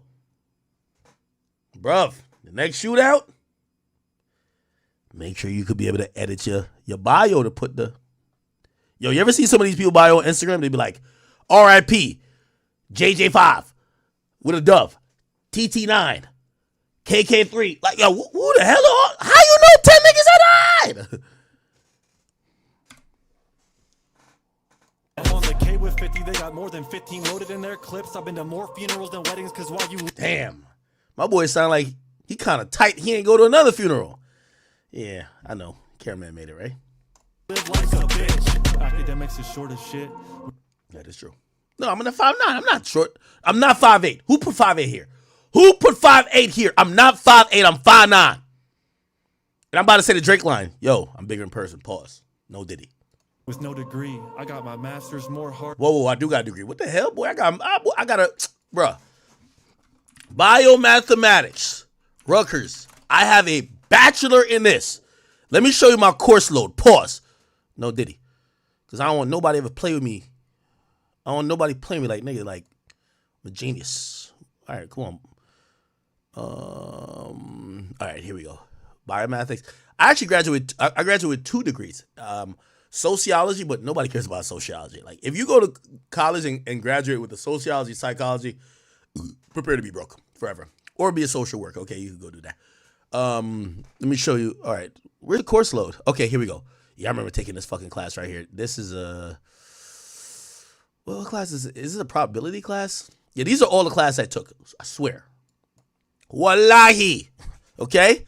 Promise you I took these classes. These are right. This is intro classes: general biology, research in genetics, molecular biology. Okay, let's wait. There's way more classes. Where the fuck? Jesus Christ! Come on, man, make me look good. Where is my biomathematics joint? Okay, it's under the course. Okay, here's beyond it. What the fuck? Oh my god. I don't know. I haven't been on this fucking... I showed up to my... They got the best oxtail spot at my college. I showed up the other day. You know what I mean? And said what up to my peoples. Here we go. Where is it? Where's the course catalog? Research and biomathematics. I don't know. This mad classes, bro. I ain't gonna lie to you. I know that shit was dumb hard. I would never do college again. Ever in my life.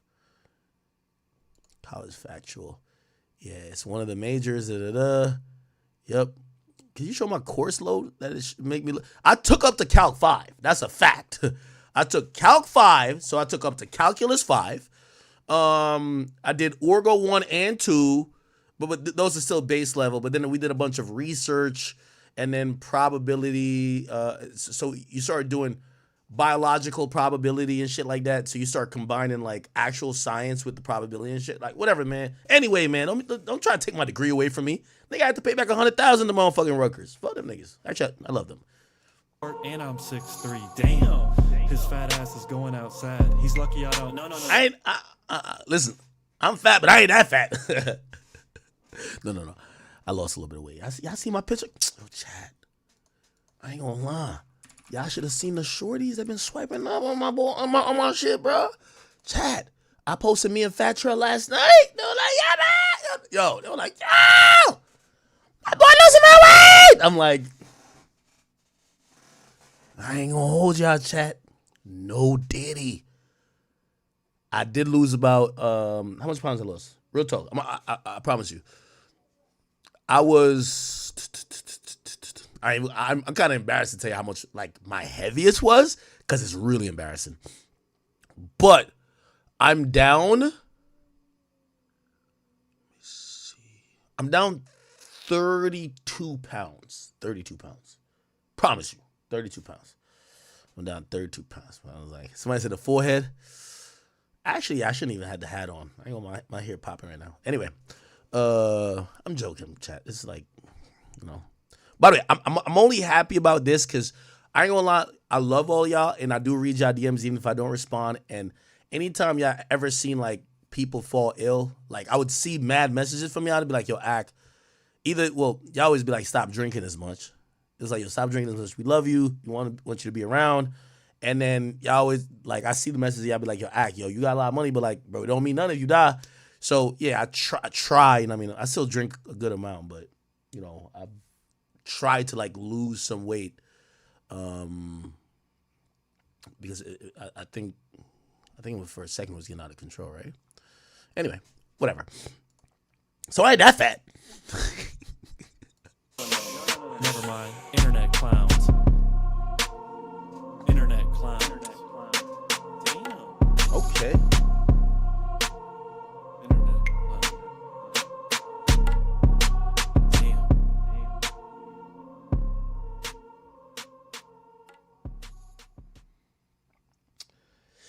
Alrighty then. Okay. Yeah, for my black brothers out here, don't follow this white Caucasoid nigga right here. This you see these Caucasians, and like I'm giving some real talk to my black brothers who be doing content. Don't follow Adam22. You see how Adam was talking to Ruger? If that was a black podcaster, Ruger is slapping him. You know why? Because when black people sit down with white dudes, they automatically think that Ruger didn't slap, in my opinion, he didn't slap Adam because he really think that security was going to murder him right there. Because, number one, even when we think about police, we think about white. We just think about white people. So all these niggas act very different to white people. So when you see like Brandon Buckingham talking about, oh, it's pussy that y'all not going to certain places, bro, please don't go. Like, if you're covering content and you're just giving your opinion, you don't need to be in motherfucking Jacksonville or Memphis, Tennessee. Now, of course, you should be incentivized to talk to the artist, but have a headquarters. Fat Trell came through last night. Do I need to go be in the trenches of motherfucking DC and just sit there on the block filming some video where he's dissing people for me to feel, bro? Don't listen to this white Caucasoid boy. Let him keep going and keep getting shot at. So, you know, when I see that, I'm like, Brandon, thank you for showing us what being tough sounds like, because now you gave me more of a reason to tell my other black brethren that being pussy is cool. Because when you're talking about you're outside and making songs like that, and your nigga gonna sound like one of them people on the cancer commercial for cigarettes because he got shot in the neck, that ain't cool, my nigga. That is not cool. But I'm talking to us, this is a black people conversation. You white. You got great health insurance. The Patreon is hitting. Boy, get another white cameraman and go back to Chicago after you spin, because I seen the gun. I like that gun. Go spin, okay? And then keep doing that. Remember, you not pussy. Who cares if your cameraman got shot? Shit happens. It's the streets. Anyway. Let me move on. All right. What are we doing next?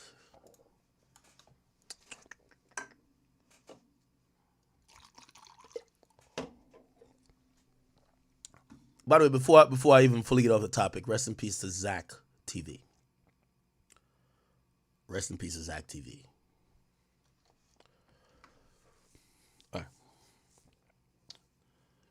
All right, let's see what else is going on. We do have... Oh, chat. Oh, my God. Tell me why me and Safari was on text. Y'all know me and Safari kind of cool now?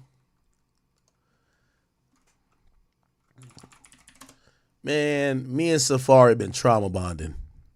Yo, essentially, Erica Mena, his pretty much ex-wife, I don't know if they fully finalized the divorce, but the mother of his 2 kids, I believe, or I don't know if they have 2 or 3, she basically got online and showed a calendar. Erica Mena, Safari. And she said, look at the calendar. This is how long She showed the calendar showing that Safari, this is the calendar right here, only has spent time with his kids for the days in the red, and she's had the kids for all the days in the yellow. She basically says he's only had the kids 16 times this year for these amount of days, and that he's a goddamn deadbeat. Okay? Now, Safari finally responded, and he actually dropped a video on YouTube explaining himself. Right? Before that, she also got on, I don't know if it's still up here, but she got on, hold on. She got on Instagram, and she was talking about how uninvolved he is in his kid's life. Basically, he's saying that he rather play parent to someone else's kid rather than his own. Let me see if I could find it. If not, it is okay. Here we go. So I absolutely have to speak on this whole you gave him a second baby thing. Let's just state facts real quick. With King, my firstborn son, I had no idea I was pregnant until 5 months. I was getting my period, no symptoms at all. And yeah, 5 months pregnant. Had no idea. Years later, I get pregnant with Legend. Now, granted, yes, me and him were having issues, you know, after me having Sapphire, but we were still married and we were still going through that roller coaster of trying to fix our marriage. So with that process comes makeup sex a lot. Anywho, I went for my yearly checkup with Dr. Jackie, and boy, can she vouch for this, because I still to this day have this video. I went for my annual checkup, and I was flat, no stomach, no symptoms. I actually just finished my period, and I go for my checkup. Dr. Jackie, pulling you in for this one, because this was actually a very memorable day, I'm sure, for both of us. Anywho, she walks in, because I definitely peed in that cup, which came up positive, obviously, for pregnancy. Behind her comes this monitor to check my belly. And I was thrown off, but anywho, she asks me if I wanted to know the good news or the bad news. And of course I wanted the good news, and that's when she broke it to me. You're pregnant. And you're months and months and months pregnant. No way. I just had my period. Boy, did she put that monitor on my stomach, and Legend was there, full face, hand. I still have the video. He was grown. So to clarify me hiding pregnancy, when I found out, a week later he found out. So it wasn't high. So yeah, and let's also, you know, let's keep it funky. I didn't give the DB name. You guys did. DB is dead beat. I mean, you guys saw it all play out for yourselves on TV. You know, like, he didn't hide it. You guys labeled it, and it was fitting, so, you know, I just went along with it because it's the truth. But anyway, don't feel sorry for me. I made it through postpartum, heartbreak, and, you know, all he has to do is go to the school and pick them up. Never has to make contact with me, but chooses not to, because apparently the school he helped me pick out, by the way, is too far for him to come drive. Mind you, everything in Florida is about 30 minutes away, but that's too far. But anyway, that's a whole nother topic. So yeah, I just want to clarify. So yeah, I didn't go all that time hiding that I was pregnant on purpose. I didn't even know I was pregnant. Okay. All right. Anyway, you know, Safari dropped the video, and he was explaining why he only seen his kids for that little amount of time. I'm gonna be honest with you, man. The video was compelling. It's a little bit shocking, but there's a lot of men suffering in silence. And when I watched it, I said, "Damn, fuck." See my boy Safari going through it. So this is the video, and I'm gonna speed it up a bit because I know, you know, I want to just watch things in real time. Watch this though.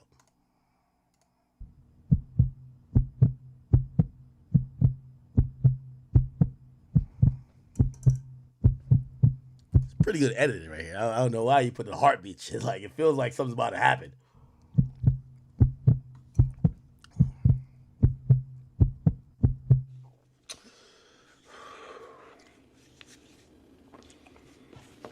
How old is Safari? How old is Safari? Safari's 43? Yo, Safari be looking like pause, like mad moisturized, like Safari be looking like 35, I swear. That nigga 43?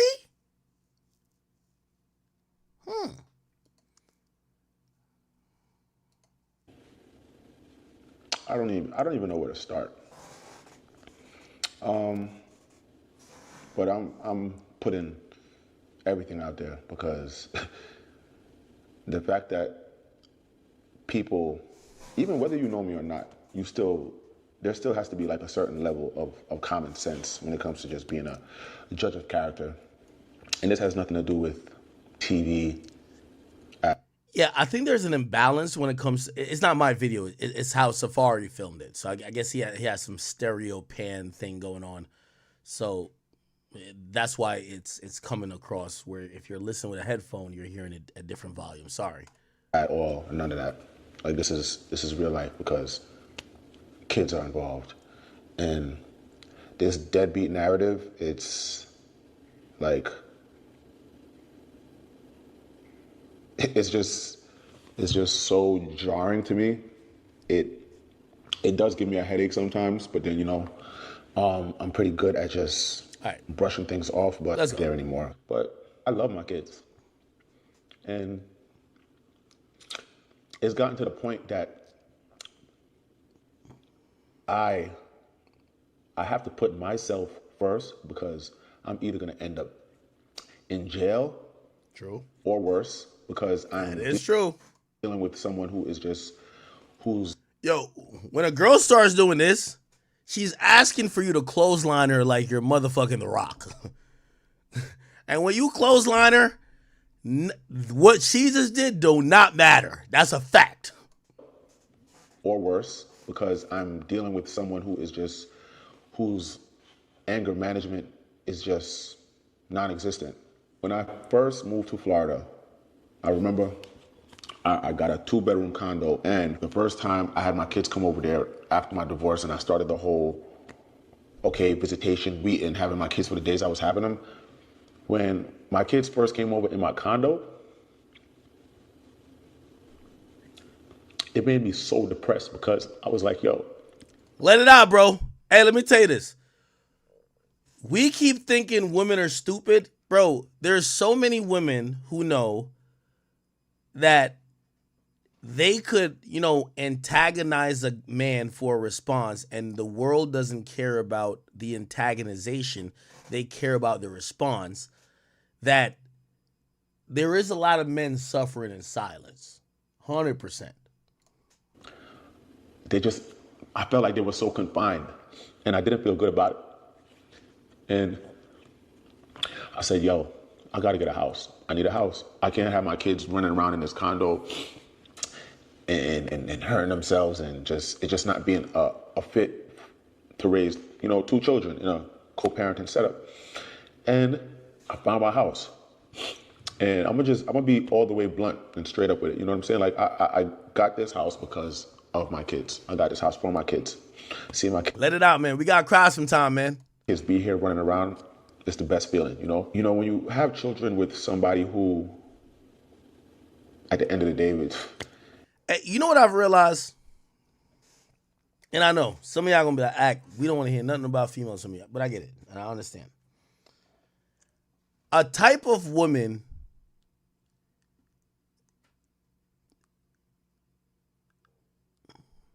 who loves to put hands on anybody, whether it be a man or other women, is usually a broken woman. Like Krishan Rock's a broken woman to me. Like women, if their problem-solving mechanism is to fight, that is problematic. Erica Mena got introduced to us. I don't know if you ever seen when this is when she was fucking DJ Envy. She was his side chick, right? And Erica Mena fighting. She got on the show just scrapping. How you feel about Rich? Look. Let's prove him wrong. Basically, while in the claim, you make so that's funny though. I ain't on your team, but you. She was the original Christian Rock. Was quick to watch. Look. I brought it up to give you life, and that's why you're sitting. Exactly. You're a weak bitch. Keep it moving. Go ahead, Erica. Oh, look. Let me tell you this, man. You know, this is a familial child rearing type of thing. When you find a woman who think it's cool to fight in public, who doesn't have, you know, she doesn't think about, oh, my mom might watch this. She might be embarrassed. Yo, my dad might watch this. He might not want to go to work and talk to his coworkers about his daughter scrapping. You're dealing with usually, we got to flat out say it, a nutcase, right? Women, like, it's more, and I'm not getting sexist here, but like, it's more of a common thing for two men to solve their issues with violence. But when women think that, you know, women are already the weaker sex physically. If they think that putting hands on people is a problem-solving type of method, they're broken. They're broken. Facts, okay? So we saw this with Erica Mena. But, I don't know, God has created and God has done some shit, man. God gives the chat, and one in the chat if y'all agree, or just cap emoji if y'all disagree. God has done some shit, and this is why, like, I think God be having fun with the world. The broken chicks, the toxic chicks, God evens out the score. They're the best. They're the freakiest, best sex-wise. So, like, you get a bunch of dudes who don't want that, but tolerate it, right? Because, like, put it like this, and also he makes them beautiful. Like, put it like this. Erica Mena acts like a swine. She's always acted like a swine. She's acted like an animal that need to be caged and possibly euthanized. Let's just be very clear. Christian Rock, she's been acting like a swine for years. But clearly Blueface seen something in her. I think it was that green ooze that was dripping out of pussy on that video that was tweeted out. But something made him stay there. There's always something redeeming about a toxic woman that the guy still sticks around for. That's 100% fact. Might be beauty, might be sex, might be something. But generally, this type of behavior nobody likes. Okay? Now, these women, when I mean they're broken, they go through the world, maybe aided by their beauty. They go through the world facilitated by whatever reason that people tolerate them, and they justify their behavior to say, well, I'm this pretty Puerto Rican girl or whatever she is, and niggas still on my body while I'm acting this way. Why should I change? Right? And I kind of get that angle too. She's going to get DJ Envy. She's going to get Safari. She's fucked Bow Wow, or Bow Wow engaged to her. Why should she change this ratchet behavior when she keeps getting man after man with a high net worth that is definitely down to tolerate her bullshit? Okay? And by the way, I give another one. I give another angle to it, and this is why I think she's so frustrated. With all due respect, and Erica Mena, if you see this, I'm gonna beef with you. Erica Mena is at the end of the road. Erica Mena don't look at I used to think Erica Mena was the baddest chick, one of the baddest chicks, period, on TV. Like, fuck celebrities, fuck rappers, like, she was just really attractive. These days, she kind of look like Skeletor. I gotta keep it a bean. Like, bruv, like, she kind of look like, bruv, it's over. You know what I mean? Like, she don't look like she's 22 no more. Like, it's over. And what we're seeing now is the side effects of a woman who has always had bad behavior, not able to keep getting away with some of the bad behavior and is now seething. That's what's manifested onto Safari, while he's the father of her 2 kids. And by the way, she has another kid. Let's get back to the story. It shouldn't even have happened, because I should have just noticed certain things when it came to parenting. You know, when you're with someone for 3 years and they have a child, and you probably saw the child 3 to 4 times because the child was put off to go live with somebody else. And, you know, you kind of look past it when you don't have kids. When you finally get to have a conversation. Let's get a little bit to the drama. If I ever had to live with my mother, having a forefront, and I kind of just looked past certain things and thought that, you know, maybe I could help and make things better. But when you aren't with somebody and it doesn't work out, and the two of you are just like in a weird space and everything is a fight, especially in front of the kids, like, I'm not gonna subject myself to that. Yo, chat, unfortunately, bro, I ain't gonna lie, man. Yo, look, he says he's on the phone with police. Let me tell you this another thing too, to y'all men. We gotta normalize calling the police on girls. If you can't beat the brakes off of them, and they don't, like, trust me, you're done. You have to call the cops. Like, there's nothing. Women know how to operate in a space where you're either gonna look pussy or you're gonna be a woman beater. And there is no in between. So she starts to break your shit. She in your house. You know another thing I've learned? Argue with a woman at her place. Don't argue at yours. When she in your place and she can't get her way, she starts throwing shit, kicking shit, breaking shit. So he gotta call the cops. Because you know what? If he grabs her and physically puts her outside, she posts on the gram, look at my bruise. This nigga just like yoked me up. You're in an unwinnable situation. This is one of the reasons, no matter what I've ever said about Jay-Z, I credited Jay-Z with having, and probably it was because, you know, that's your wife's sister, so you're not gonna like hit her back. But like, my boy was like, he was doing all that shit, never once even pushed her off. Jay-Z's a saint. My kids have never, ever seen me upset. My kids have never heard me yell. Bitch, you're texting me. Yeah, you are too. You did that. You did that. I need you. No. Before I need you. Remember that. Nice flow, Linda. Yeah, go ahead. You too, bitch. Go ahead. Go ahead. Because your other 2 kids are going to be miserable just like you. Oh, fuck all of y'all. Jerk off. Go ahead. Go ahead. Go ahead. Go ahead. All because of you. All because of you. All because of you. I don't argue. That's just not in me. But, you know, on the other hand, the other side, they don't operate or think the way I do. And when I have my kids and someone is pretty much trying to...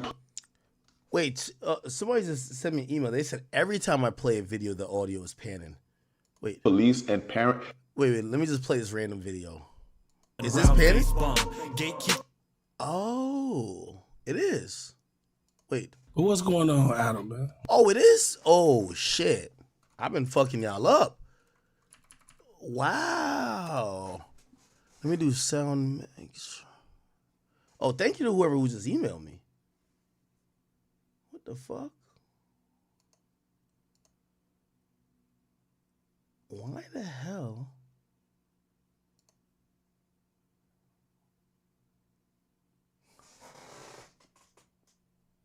How is that a thing?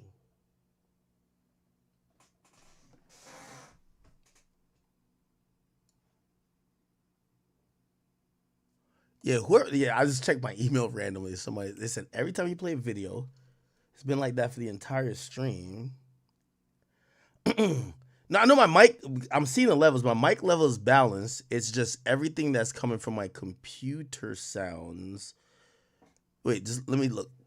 I'm gonna have to troubleshoot this while I'm on here with y'all. Yeah, I know. That's what everybody's been thinking for.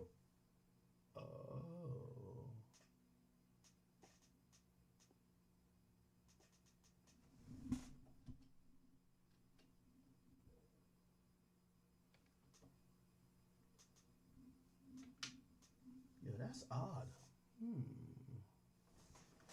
It wouldn't be this, would it? Hold on.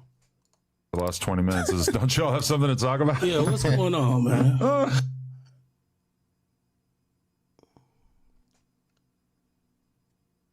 What the hell could it be?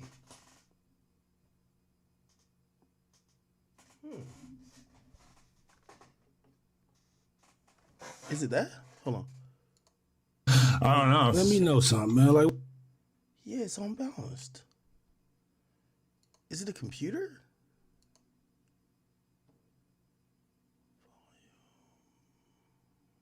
It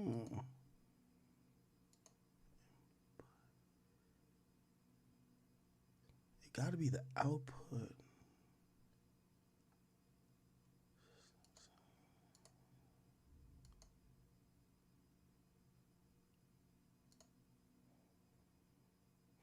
Yeah, I don't know, chat. God damn. I feel bad now. I've been fucking y'all up. I don't know. I've been fucking y'all up. Let me see. Level. Give me a second. I'm trying to figure it out. what we learning? Yeah, what the fuck? I don't know what it is. I feel like you're.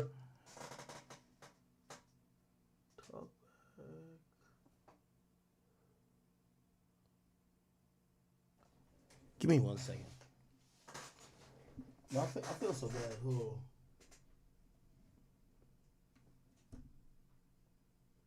I think this does it.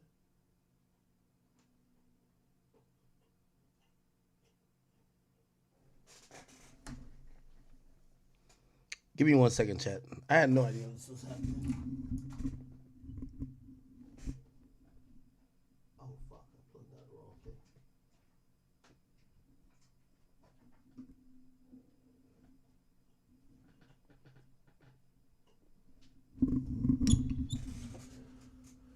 What the fuck? Disappointed. What? Why is that happening? On a scale of 1 to 10, how bad is it? It's probably bad, right?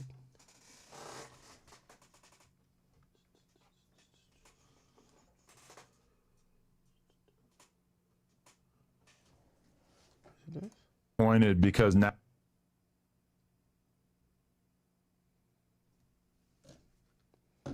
It's probably something. I don't know what it is.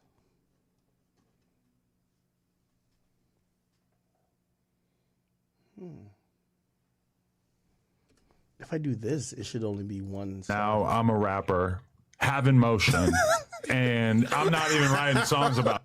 No. My check. Okay, I'm good. So it's the USB shit.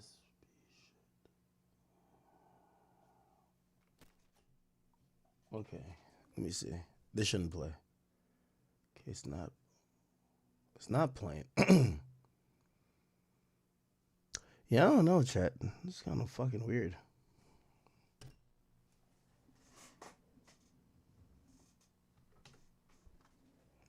All right, do 1 second. This when the freestyle came out and I didn't have any bars for you. Skipped right over you, went straight to J-Main. Before the freestyle. That works, right? I just fixed it. What the fuck is that? Oh, yeah. What the fuck? When did I press that button? All right, so we're good now, right? Okay. God damn it, man. I've been giving y'all bad audio. I hurts my feelings. Trust me, like, I used to be recording in the back of my Mazda 3, giving y'all it's projecting. So trust me, I hate bad audio. I fucking hate it. So I'm so sorry, Chad. I want to apologize so bad. You know what I'm gonna do? Yo, can I gift memberships? For that, I'm gonna see if I could gift like 100. I might gift like 100 subs on Twitch and on 100 members on YouTube. I'm sorry, Chad. Honestly. And like watch every single thing I'm doing and call, oh, who's there? What's going on? It's just so unhealthy, so excessive, to the point where it just creates a lot of issues. Like, you can't pick and choose when it's okay to say, okay, the kids are good, and then if we're not, in a good space, then it's an issue. I've taken my kids to Jamaica. If I was such a bad parent, nobody's gonna let a man take the kids to Jamaica by myself. I didn't have no help, and I don't want a biscuit for it. I did it. It just creates such a level of toxicity that it's better to just be like, you know what, I'm gonna deal with this through the courts, and when this thing gets sorted out how it's supposed to be sorted out, then okay, we'll figure it out. So for the Yeah, my boy had kids with a demon, bro. past, few months, that's what I've been dealing with when it came to, looking for lawyers and just trying to figure out this whole thing, because my original standing order for this child support and the visitation and all of that, everything, it originated from Georgia. We moved to Florida. When we moved to Florida, everything has to get transferred over. It just got transferred over like this week. So now I get to find out what this new setup is going to be, because I refuse to go to her house to pick up the kids. I refuse. I'm not. It's just too unstable, too unpredictable. And the only way I would do it is either a police precinct, or if the kids are somewhere else and I'm picking them up from there. But everything is just done off of spite and being malicious intent on the other end. Me, I don't move like that. I don't live like that. When people look at me, I don't look like I'm carrying stress. I don't look like I'm losing weight. I don't look like I'm just harboring so much hate inside me that it physically begins to show. And I'm a father. I'm a grown-ass man. When I have my kids in there with me, they're under my care. They don't have nothing to worry about. So I'm not gonna have anybody acting like they need to know every single thing going on. When I was filming Love and Hip Hop Miami and I had my kids here calling, Yeah, I'm gifting some subs. Memberships right now. I'm doing on King Akademiks. Where the kids at? I'm about to do it on the Academy too. What do you do? Oh, you better not be filming with the kids. Oh. First of all, I've never filmed with the kids ever by myself on Love and Hip Hop. They're not a part of my storyline. That doesn't make sense to me. I'm not gonna be in the park pushing the kids, playing, of course they wanted to see me film with them, but both parents have to sign off on that. And that wasn't happening. And Yo, Chad, I could see the frustration in his eyes, bro. Feel bad for you, brother. I ain't gonna lie, I was watching this video like, Safari got it light. The last instant of when we had a transfer with the kids, she called me and said, hey, I'm in the area. I can save you a trip. I could come pick the kids up. And I'm tired and I don't want to do the drive. And it was like really like early in the morning or whatever. So I'm like, all right, cool. I let her in, lay down in the kids' room. One of the kids was in there. Next to the kids was laying with me in my room. And when she gets up, she's like, she wants to have a conversation with me. I'm like, okay, let's talk. As soon as she starts talking, is yelling, screaming, all of that. I said, yo, look, I'm not doing that. And if you can't talk to me normally in front of the kids, where the kids don't realize that we're having a discussion about something that we're not agreeing on, then I'm not having it. Oh, I don't give a half, blah, blah, blah, blah, blah, all this yelling, whatever. So I'm like, okay, forget it. Just, you here, pick them up, you can leave. And in my face, all of that, blah, blah, blah, and all that. So I'm like, all right, you don't want to leave. I call the cops. I'm on the phone with the cops. I'm telling them, hey, before this escalates, I would like police presence here because I want her to leave. Filming me calling the cops. Okay, I'm calling the cops, you're filming me. You're the one with the anger management problem just going off. So break stuff up in the house, has the kids running over glass, breaking stuff up outside.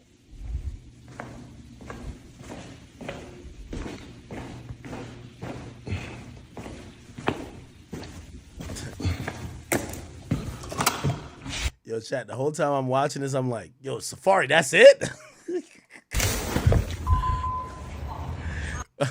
And I'm saying that, unfortunately. After that, I just was like, you know what? If I can't pick up my kids in a place that is like a drop-off point or a police precinct, I'm not picking them up because I'm not going to her house ever again in life. My daughter, she has an iPad. I'm blocked on the iPad. My daughter's 4 years old. She doesn't know how to block people. She doesn't even know how to text. Childish, just like BS like that. So I'm like, okay. The next time I got my kids after that, before that, when I went and I was gonna get a restraining order because, she's doing stuff like showing up in my crib, 5 o'clock in the morning, pulling out a ladder, hopping the fence. Oh my God, what is that? Oh my God, what is that? I ain't gonna lie, man. I looked at this and I was like, fence climbing, breaking into the house.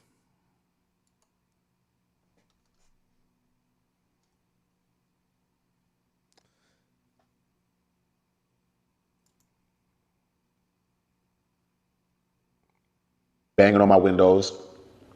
My son's birthday party was like a month after that. No, like it was a while after that. Everybody in the Academy, the Academy chat, I gifted y'all 50 subs or 50 memberships. So I appreciate y'all. And then when I went to the party, they said, hey, you want a restraining order, but you went to a party, she was there, so you must not be in that much fear. So I had to drop that case. And this is me having to have 2 different lawyers. So this is 2 separate lawyers for one lawyer for that and another lawyer for this whole family court thing. And next time I got them, it was for, beginning of the summer. And I was like, yo, I'll keep the kids for the summer. Let me know. My mother and my sister's here. They love being around them. They want to be around them. That's the issue. I can't reach my daughter's iPad. Pickup situation isn't sorted out. So when I finally do get them, I sign them up for summer camp. She gets so mad at me for signing them up for summer camp. There's a summer camp by my house. She lives 40 minutes away from me. Summer camp. I'm like, cool, I got them. Let me at least do that. Because, they were here. My mother's like, yo, you can't just be having them here playing, whatever. She was like, they need some, structure. Sign them up for summer camp. I was like, you know what? That's a good idea. I signed them up for the summer camp. I paid for it. I paid $2,000 to put them in summer camp. They went to summer camp for 3 days because she had such an issue with me putting them in summer camp by my house. And it was like, why didn't I talk to her? Blah, blah, blah. And it's like, okay, I have the kids. They're under my watch and care. I want to put them in a summer camp by me. And I'm going to show y'all because it's like, I'm not just talking just to talk, but put them in summer camp. This was the first month. This is what it was supposed to do. This is what it's supposed to be. This is the schedule. Summer camp, July, boom, boom, boom. The entire month. This was going to be their schedule for the entire month. This is their lunch schedule. This is one of the things she made for me in one of the days that she was in summer camp. Yo, let's call a spade a spade. I hate to interrupt him, but let me tell you this. When you're dealing with a crazy bitch, a woman is really good, crazy chicks actually, they're really good at using all their resources to gain control over you. You have a baby with this person out of love. Eventually, when y'all separate, she uses that baby to snoop on you, to think they have unlimited access to you, to harass you, and to inconvenience you. That's really what it is, right? This is, unfortunately, we as a society don't tell women that, here's the thing. As men, if you behave in a certain way, you're going to jail. Nobody ever has sympathy for the guy who says, oh, no, he's good. Because I watch women justify Erica Mena's behavior by saying, this what happens when you gaslight a woman or you lie to her about being with her for the rest of her life and she give you a baby. That's how we go. So they justify the bad behavior based on emotional responses. There's no guy who could say, yeah, that's why I killed my op. Like, yo, I ain't gonna lie. Like, it was the 3rd anniversary of my homie dying, and man, I couldn't help it but just grabbing a gun and go kill that nigga. Like, justify. It don't work for men. No one gives the repercussion to women to say, hey, listen, I'm not gonna speak on. I don't know how Safari was to her. Maybe he was a cheater. Maybe he was a nigga who, like, whatever, he gaslit her or like he sold her a dream, he's not living up to it. And maybe she's hurt. Maybe she is like, yo, I've wasted. How old is I don't know how old is Erica Mena. How old is Erica Mena? Maybe she's like, you see, she's 36. You feel me? Like, it's like 2 weeks old milk that's been on the counter. Like, come on. You feel what I'm saying? And usually not, because, I know a lot of Latino women, like, J-Lo looks amazing. I think Erica Mena has ruined her body with all these enhancements. Like, she looked like she's a shriveling up. This shit looks crazy. She looked like a grape that has been sitting there on the sidewalk in Arizona just like fucking I don't know what the fuck been going on with her. But I do think, surgeries, women who get surgeries for the intermediate, they tend to become more saltier later. Because, Safari looked like he's 35. She looked like she's 48. That's a problem. You get what I'm saying? And a woman never wants to feel like they gave you the best of their life while you get to go do that with somebody else. And I understand that resentment. I definitely understand that resentment. But it doesn't justify you being like some type of terrorist. It doesn't justify you, trying to invoke a man to respond back to you in a physical way when you pushing him. Because again, there's a lot of dudes who suffer from anger issues. Who's wrong if you pushing that nigga, you doing whatever, you break a couple things and he just grab you up and say, what the fuck is you doing, bitch? Who's wrong? Is he wrong? I guess we say he's wrong, right? Because he's a man. So again, we don't tell these women enough like, yo, your baby girl, I am sorry if you felt he wasted your time or you gave him 2 babies or 3 babies, whatever it is, and he wasn't the man that you thought he was when you met. I'm sorry for your disappointment, but you don't get to act like a petulant child. You don't get to just break a bunch of shit and push him around and climb over fences and do all that type of stuff. You gotta operate with some type of emotional maturity. But nobody tells a chick like this. Like, she's been a really attractive woman for a long time. She don't even know how to act.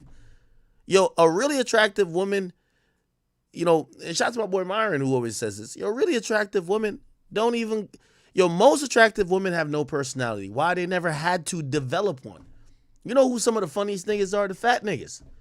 It's not like you was getting bitches because of your looks, so you have to learn other ways how to, to get attention and be compelling. Look at Drewski. Like, no disrespect to him. It's always a short dude. Like, when you look at a comedian, you've never seen a comedian that's a 6'5", built like a motherfucker, girls all want to fuck, and he's funny. We don't see that. It's the short midget nigga, the anorexic looking like he got sickle cell, Cat Williams, or it's like a Kevin Hart type of guy, or it's like a fat, like weirdly shaped, Patrice O'Neal, God rest his dead, a Drewski, like a socially awkward guy but is just really funny on that stage, Chris Rock. So again, that applies to women. And a bad bitch don't really gotta have, you ever hear a girl tell you I'm funny and you're like, yo, this fucking bitch don't really know. If she didn't have a pussy, I wouldn't even be within 10 miles of her. But she's over here thinking that me laughing at her corny jokes, bitch, I'm just trying to get my nut off. Real talk. I'm just trying to nut. So this is what's happening with Erica Mena, I believe. Erica Mena is coming back to the sober realization that her prime is done. Respectfully, just look-wise. Her prime is done. And she's looking at a guy who seemingly is still having that success, but also she's gaining a lot of saltiness. She's gaining a lot of saltiness, and she's realizing people ain't putting up with her shit. Everything let me tell you this. As long as I've heard, I've never met her. As long as I've heard about Erica Mena, I've only heard about her fighting, doing abusive shit, talking shit, and being really nasty. It's only since the last couple of years where no one looks at her anymore and be like, oh my God, she's the baddest in the room anymore. So now people are looking at her like, yo, we're not tolerating that behavior. Because name me a bad bitch, I'll show you a nigga that'll tolerate her talking, her basically cussing like a sailor, her basically being a bitch, her basically doing everything that socially like people wouldn't tolerate in a calibrated, respectable social setting. But a chick who's attractive, you get to do anything. So I think that's what's going on, personally. Yeah. So I'm like, okay, what's wrong with putting the kid in summer camp? And it just was such a... Now, and I'm trying to be fair here. Safari, keep it a bean with you, brother. What they have said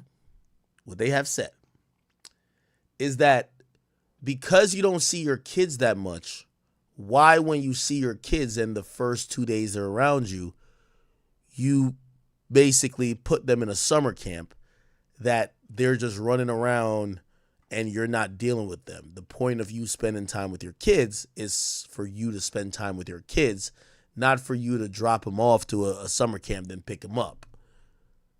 And I understand that point too. And I think this is where we get to these influencers having children. like having a child is a full-time job, right? Like, you know, you're not really parenting. Like you can still be a good parent because, okay, maybe you're providing the resources and, you know, if they want like a toy or they want so-and-so, you could get it. But if you're just like pawning them off to somebody else, and I do understand what people say with that, but it's not my point, my place here or there, but I understand what they're saying about Safari. Like, bruh, so you barely get the kids, and as soon as you get the kids, you just put them in summer camp that you don't got to see them? Okay, that's the point.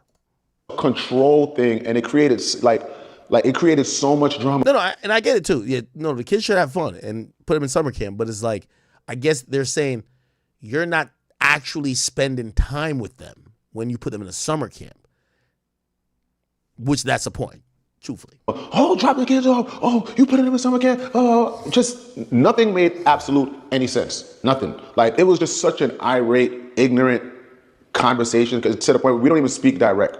Like, my house is set up for them. I got their shrine set up. This is for them. This is their area. You walk in, this is Maji's room. Ain't no deadbeat doing this. Deadbeats ain't doing this.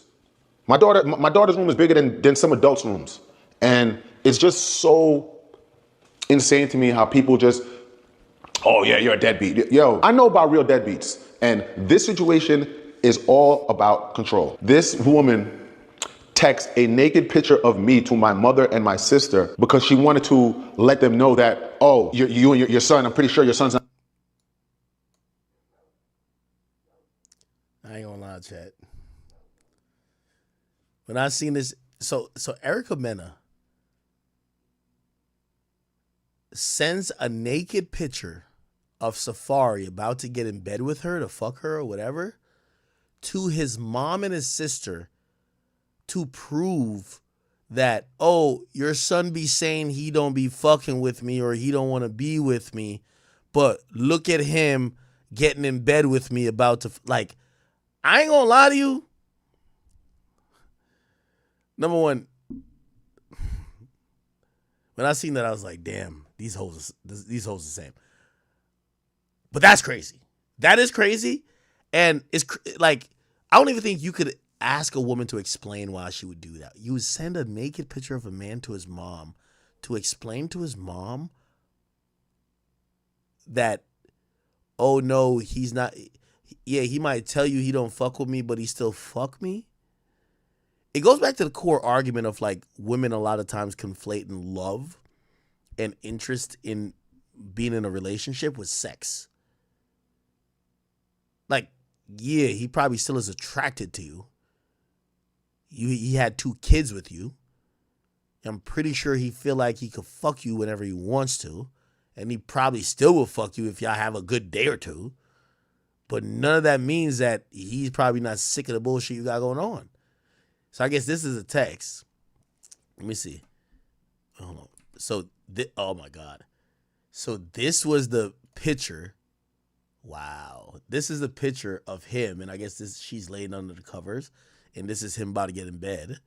And she sends this message. I figured since I know your son is such a liar, and since I know he lies on me all the time to you and your daughter. So basically, she sent this to his mom and his sister.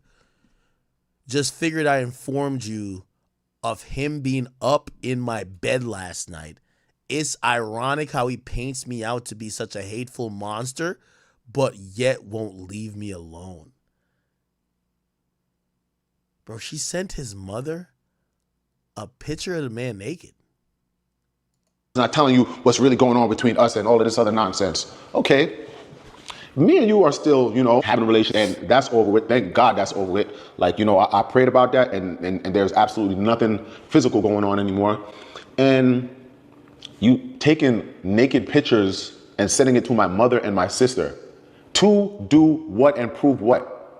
My mother and my sister are the most least problematic people on earth. My mother. Yo, chat. And this is why I be saying, like, yo, men be victims type shit. Because you imagine a dude sending a picture of a woman like that? But they would call this nigga, like, the worst deviant in the world. Like, if he sent a picture of her sucking his dick, right? And sent it to her father, and say, yo, your daughter be saying she don't like me no more, but look at her right here. Bro, we would say lock him up, right? Like, let's be honest. You'd be like, yo, lock this nigga up. Like, what the fuck? Like, that's fucking weird. Like, what? You sent the picture to her father? You sent a naked picture of her giving you fellatio or some dumb shit to her father. Like, you're a weirdo. Lock him up. A female does this, and you know what other females say? Well, what did he do to her? What did he do to her to get her that mad? Like, what the fuck? No repercussions. Mother's not one of those mothers. She's not like a TV mother who's here acting rah-rah and doing a bunch of ignorant nonsense. Like, my mother is so calm and zen. And anyone who knows my mother and my sister and what they do, like my sister and my mom, they are in the holistic field. Everything about them is zen, herbs, teas, spiritual. And you're sending naked pictures of me to my mother and my sister. For what? And it's like, that's the type of nonsense I have to deal with. I cannot ever pick up my kids in peace. Everything is just long and drawn out. And it's just so unfair that when a woman says something, no matter what, it's like, oh, it's the man's fault. People are like, but you didn't know. And I'm kind of like, you know what? Well, I thought I could make somebody not be just like as angry. But then when things just started like... Safari, let me tell you this, man. Most men have been there where you think you could change a woman. Again, there is, for us men, like, I'll use a rapper analogy. I'll use YoungBoy. Unfortunately, I still don't know if YoungBoy, even with this new plea deal he took, I don't know if when he get out of jail, he gonna be sick and tired of being sick and tired. You see when Gucci got out of jail last time? Man, I don't care what none of y'all niggas say. Gucci ain't nothing close to, he don't resent, he not no pussy at all, but he got sick and tired of doing the wrong things and getting the wrong results. That's a choice he made. He made a choice to stop doing that. He finally learned. He just realized, like, yo, bro, I'm just never going to get a different outcome. I think Kodak go through phases of that. When he get out, you seemingly like, and then sometimes you relapse. I don't know, because of alleged drugs, but whatever. But we've seen rappers who have gotten locked up. Shit, I was sitting with what's the name yesterday?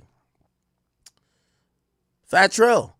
Bro, I could tell, bro, he's tired of doing that shit that gets him locked up, bro. He's tired of it. And to relate it to this is that a lot of times men think we could change women, but that's not true. They got to get to a point naturally of them being tired of doing the bullshit, because I'm pretty sure they've argued, broken shit, cops being called, A, B, C, D, and E, and he probably gets back with her, thinks she gonna change, she do the same thing. Going sour and not working out, it just became it's just not even realistic to deal with. I saw somebody say one time and I totally felt it, and if you're a father, I know you could relate to this. And it's like, they're like, yo, when you're dealing with a woman who makes you being a parent, they just make it so hard. It is so draining dealing with someone who's trying to draw you out, someone who wants a reaction from you, someone who talks about you nonstop because they want a reaction.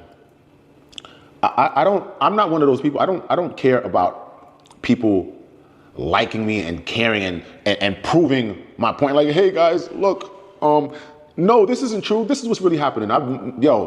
People who know me, my mouth has been quiet for years. I don't say nothing. It's just so draining. Like, everything about it. Like, her own family is going after her for child support because she doesn't do anything to help her son. So then to try to make it seem like I'm some deadbeat and I'm not trying to be there for my kids, I would love to be there for my kids, but it would be nice for you to get out the way. Let me be a father. Let me take my kids and go wherever I want with them. My kids are never in danger. They don't ever have to worry about nothing. This is not about money. This is not about child support. My kids love me. Sit there with a pen and pad and write down every single incident and all that, but I'm doing this one and one time only. Like, but it's just a lot of corny shit. All the fake Instagram pages, harassing my mother, harassing my sister. If I'm talking to a girl, all of a sudden the girl starts getting harassed from the same fake Instagram names. And it's like, yo, it takes so much energy into the. Yeah, Safari, man. Nah, I get it, bro. I get it. I think he showed some. I think these are the last videos right here. You know, let me tell you this, man. A bitch never climbed a ladder to change a light in history, but let her think that you up in your crib fucking another hoe, she gonna make sure she get up in that house. She gonna use that ladder to hop the fence. She gonna pick the lock, nigga. She gonna get to where she gotta get to. Unfortunately, bro. That's like a magical thing about women, bro. I guarantee she never climbed a ladder in her life, but she know how to hop a fence, bro. This shit crazy as fuck, my nigga. Look. Look. Look. Look.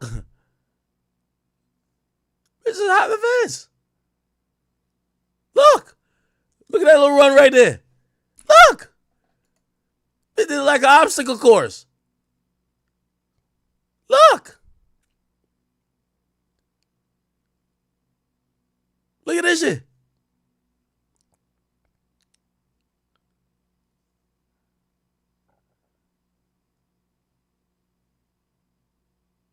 This shit is crazy.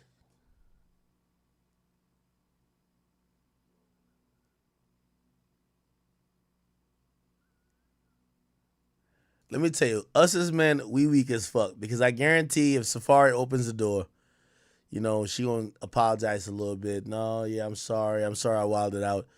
She looking a little good right here. Ass looking fat. You already gave her 2 kids. You end up fucking her. And she's like, all right, cool. I'm here now. I'm chilling. For real. Yeah. You know what I mean? Your shorty came over, like your ex-wife came over, hopped the fence. We stupid as men. Like, we look at it like, damn, this bitch just hopped the fence for me. Like, yo, god damn. Feel me?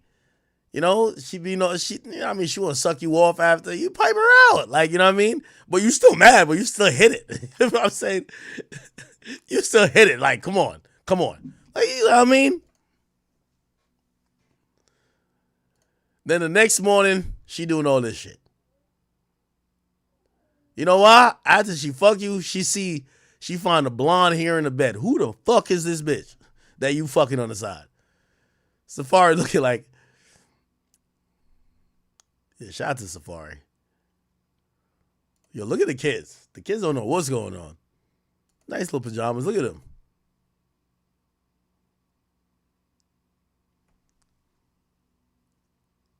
God damn.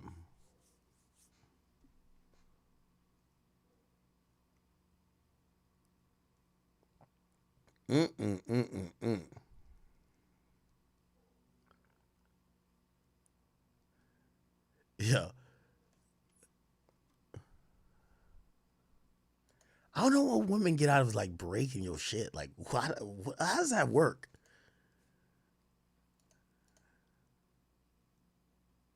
I know how it works. Yeah, I've been with too many like broken women who do dumb shit like this. Women break your shit, they be like, yo, let the next bitch go do this shit. Let the next bitch go clean this up. Yo, look, the kids walking, they're like barefooted, it seems. And she just broke something. She don't give 2 fucks. They walking on splinters, all of that. Jesus Christ, man. Yo, Erica Mena, man. You at the end of the road, baby girl. Get some help, man. Get some help. Get some help. Get some damn help. All right. Let's see what else is going on. I feel like we went into the shade room world a little bit. See what's going on over here. Nelly and Ashanti got some shit going on. Who's this? This is Ice Cube? Oh, hell no. Dawn Richard reflects on standing up for herself in the music industry. I love the person I've become. She's suing Diddy. Let me hear what she's saying. Truth is, I've been speaking of this. I mean, if you listen to my trilogy, The Black Heart, Golden Heart, like that is literally, Golden Heart was about a warrior who felt like it was like David and Goliath, this person that has this one little rock What the hell? trying to fight these massive dragons. Let me see. She look different. Dawn Richards. Oh, she used to look like this. I guess she looked the same, right? Right? And that was literally the story and the message that has been through most of my projects. It's just with this, it was added that life happened too, right? Not only had I gone through the severity of what the music business, and I think everybody has their story, right? You know what? I'm going to move off of this topic before they try to get on my ass. I'm good. All right. Let's see. What's this?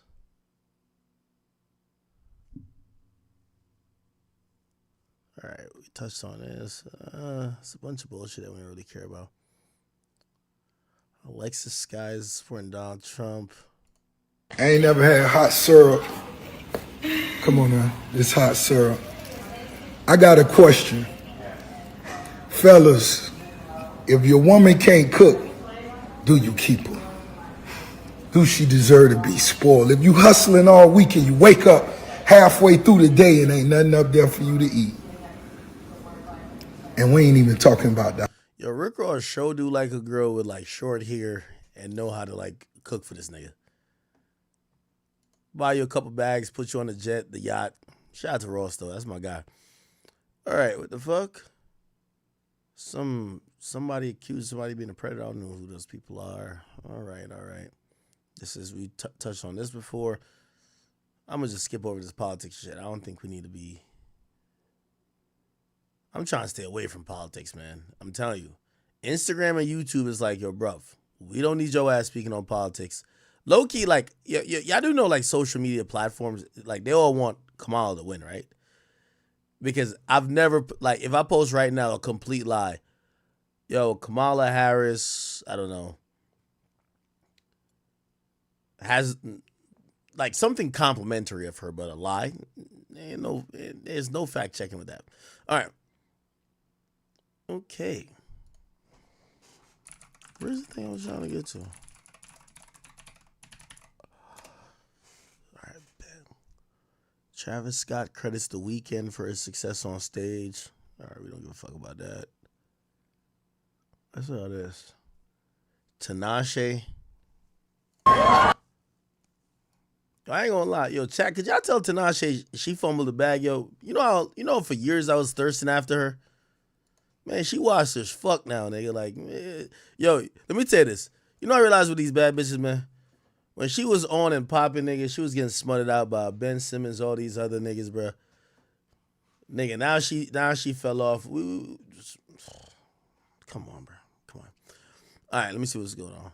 Future retweet, sorry, bet. We seen that. Young Thug, we seen that. Drake and some. He's doing music with some Mexican artists. All right, Drake, I see you, my boy.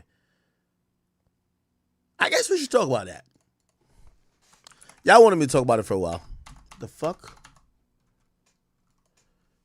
Oh. Wait, what the fuck? Drake, no song on Billboard Hot 100.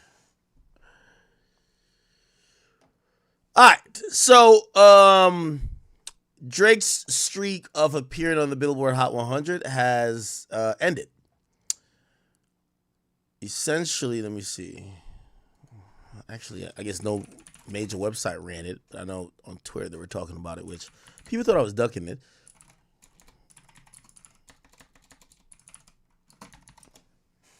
Okay.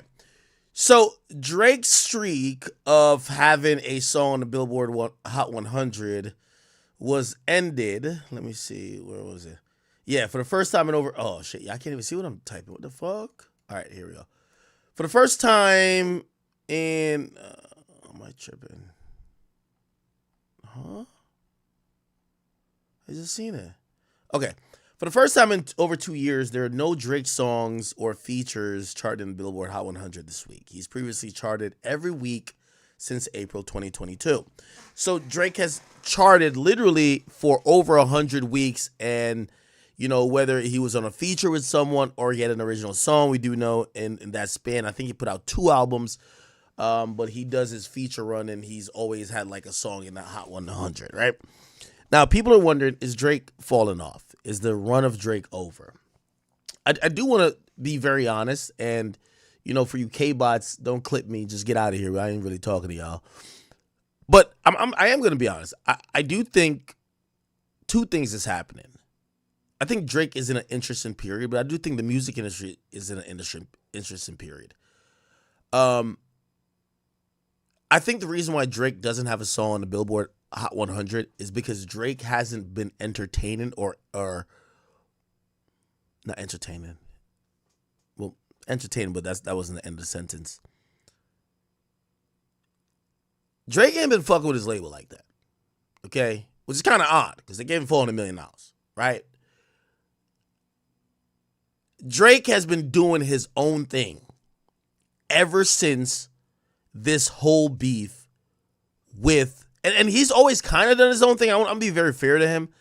You know, I've just heard notoriously Drake hits up his label a week or 2 out saying, I'm ready to drop. And if they had other releases, they move those releases back.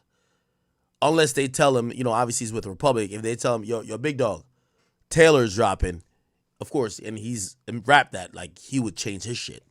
But everybody else just moves out the way for Drake. That's how he usually operates with his label.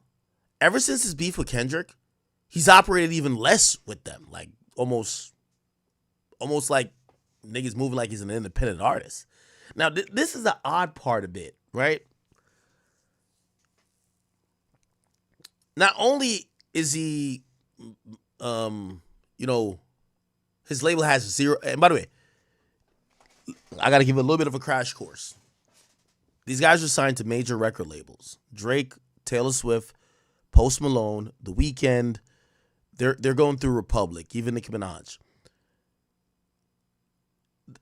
As popular as these people are, and yes, if they just dropped a song right out of the blue with no planned label support or the labels, you know, enticing the DSPs to show support, they're all going to make the charts because they're that big of an artist. But to continually stay on the charts and to really get a number 1 or get songs that's in the top 40, it's a reason why, I don't know if, like back in the day, they used to have this thing called like, you know, pop music was basically top 40 music. So a song that consistently charted in the top 40 of the Billboard Hot 100, it was considered pop. It didn't matter the genre, it was considered pop. I'm going to tell you why. Because it was popular. Popular mean most people would know, on average, the top 40 songs that were popular in the country. Now, that definition has been eradicated by a few reasons. Number 1, you'll see some of these guys drop songs, and because it's streaming, they'll be number 3 on the charts just for the debut week. Then it'll drop to like 87, right? So a top 40 song doesn't necessarily mean it's a pop song anymore, because streaming has just changed the whole landscape of things. So let's talk about Drake again, right?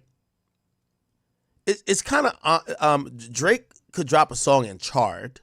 We've seen him chart. Maybe you thought he's charted a little bit lower than what you thought, because clearly we do know when he dropped Scary Hours 2, all 3 of those songs charted 1, 2, 3.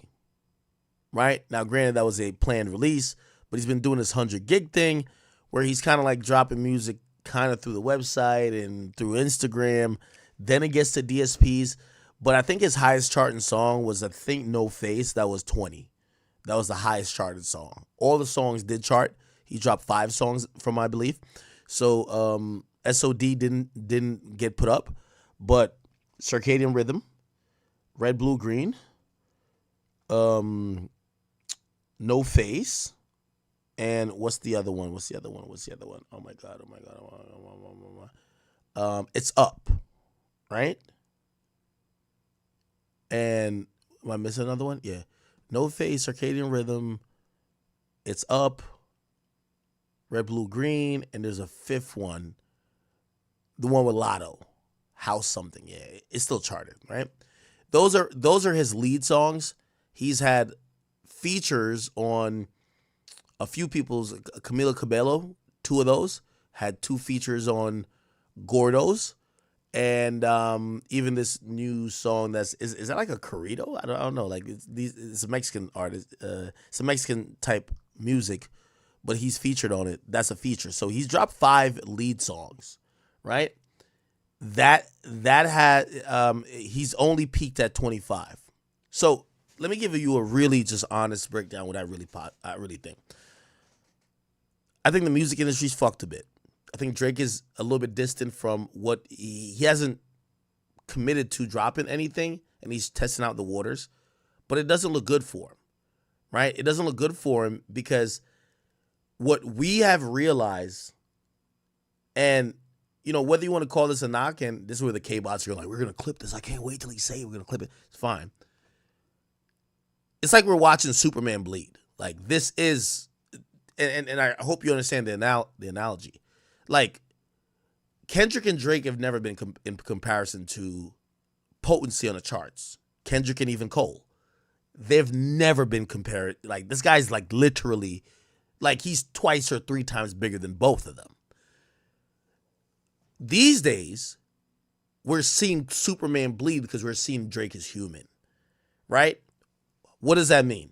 Without his label, without a planned release, he can't just get up like he used to do and just be like, yo, 3-pack out at midnight, run it up.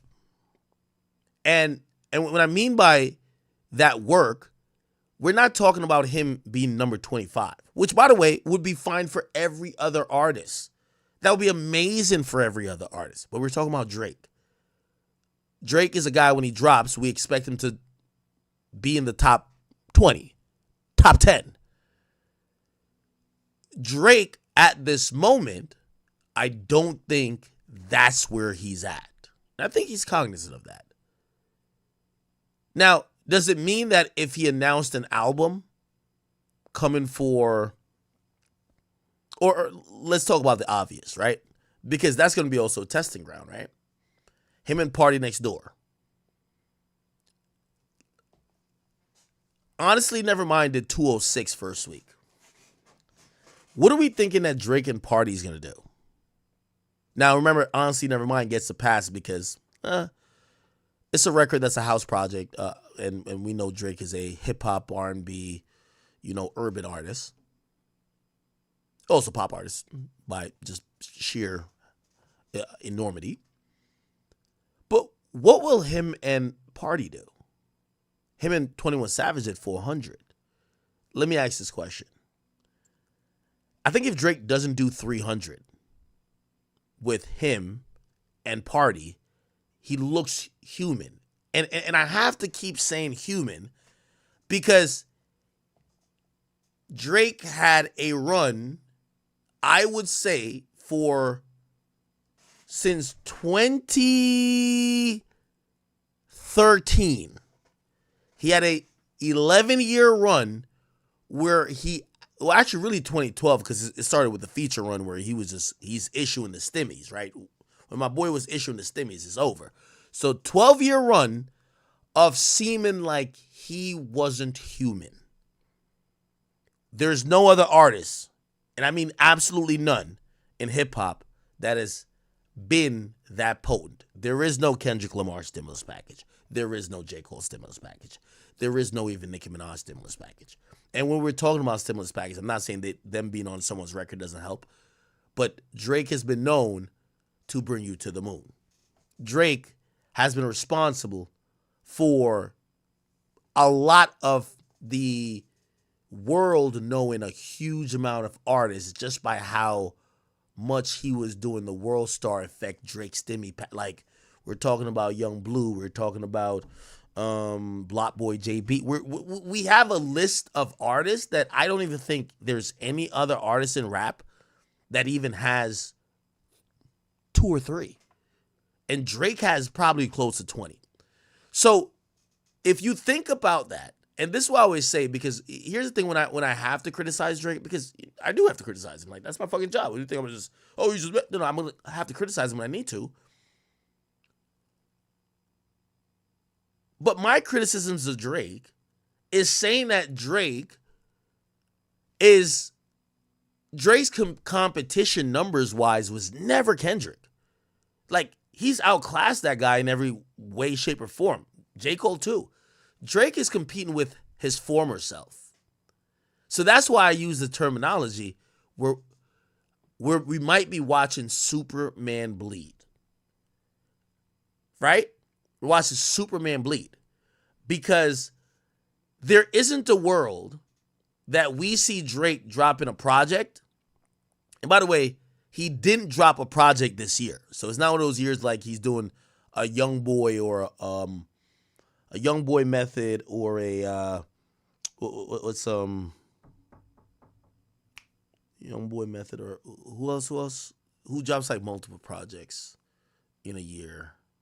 Or Young Thug like method, where we would excuse Young Boy for selling 60K because we know, like, bro, he's kind of spamming right now, right?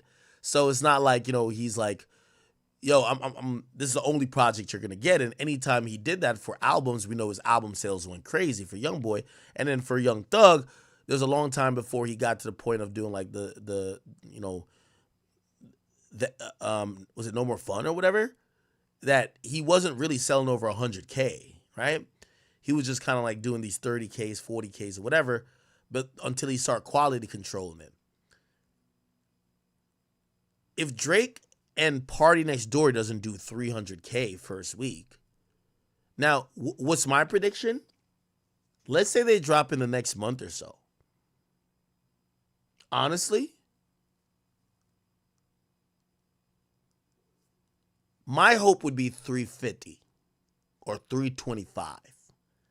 I think what happens is if Drake does 280, now granted, some of this is his own fault, right? So this is like a really complex conversation that anytime I think when people see me criticize Drake, they just start going crazy. But anytime Drake, Drake dropping a project with 21 Savage and doing 400K, he should be doing 800K. I just keep telling you, the nigga don't drop vinyls. He do nothing. The nigga he literally just, like, he's been so really red hot, lightning, white hot popping for so long time. He just throws the shit out. Travis Scott is selling everything, nigga. He's selling stickers. He's selling socks, toe separators. He's selling pocket protectors. He's selling keychains. He's selling everything, motherfucker. You get what I'm saying? Because he, part of his brand is kind of showing that these numbers are, enormous, and this wave of feeling like you're in this Travis world, this astral world, if you may, is a wave that includes a lot of crazy numbers. Drake, I feel like he just doesn't give effort. So when he sold 400K with when he sold 400,000 with 21 Savage, I felt that could have been 600, 700, or 800 if he had put some effort into it, announced it properly, sell some vinyls. But he doesn't. Like, this dude's doing everything off streaming. To put things in perspective, I just want to show you something which is going to go into another point I have in a little bit. Let me see.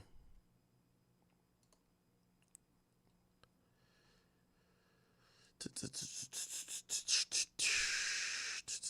me see. Give me 1 second. I'm going to show y'all. Which, by the way, here's the thing, too. I think definitely, I see Tyler, the Creator, announced his album. I think Tyler's going to do around 275 to 350 as well. So put it like this. Anyway, let me show you this. Jelly Roll.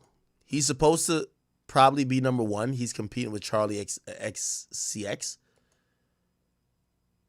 He did 40,000 in streaming, and he sold 95,000 merch-related things. Rod Wave did 1,500 in merch-related things, no vinyls, and the 125,000 is streams. So Rod Wave is going to be the #1 stream artist by far, right? By far on this week's Billboard charts or next week's Billboard charts, except he's probably not going to be #1. Why not? Because he didn't sell these bundles. Look, 95,000 of bundles for Jelly Roll, 55,000 for XCX. For Rod Wave, 1,500. So what you get to realize is like, you know, even Drake don't sell shit. Travis does. That's why, like, Travis's numbers, if the whole industry did what Travis did, Drake would be still selling over 700,000 every time. Instead, Travis' last project did 500, and Drake's next project is not going to do 500 because he ain't going to do shit. He's just going, check Spotify midnight. But anyway, back to my spiel. Seeing Drake not be on the charts, but he did release 6 songs, which are solo songs. Forget the featured songs. And he released those songs in the last 2 months. It's told me that Superman could bleed. And what Superman could bleed is that Drake was the only person that we would have the conversation with to say he did not need the labels. Me and Carl Cherry, the guy who runs Rap Caviar, basically, that's my dog up there that pulled the strings up at Spotify. It's my dog. Me and him argued on my podcast about what Drake would do or be if he didn't have the labels. And Carl Cherry knew, and I knew, that Drake wasn't fucking with the labels because the nigga wasn't like, oh, hey, here's a rollout plan. Drake would just pop up a week before, 2 weeks before, and they figure out shit on the fly from him. Watching this new period of Drake not having a song on, and I know he's going to have songs on, we get it. Like, you know, but I'm just talking about how quickly some of these songs fell off. What it told me is that Superman bled because Drake needs a label. He does need the label. None of them records the label supported. And that's why they're not on the charts. But usually Drake is so hot, and also the records are so hot, that them records are there without the support of the label. Drake not having a song on the charts this week tells me he need that $400 million they gave him. He need to tap into some of their resources that they work some of these songs. And that's just the reality of it. Now, I know some of y'all are going to be like, oh my God, I can say Drake fell off. That's not true. There is only one Superman. Kendrick has never been Superman. Cole has never been Superman. Future has never been Superman.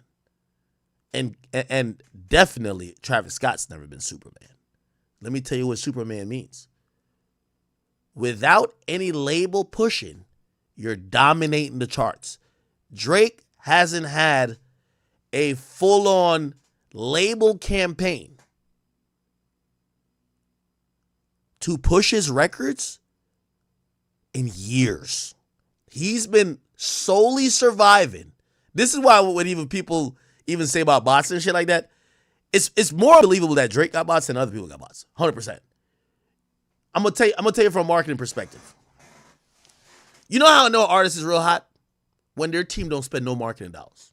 Drake don't spend no marketing dollars. Facts.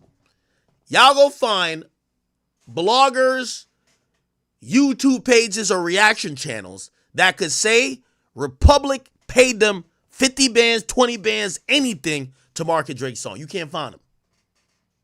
Every other artist you can. Like, respectfully. Respectfully. How do I know? Nigga, I collect the checks. And I fuck with them artists too. I won't mention their name now because I ain't, I feel like sometimes I be shitting on the people who be paying me. But Drake, young boy. Yo, I used to be, this is before Atlantic went broke. Nigga, Atlantic, I used to go up, which, by the way, for y'all little Nicki fans, don't ever when y'all do y'all little Atlantic rant with Cardi B. I used to go through when I'm working with Atlantic. I see all their big artists. I need 10 bands, 30 bands, 40 bands from that artist. What's up? Let's go. The whole roster got to get taxed. Fuck a phantom tax, big act tax, nigga. We're going through the whole list. You know who never had? They ain't never no budget for YB. YB don't promote us. YB, like, I think his team was just be like, just give us a $2 million in marketing. We're not spending a fucking coin. YB the hottest. He's better. He never spent a fucking coin. Everybody else got to. I know they blackballed me for Meek Mill's budget because I wanted to eat out of that shit too. It's like, oh, Meek Mill? Yo, 30 ball. 30. I need 30. Me and Meek were beefing too much. Like, I could tell, like, they would probably look stupid in the meetings with him. Like, yeah, nah, we gave your budgets to Act. What? He probably would be strangling them in there. But everybody else, I was like, all right, give me that for that, that for that, that for that. Certain artists, and for whatever reason, I could name you a few of them. And by the way, some of them are just good with media. Real talk. Some of them are just really good with media. Like 6ix9ine. 6ix9ine never paid a blog, ever. I promise you. He never paid a blog, ever. Well, his label. Because obviously it's not the artists themselves, it's his label. I'll be honest. Nicki don't, let me tell you this. Nicki's like, that's why I think Nicki, well, let me also bring it back a little bit. I think they don't use Nicki's marketing budget. And by the way, here's the thing. I'm not saying this is cool. Because when I hear, that's why I always said Nicki sounds stupid when she's like, yo, Atlantic be spending mad money buying shit. You know your label has the same budget. They're just not spending it. I guess the barbs are just so lit. They didn't want to spend it. But the budget ain't supposed to be for the barbs. It's supposed to be for the people who ain't barbs that they could know what the fuck you got going on. But Nicki don't spend. Drake don't spend. I won't mention the ones that do. I'm talking about big artists here. So Nicki, and by the way, at that level, there's directives within the team, right? There's directives like, I would imagine for Drake, we're talking about, let me not bring actual people's names, but there's probably a directive like, nah, we're already good. Like, we're good on social. Like, we don't need to be authorizing a $800,000 campaign to get lit on the blogs. We're not doing that. Like, everybody talks about us anyway. What are we doing, right? So Drake don't spend. YoungBoy don't spend. Cardi don't spend, even though the label, and shout out to his label be wanting to, but they look at like, bro, he works off Mystique and he gets posted more by not doing nothing, which is like, Cardi's like the weirdest. It's the weirdest, like, you can't even use his career to like script the whole game. It's so weird. Who else? Uzi don't spend. That's facts. You ain't never gonna get no Uzi campaign going on. Who else?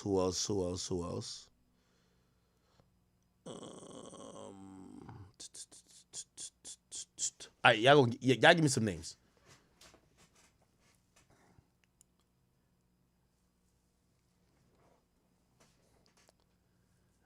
I'm not here to call people out. I'm just here to just say the ones who don't, and yeah. So if I'm seeing the names, if I don't mention the names, and y'all know who I've seen. So if I don't mention the names, they do. Oh yeah, Kanye don't spend either. Yeah. Kanye like a hooligan. Like, Kanye would just have his manager hit you. Yo, Ye wants this. Like, yo, Ye really think he God. I ain't gonna lie to you. Ye would just say to Washington, Ye wants this. Sometimes the manager might sweeten it by like, yo, I'll sell you some shoes or something, like, bro. But yeah, Ye told me to tell you this. Ye don't. Wayne. If I don't want to air artists out, so Wayne not on that list. We're talking about current Wayne. Like, we're in the age of internet right now. Like, Wayne back when he was in 2008, like, I'm pretty sure, fuck no. But like now, yeah, they're gonna do a little thing to let y'all know what he's dropping. Yeah.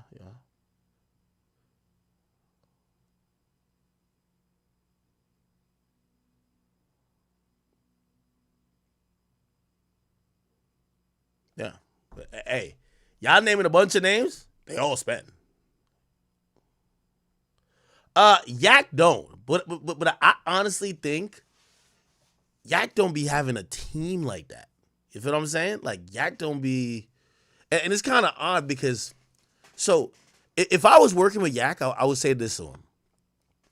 For whatever reason, the fans don't do the YoungBoy shit with him, even though he's probably a greater artist than YoungBoy just in totality, just by the work he's put in. And I love YoungBoy too, but like the work he's put in. But I don't think fans are that thirsty for him like how YoungBoy fans are thirsty for him. You get what I'm saying? And that's where you need a good team. By the way, there's nothing wrong with spending. Like, having a good team, you know, like, all right, I'll give one name.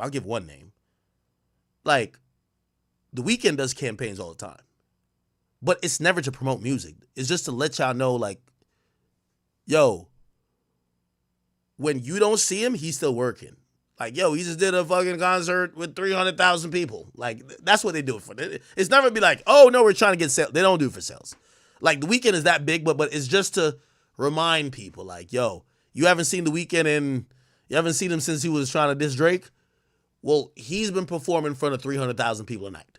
Like, that's type of shit. Like, but he don't really go crazy on that type of stuff.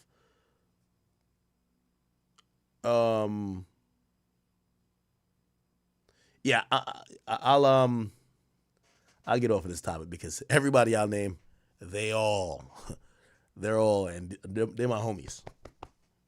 But yeah, so I guess I said all that to say, man, I think Drake has to realize at this moment, I don't think he's in the position right now, or maybe he just hasn't given us the record, that him being so hot, he doesn't need the label to work the record. He doesn't need the label to pitch it to, or not necessarily pitch, because you don't pitch Drake's music to Spotify, but like you plan the rollout with them. You would be like, oh, okay, blah, blah, blah, blah. And obviously his actions isn't helping because he's showing defiance. You know, he's dropping it on his Instagram and on a website called 100 Gigs. So his next moves are going to be really interesting, but we should definitely be I'm pretty sure he got a plan going on. I have another theory, chat. Drake dropping music the way he's dropping it. You know, we're coming to the conclusion. We're like, or I said, we watched Superman bleed.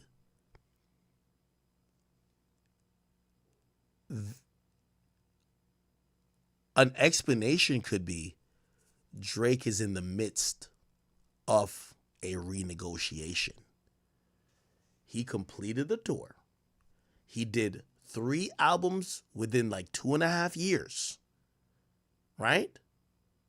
So from CLB all the way to the For All the Dogs. He did CLB, Her Loss, actually 4. CLB, Her Loss, Honestly Nevermind, and For All the Dogs. He did one of the longest tours. He probably is in renegotiation mode.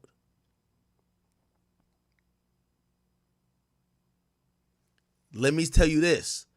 Sometimes a tactic of renegotiation is to flirt with the idea that I might dip. I might go independent. I don't need y'all. And yes, cool. No Face debut number 25. And yeah, if I'm going to go independent, I got to go get a team to work them records. But do you know how much I'm going to make if I'm this lit and I don't re-sign? So that 400 y'all gave me last time, how about we start talking 600? Now, I know some of y'all might be like, yo, nah, Ak, you just make it up. I know this is a fact. I'm going to give y'all one little tidbit. Do y'all think it's ironic? This is all I'm going to tell you. it wasn't ironic. And I told you this before, too.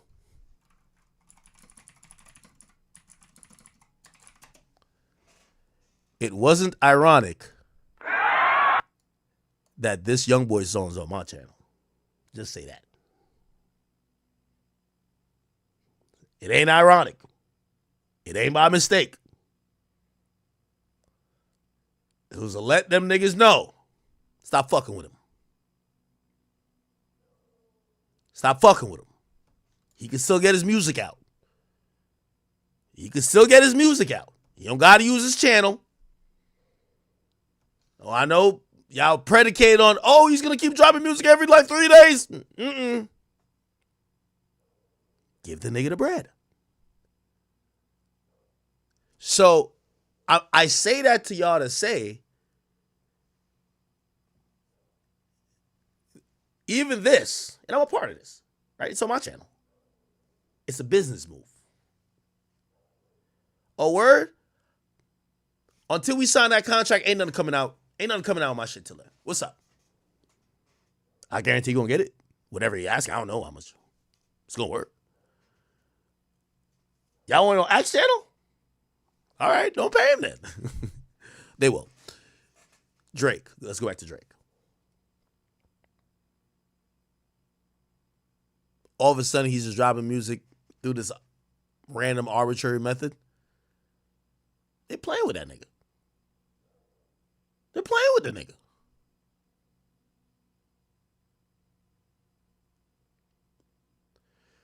So I think this will get figured out. It might even be figured out already. And I think it's going to be figured out before this album drop. Because this is just my thoughts. I haven't asked Drake about this. And I purposely don't ask him about shit like this because, you know, I love to sit here and guesstimate. And then I can ask later to see if I was right. But what fun is this if you can't guesstimate?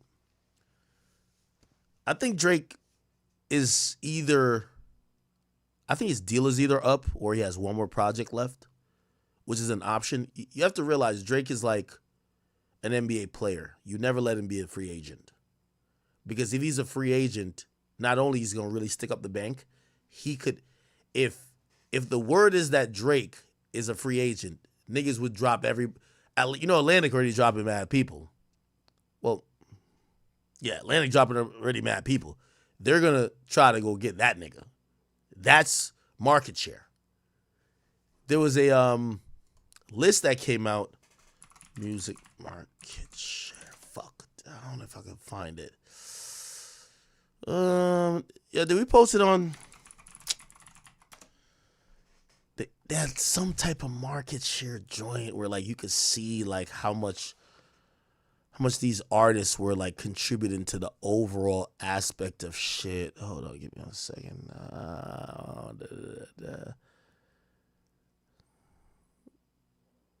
No. Where is it? Fuck. Hey, could somebody send it to me? I know one of my guys are watching this. It basically showed that Drake was like, you know, compared to overall consumption, like he was like number 2, I think behind Taylor Swift. Yeah, I know what chart I'm talking about. All right, somebody go send it to me. I know. It was like showing like he was like number 2.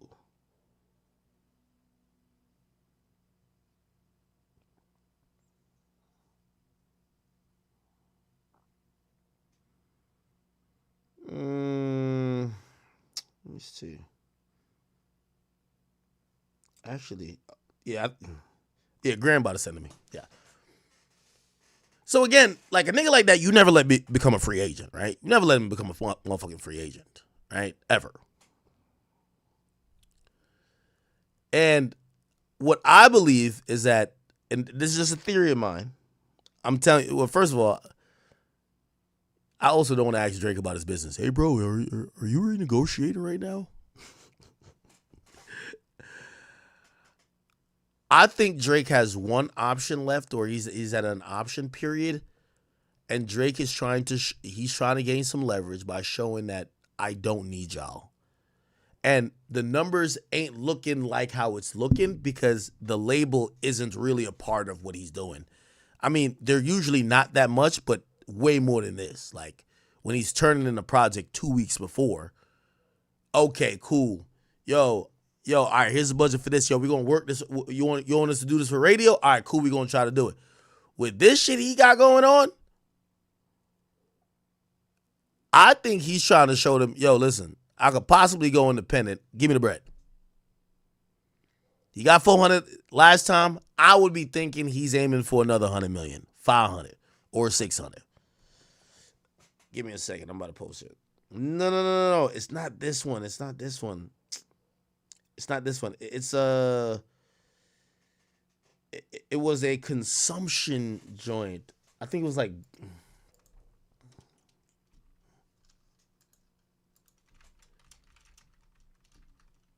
I think it showed him like he was like 5% of something. Fuck.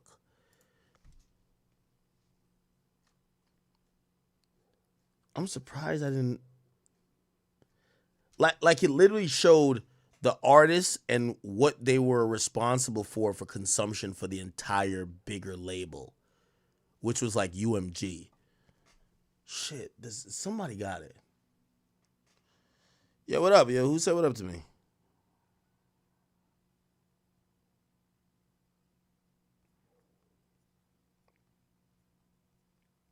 Is Memes around? I think Memes has sent this to me before.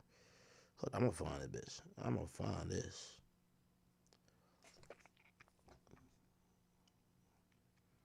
I just think I never posted it.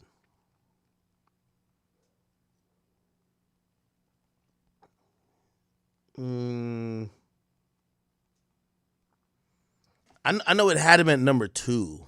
I think Taylor was number 1.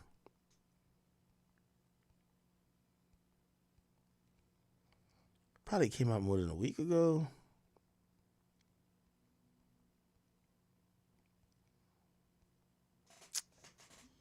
I don't know. I can't find him, man.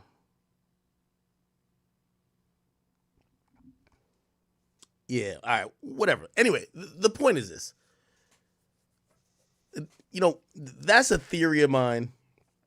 Like, yes, we could acknowledge that. Like, yeah, we're watching Superman bleed, but I think Drake is using this as a negotiation tactic. The dude dropped 4 albums, went on a big ass tour. The tour ran up 300 million.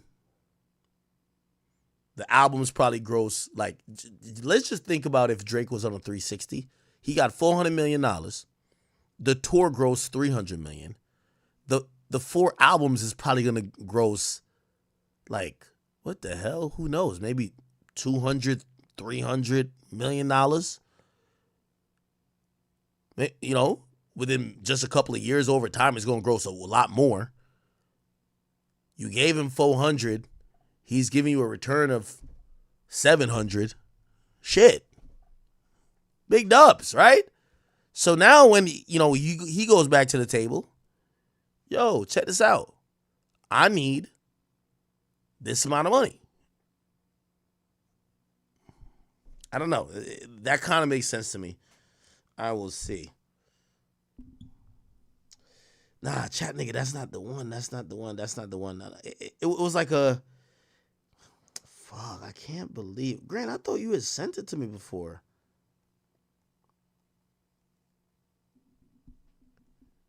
Let me see. It was one... Like, he was definitely number 2 on the list, I think. Or maybe he was number 1.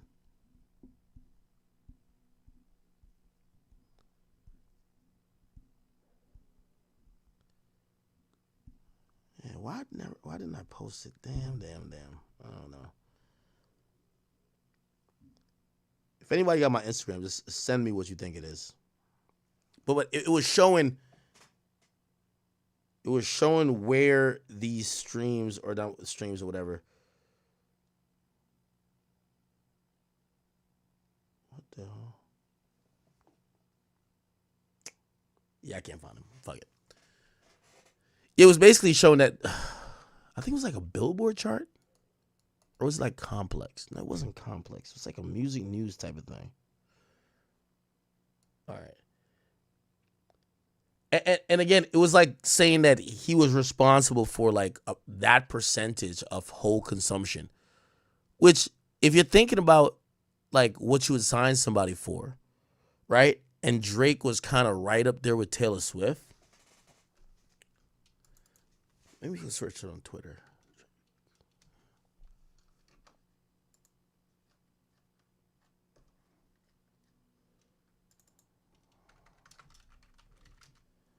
Maybe I can find it.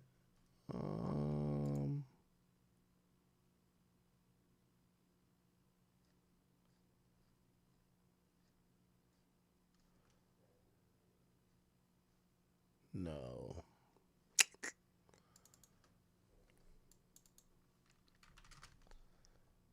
Shit. Yeah, I can't find him. All right, whatever. All right, we'll just move on. If one of my guys see it, I know they will gladly try to send it to my attention. But yeah, so that's a way to think about it. Like, yes, Superman bled, but Drake might be protesting his label, but not protesting it because he doesn't fuck with him. It's not it's not protesting at all. Drake is trying to get some leverage to re-sign a new deal. This is deal time. You on your last option? Yo, they're not going to let you become a free agent. They're going to give you another deal. Right? So, yeah. Somebody says, who's this? I don't know. You said, who's the baddie? It's me, fool. Look at me. Look at me, nigga. The fuck? All right. Okay. All right. Let me see what else is going on.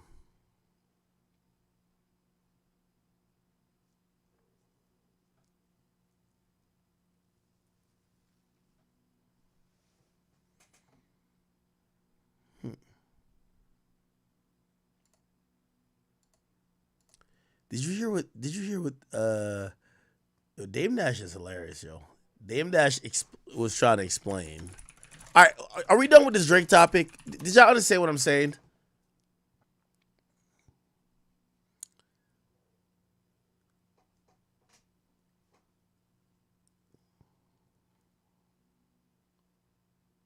I'll wrap it up again. Pause. Two things. I think watching Drake not make the charts with he dropped 6 songs in the last. It's watching Superman bleed. There's only one Superman, Drake Superman, right? Jay-Z's not super. Actually, Eminem is Superman too, but mostly albums. I don't think. Yeah, well, singles too. Yeah, Eminem is Superman too. Yeah, who are the Superman who like? They're just so lit. Like if they weren't, well, actually, no. Eminem ain't super because Eminem probably don't got a song on the charts right now. Drake is just dominating the charts. We're so used to him being on the charts.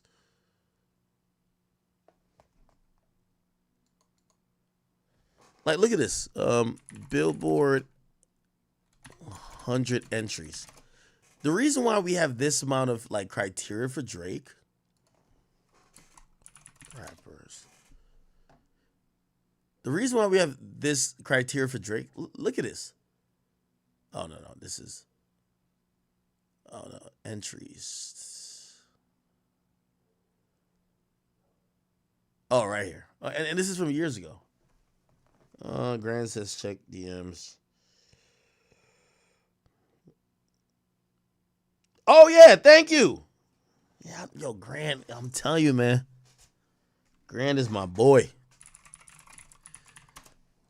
Yeah, Grand was hard at work. Yeah, Grand. Yeah, I don't know where you got this, but this is the one.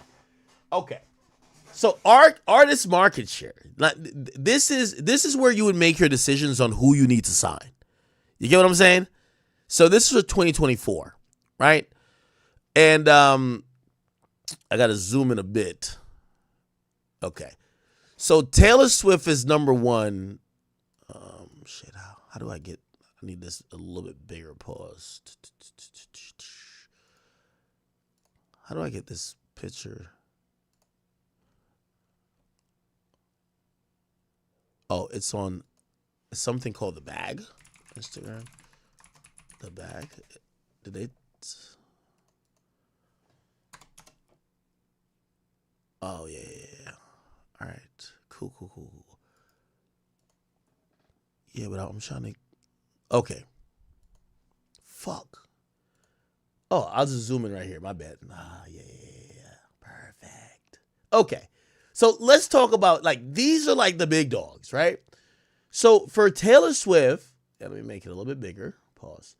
For Taylor Swift, she's 20% of Republic's entire. So Republic Music Group. So let's see who's on Republic. Drake's on Republic. Post Malone, Nicki Minaj. Republic got the big dogs, really. Like, Republic is like Nicki Minaj. Taylor Swift is 1/5 of their entire label's consumption. So let's put this in perspective. Well, obviously, she wouldn't sign the deal that Drake would sign, I believe, because she's all about this. Oh, I want to own all my masters because Scooter Braun brought my shit. Whatever. But if she's 20% of Republic and Drake is 8%, she's twice as much as Drake. If Drake got 400, she could get 800, right? But of course, here's the thing: it's different genres. She would get 800, let's say for 4 albums, like how Drake, supposedly got 4, maybe 4 for 400. So let's put it in perspective.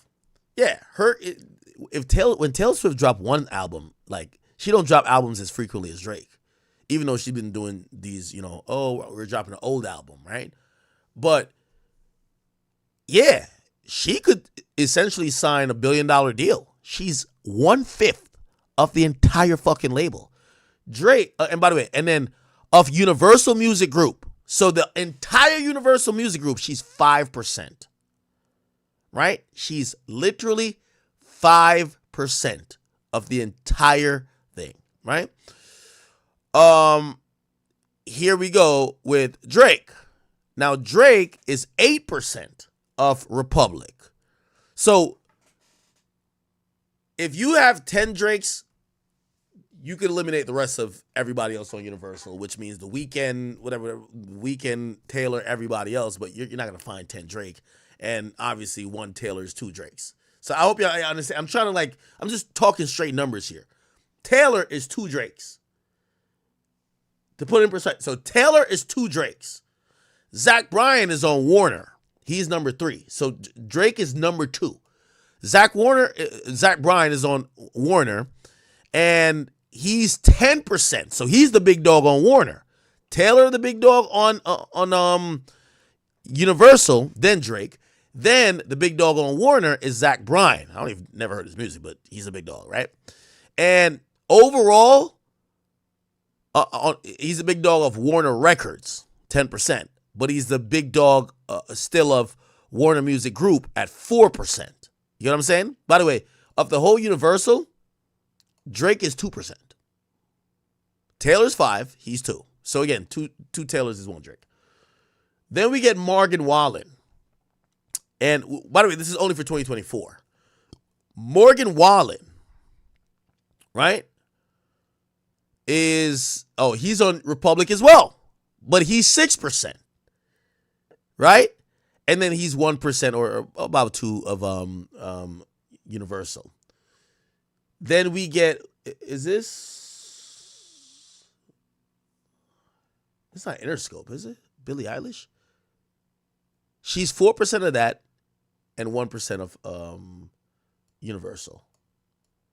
Now, granted, Universal has thousands of artists, right? Kendrick happens to be 6th. I think this is his highest placement ever. And his label group, his shit is actually still, I don't know why it's still folding. I thought this was PG Lang, but it's still folding up under Interscope and Geffen. They have a music group going on. I think it's Interscope Music Group, IMG. So he's 4% of Interscope and 1% of Universal. Then Luke Combs, he's 19%. What is this, though? 19% of what? Oh, this is Sony Music. So Luke Combs is the big dog on Sony Music. Or, Sony Music. 1.51% for the whole music entertainment group. And then 20%. So he's, he has the most market share beyond Taylor Swift for the label of this is Sony Music, what? Nashville?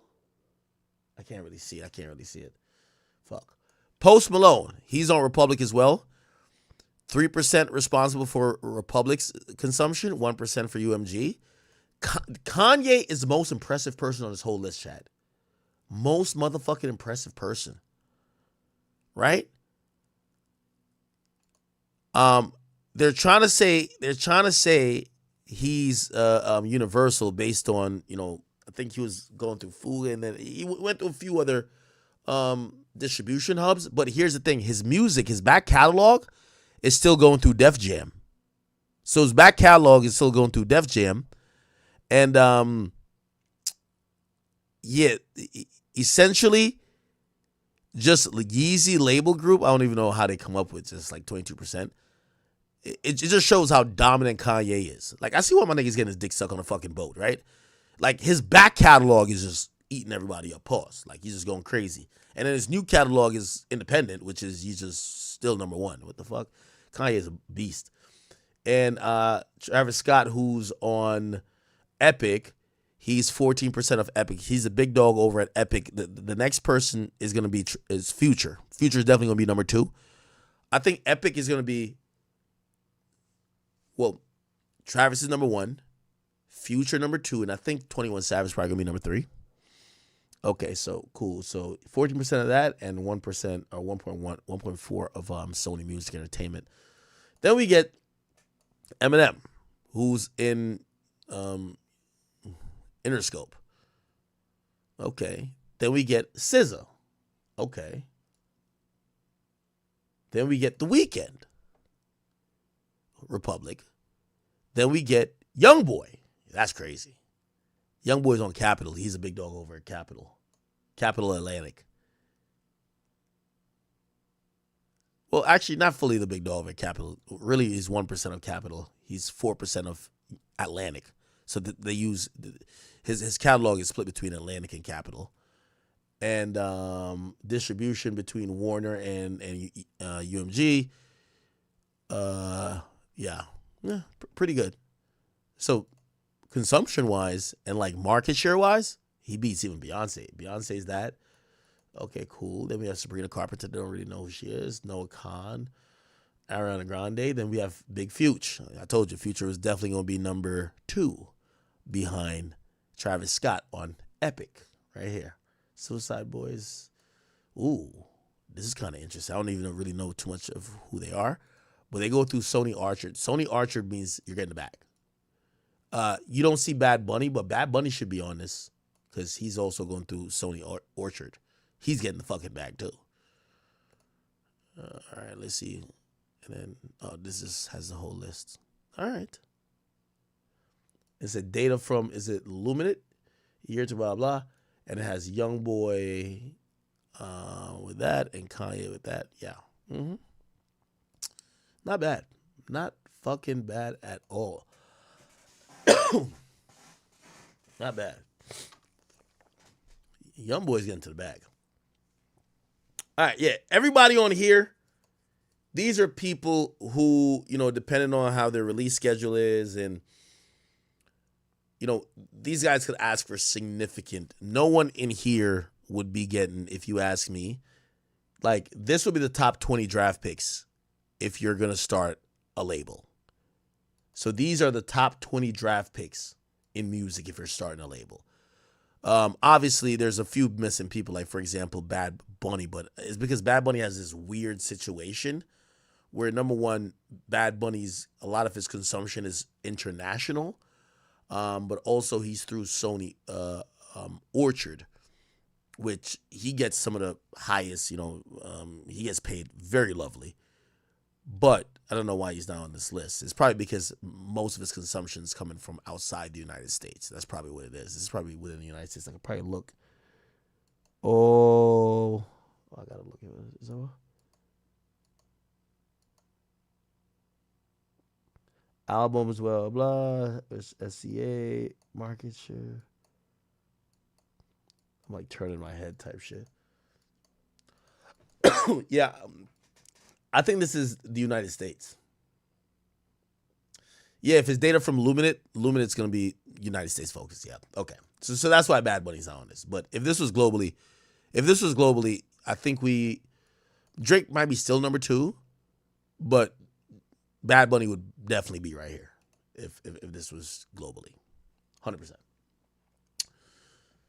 Okay, I hope that made some sense to y'all.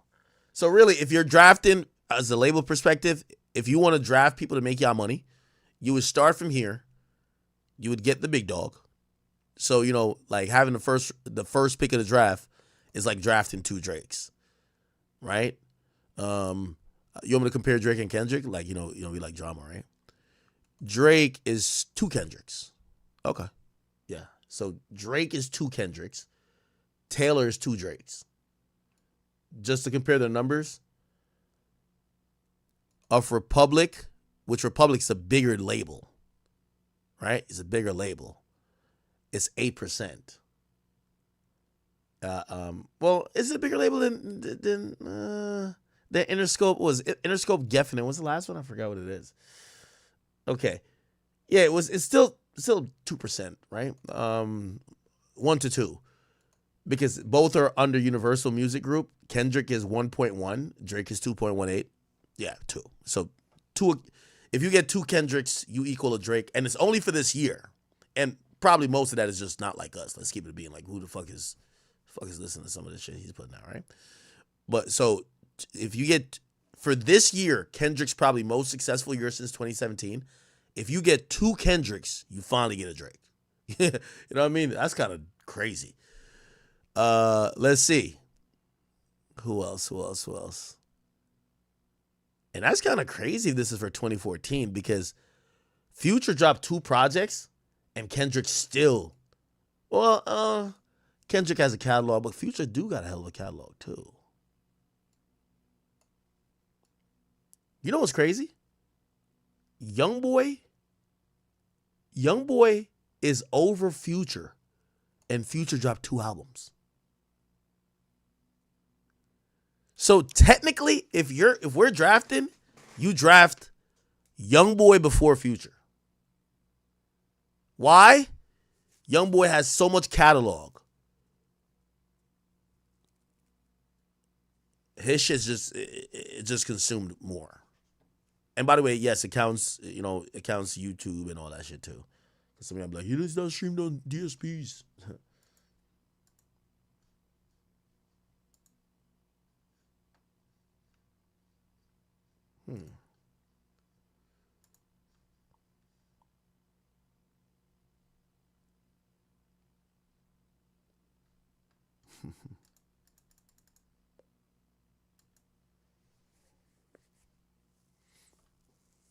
Okay. All right then. Okay. All right. Anything else we didn't talk about, chat? Somebody said Future will surpass him by the time he gets out of jail. You know what's so funny? Like, Youngboy's catalog, even, like, his catalog's still going to generate, like, $40 million a year for the years he's locked up, even with him not dropping music. And nigga's just really, he's out of here, bro. That's one thing you could never take away from Youngboy. His work ethic has got his catalog, and his fans are so loyal, they still listen to him. It's not like they're like, oh, we don't listen to the old shit no more. Like, niggas still listen to 38 Baby. They're still listening to Top. They're still listening to AI Youngboy. They're still listening to a lot of his projects, and his shit is gonna do really well. So that's kind of dope. Oh shit. Oh, I like this page. I might have to follow them. Largest artist acquisition. You know, all these catalogs they've been buying. You know, they bought some of Future shit for like 75 mil. That's why Future started buying all them cribs. Not that he was ever broke, but you know. Michael Jackson, 600 million. But he got it back in return half of the catalog of Sony Music, I think it was publishing. Bruce Springsteen, 500 mil. Pink Floyd 400. Bob Dylan 300. Okay. Yeah, we're not seeing any new ones. Never mind. We don't need to look at this one. It's fine. I love numbers. Not going to lie. Okay.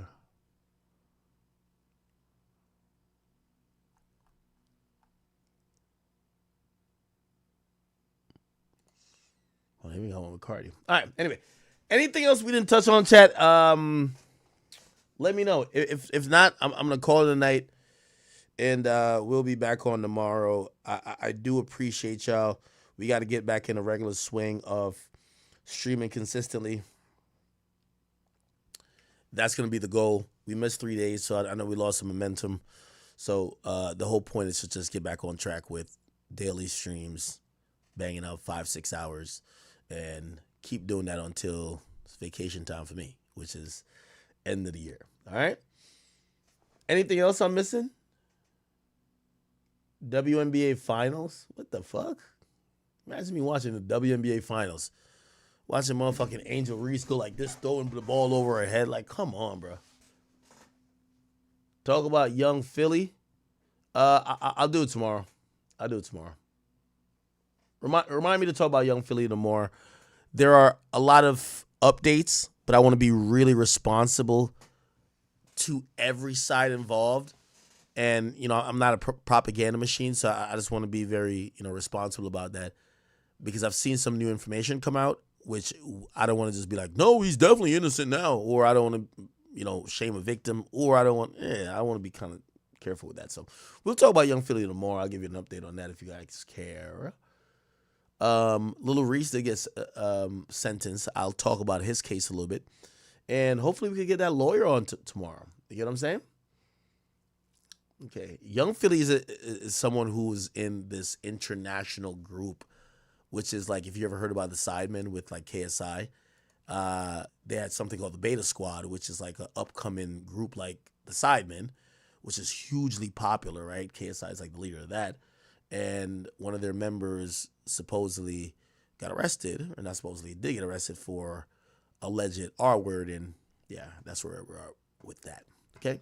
All right, people, love y'all. I am getting off of here, man. I will see y'all tomorrow. I appreciate y'all. Twitch, I didn't get to gift y'all subs. I'm going to gift y'all subs tomorrow. You got to remind me. Bully me into gifting y'all subs, and that's for y'all tolerating the bad audio, and I'm so sorry for that. I'm going to gift y'all some subs, but I got to log back into my Twitch. For whatever reason, Twitch doesn't allow you to gift subs unless you're logged in. What the hell? So I'm going to have to log in, but I need my other phone for two-factor. Okay? All right, chat. Love y'all. I will see y'all tomorrow. Okay? And I'll give y'all a Thug Trial update. If I missed anything that you thought I should have talked about, but you don't think I'm going to talk about tomorrow, please get in my DMs. You guys are always welcome to DM me. I read through them all the time. If I don't respond, it's my personal page. I am Akademiks. You guys just send me a DM on there, and trust me, I go through it to see what y'all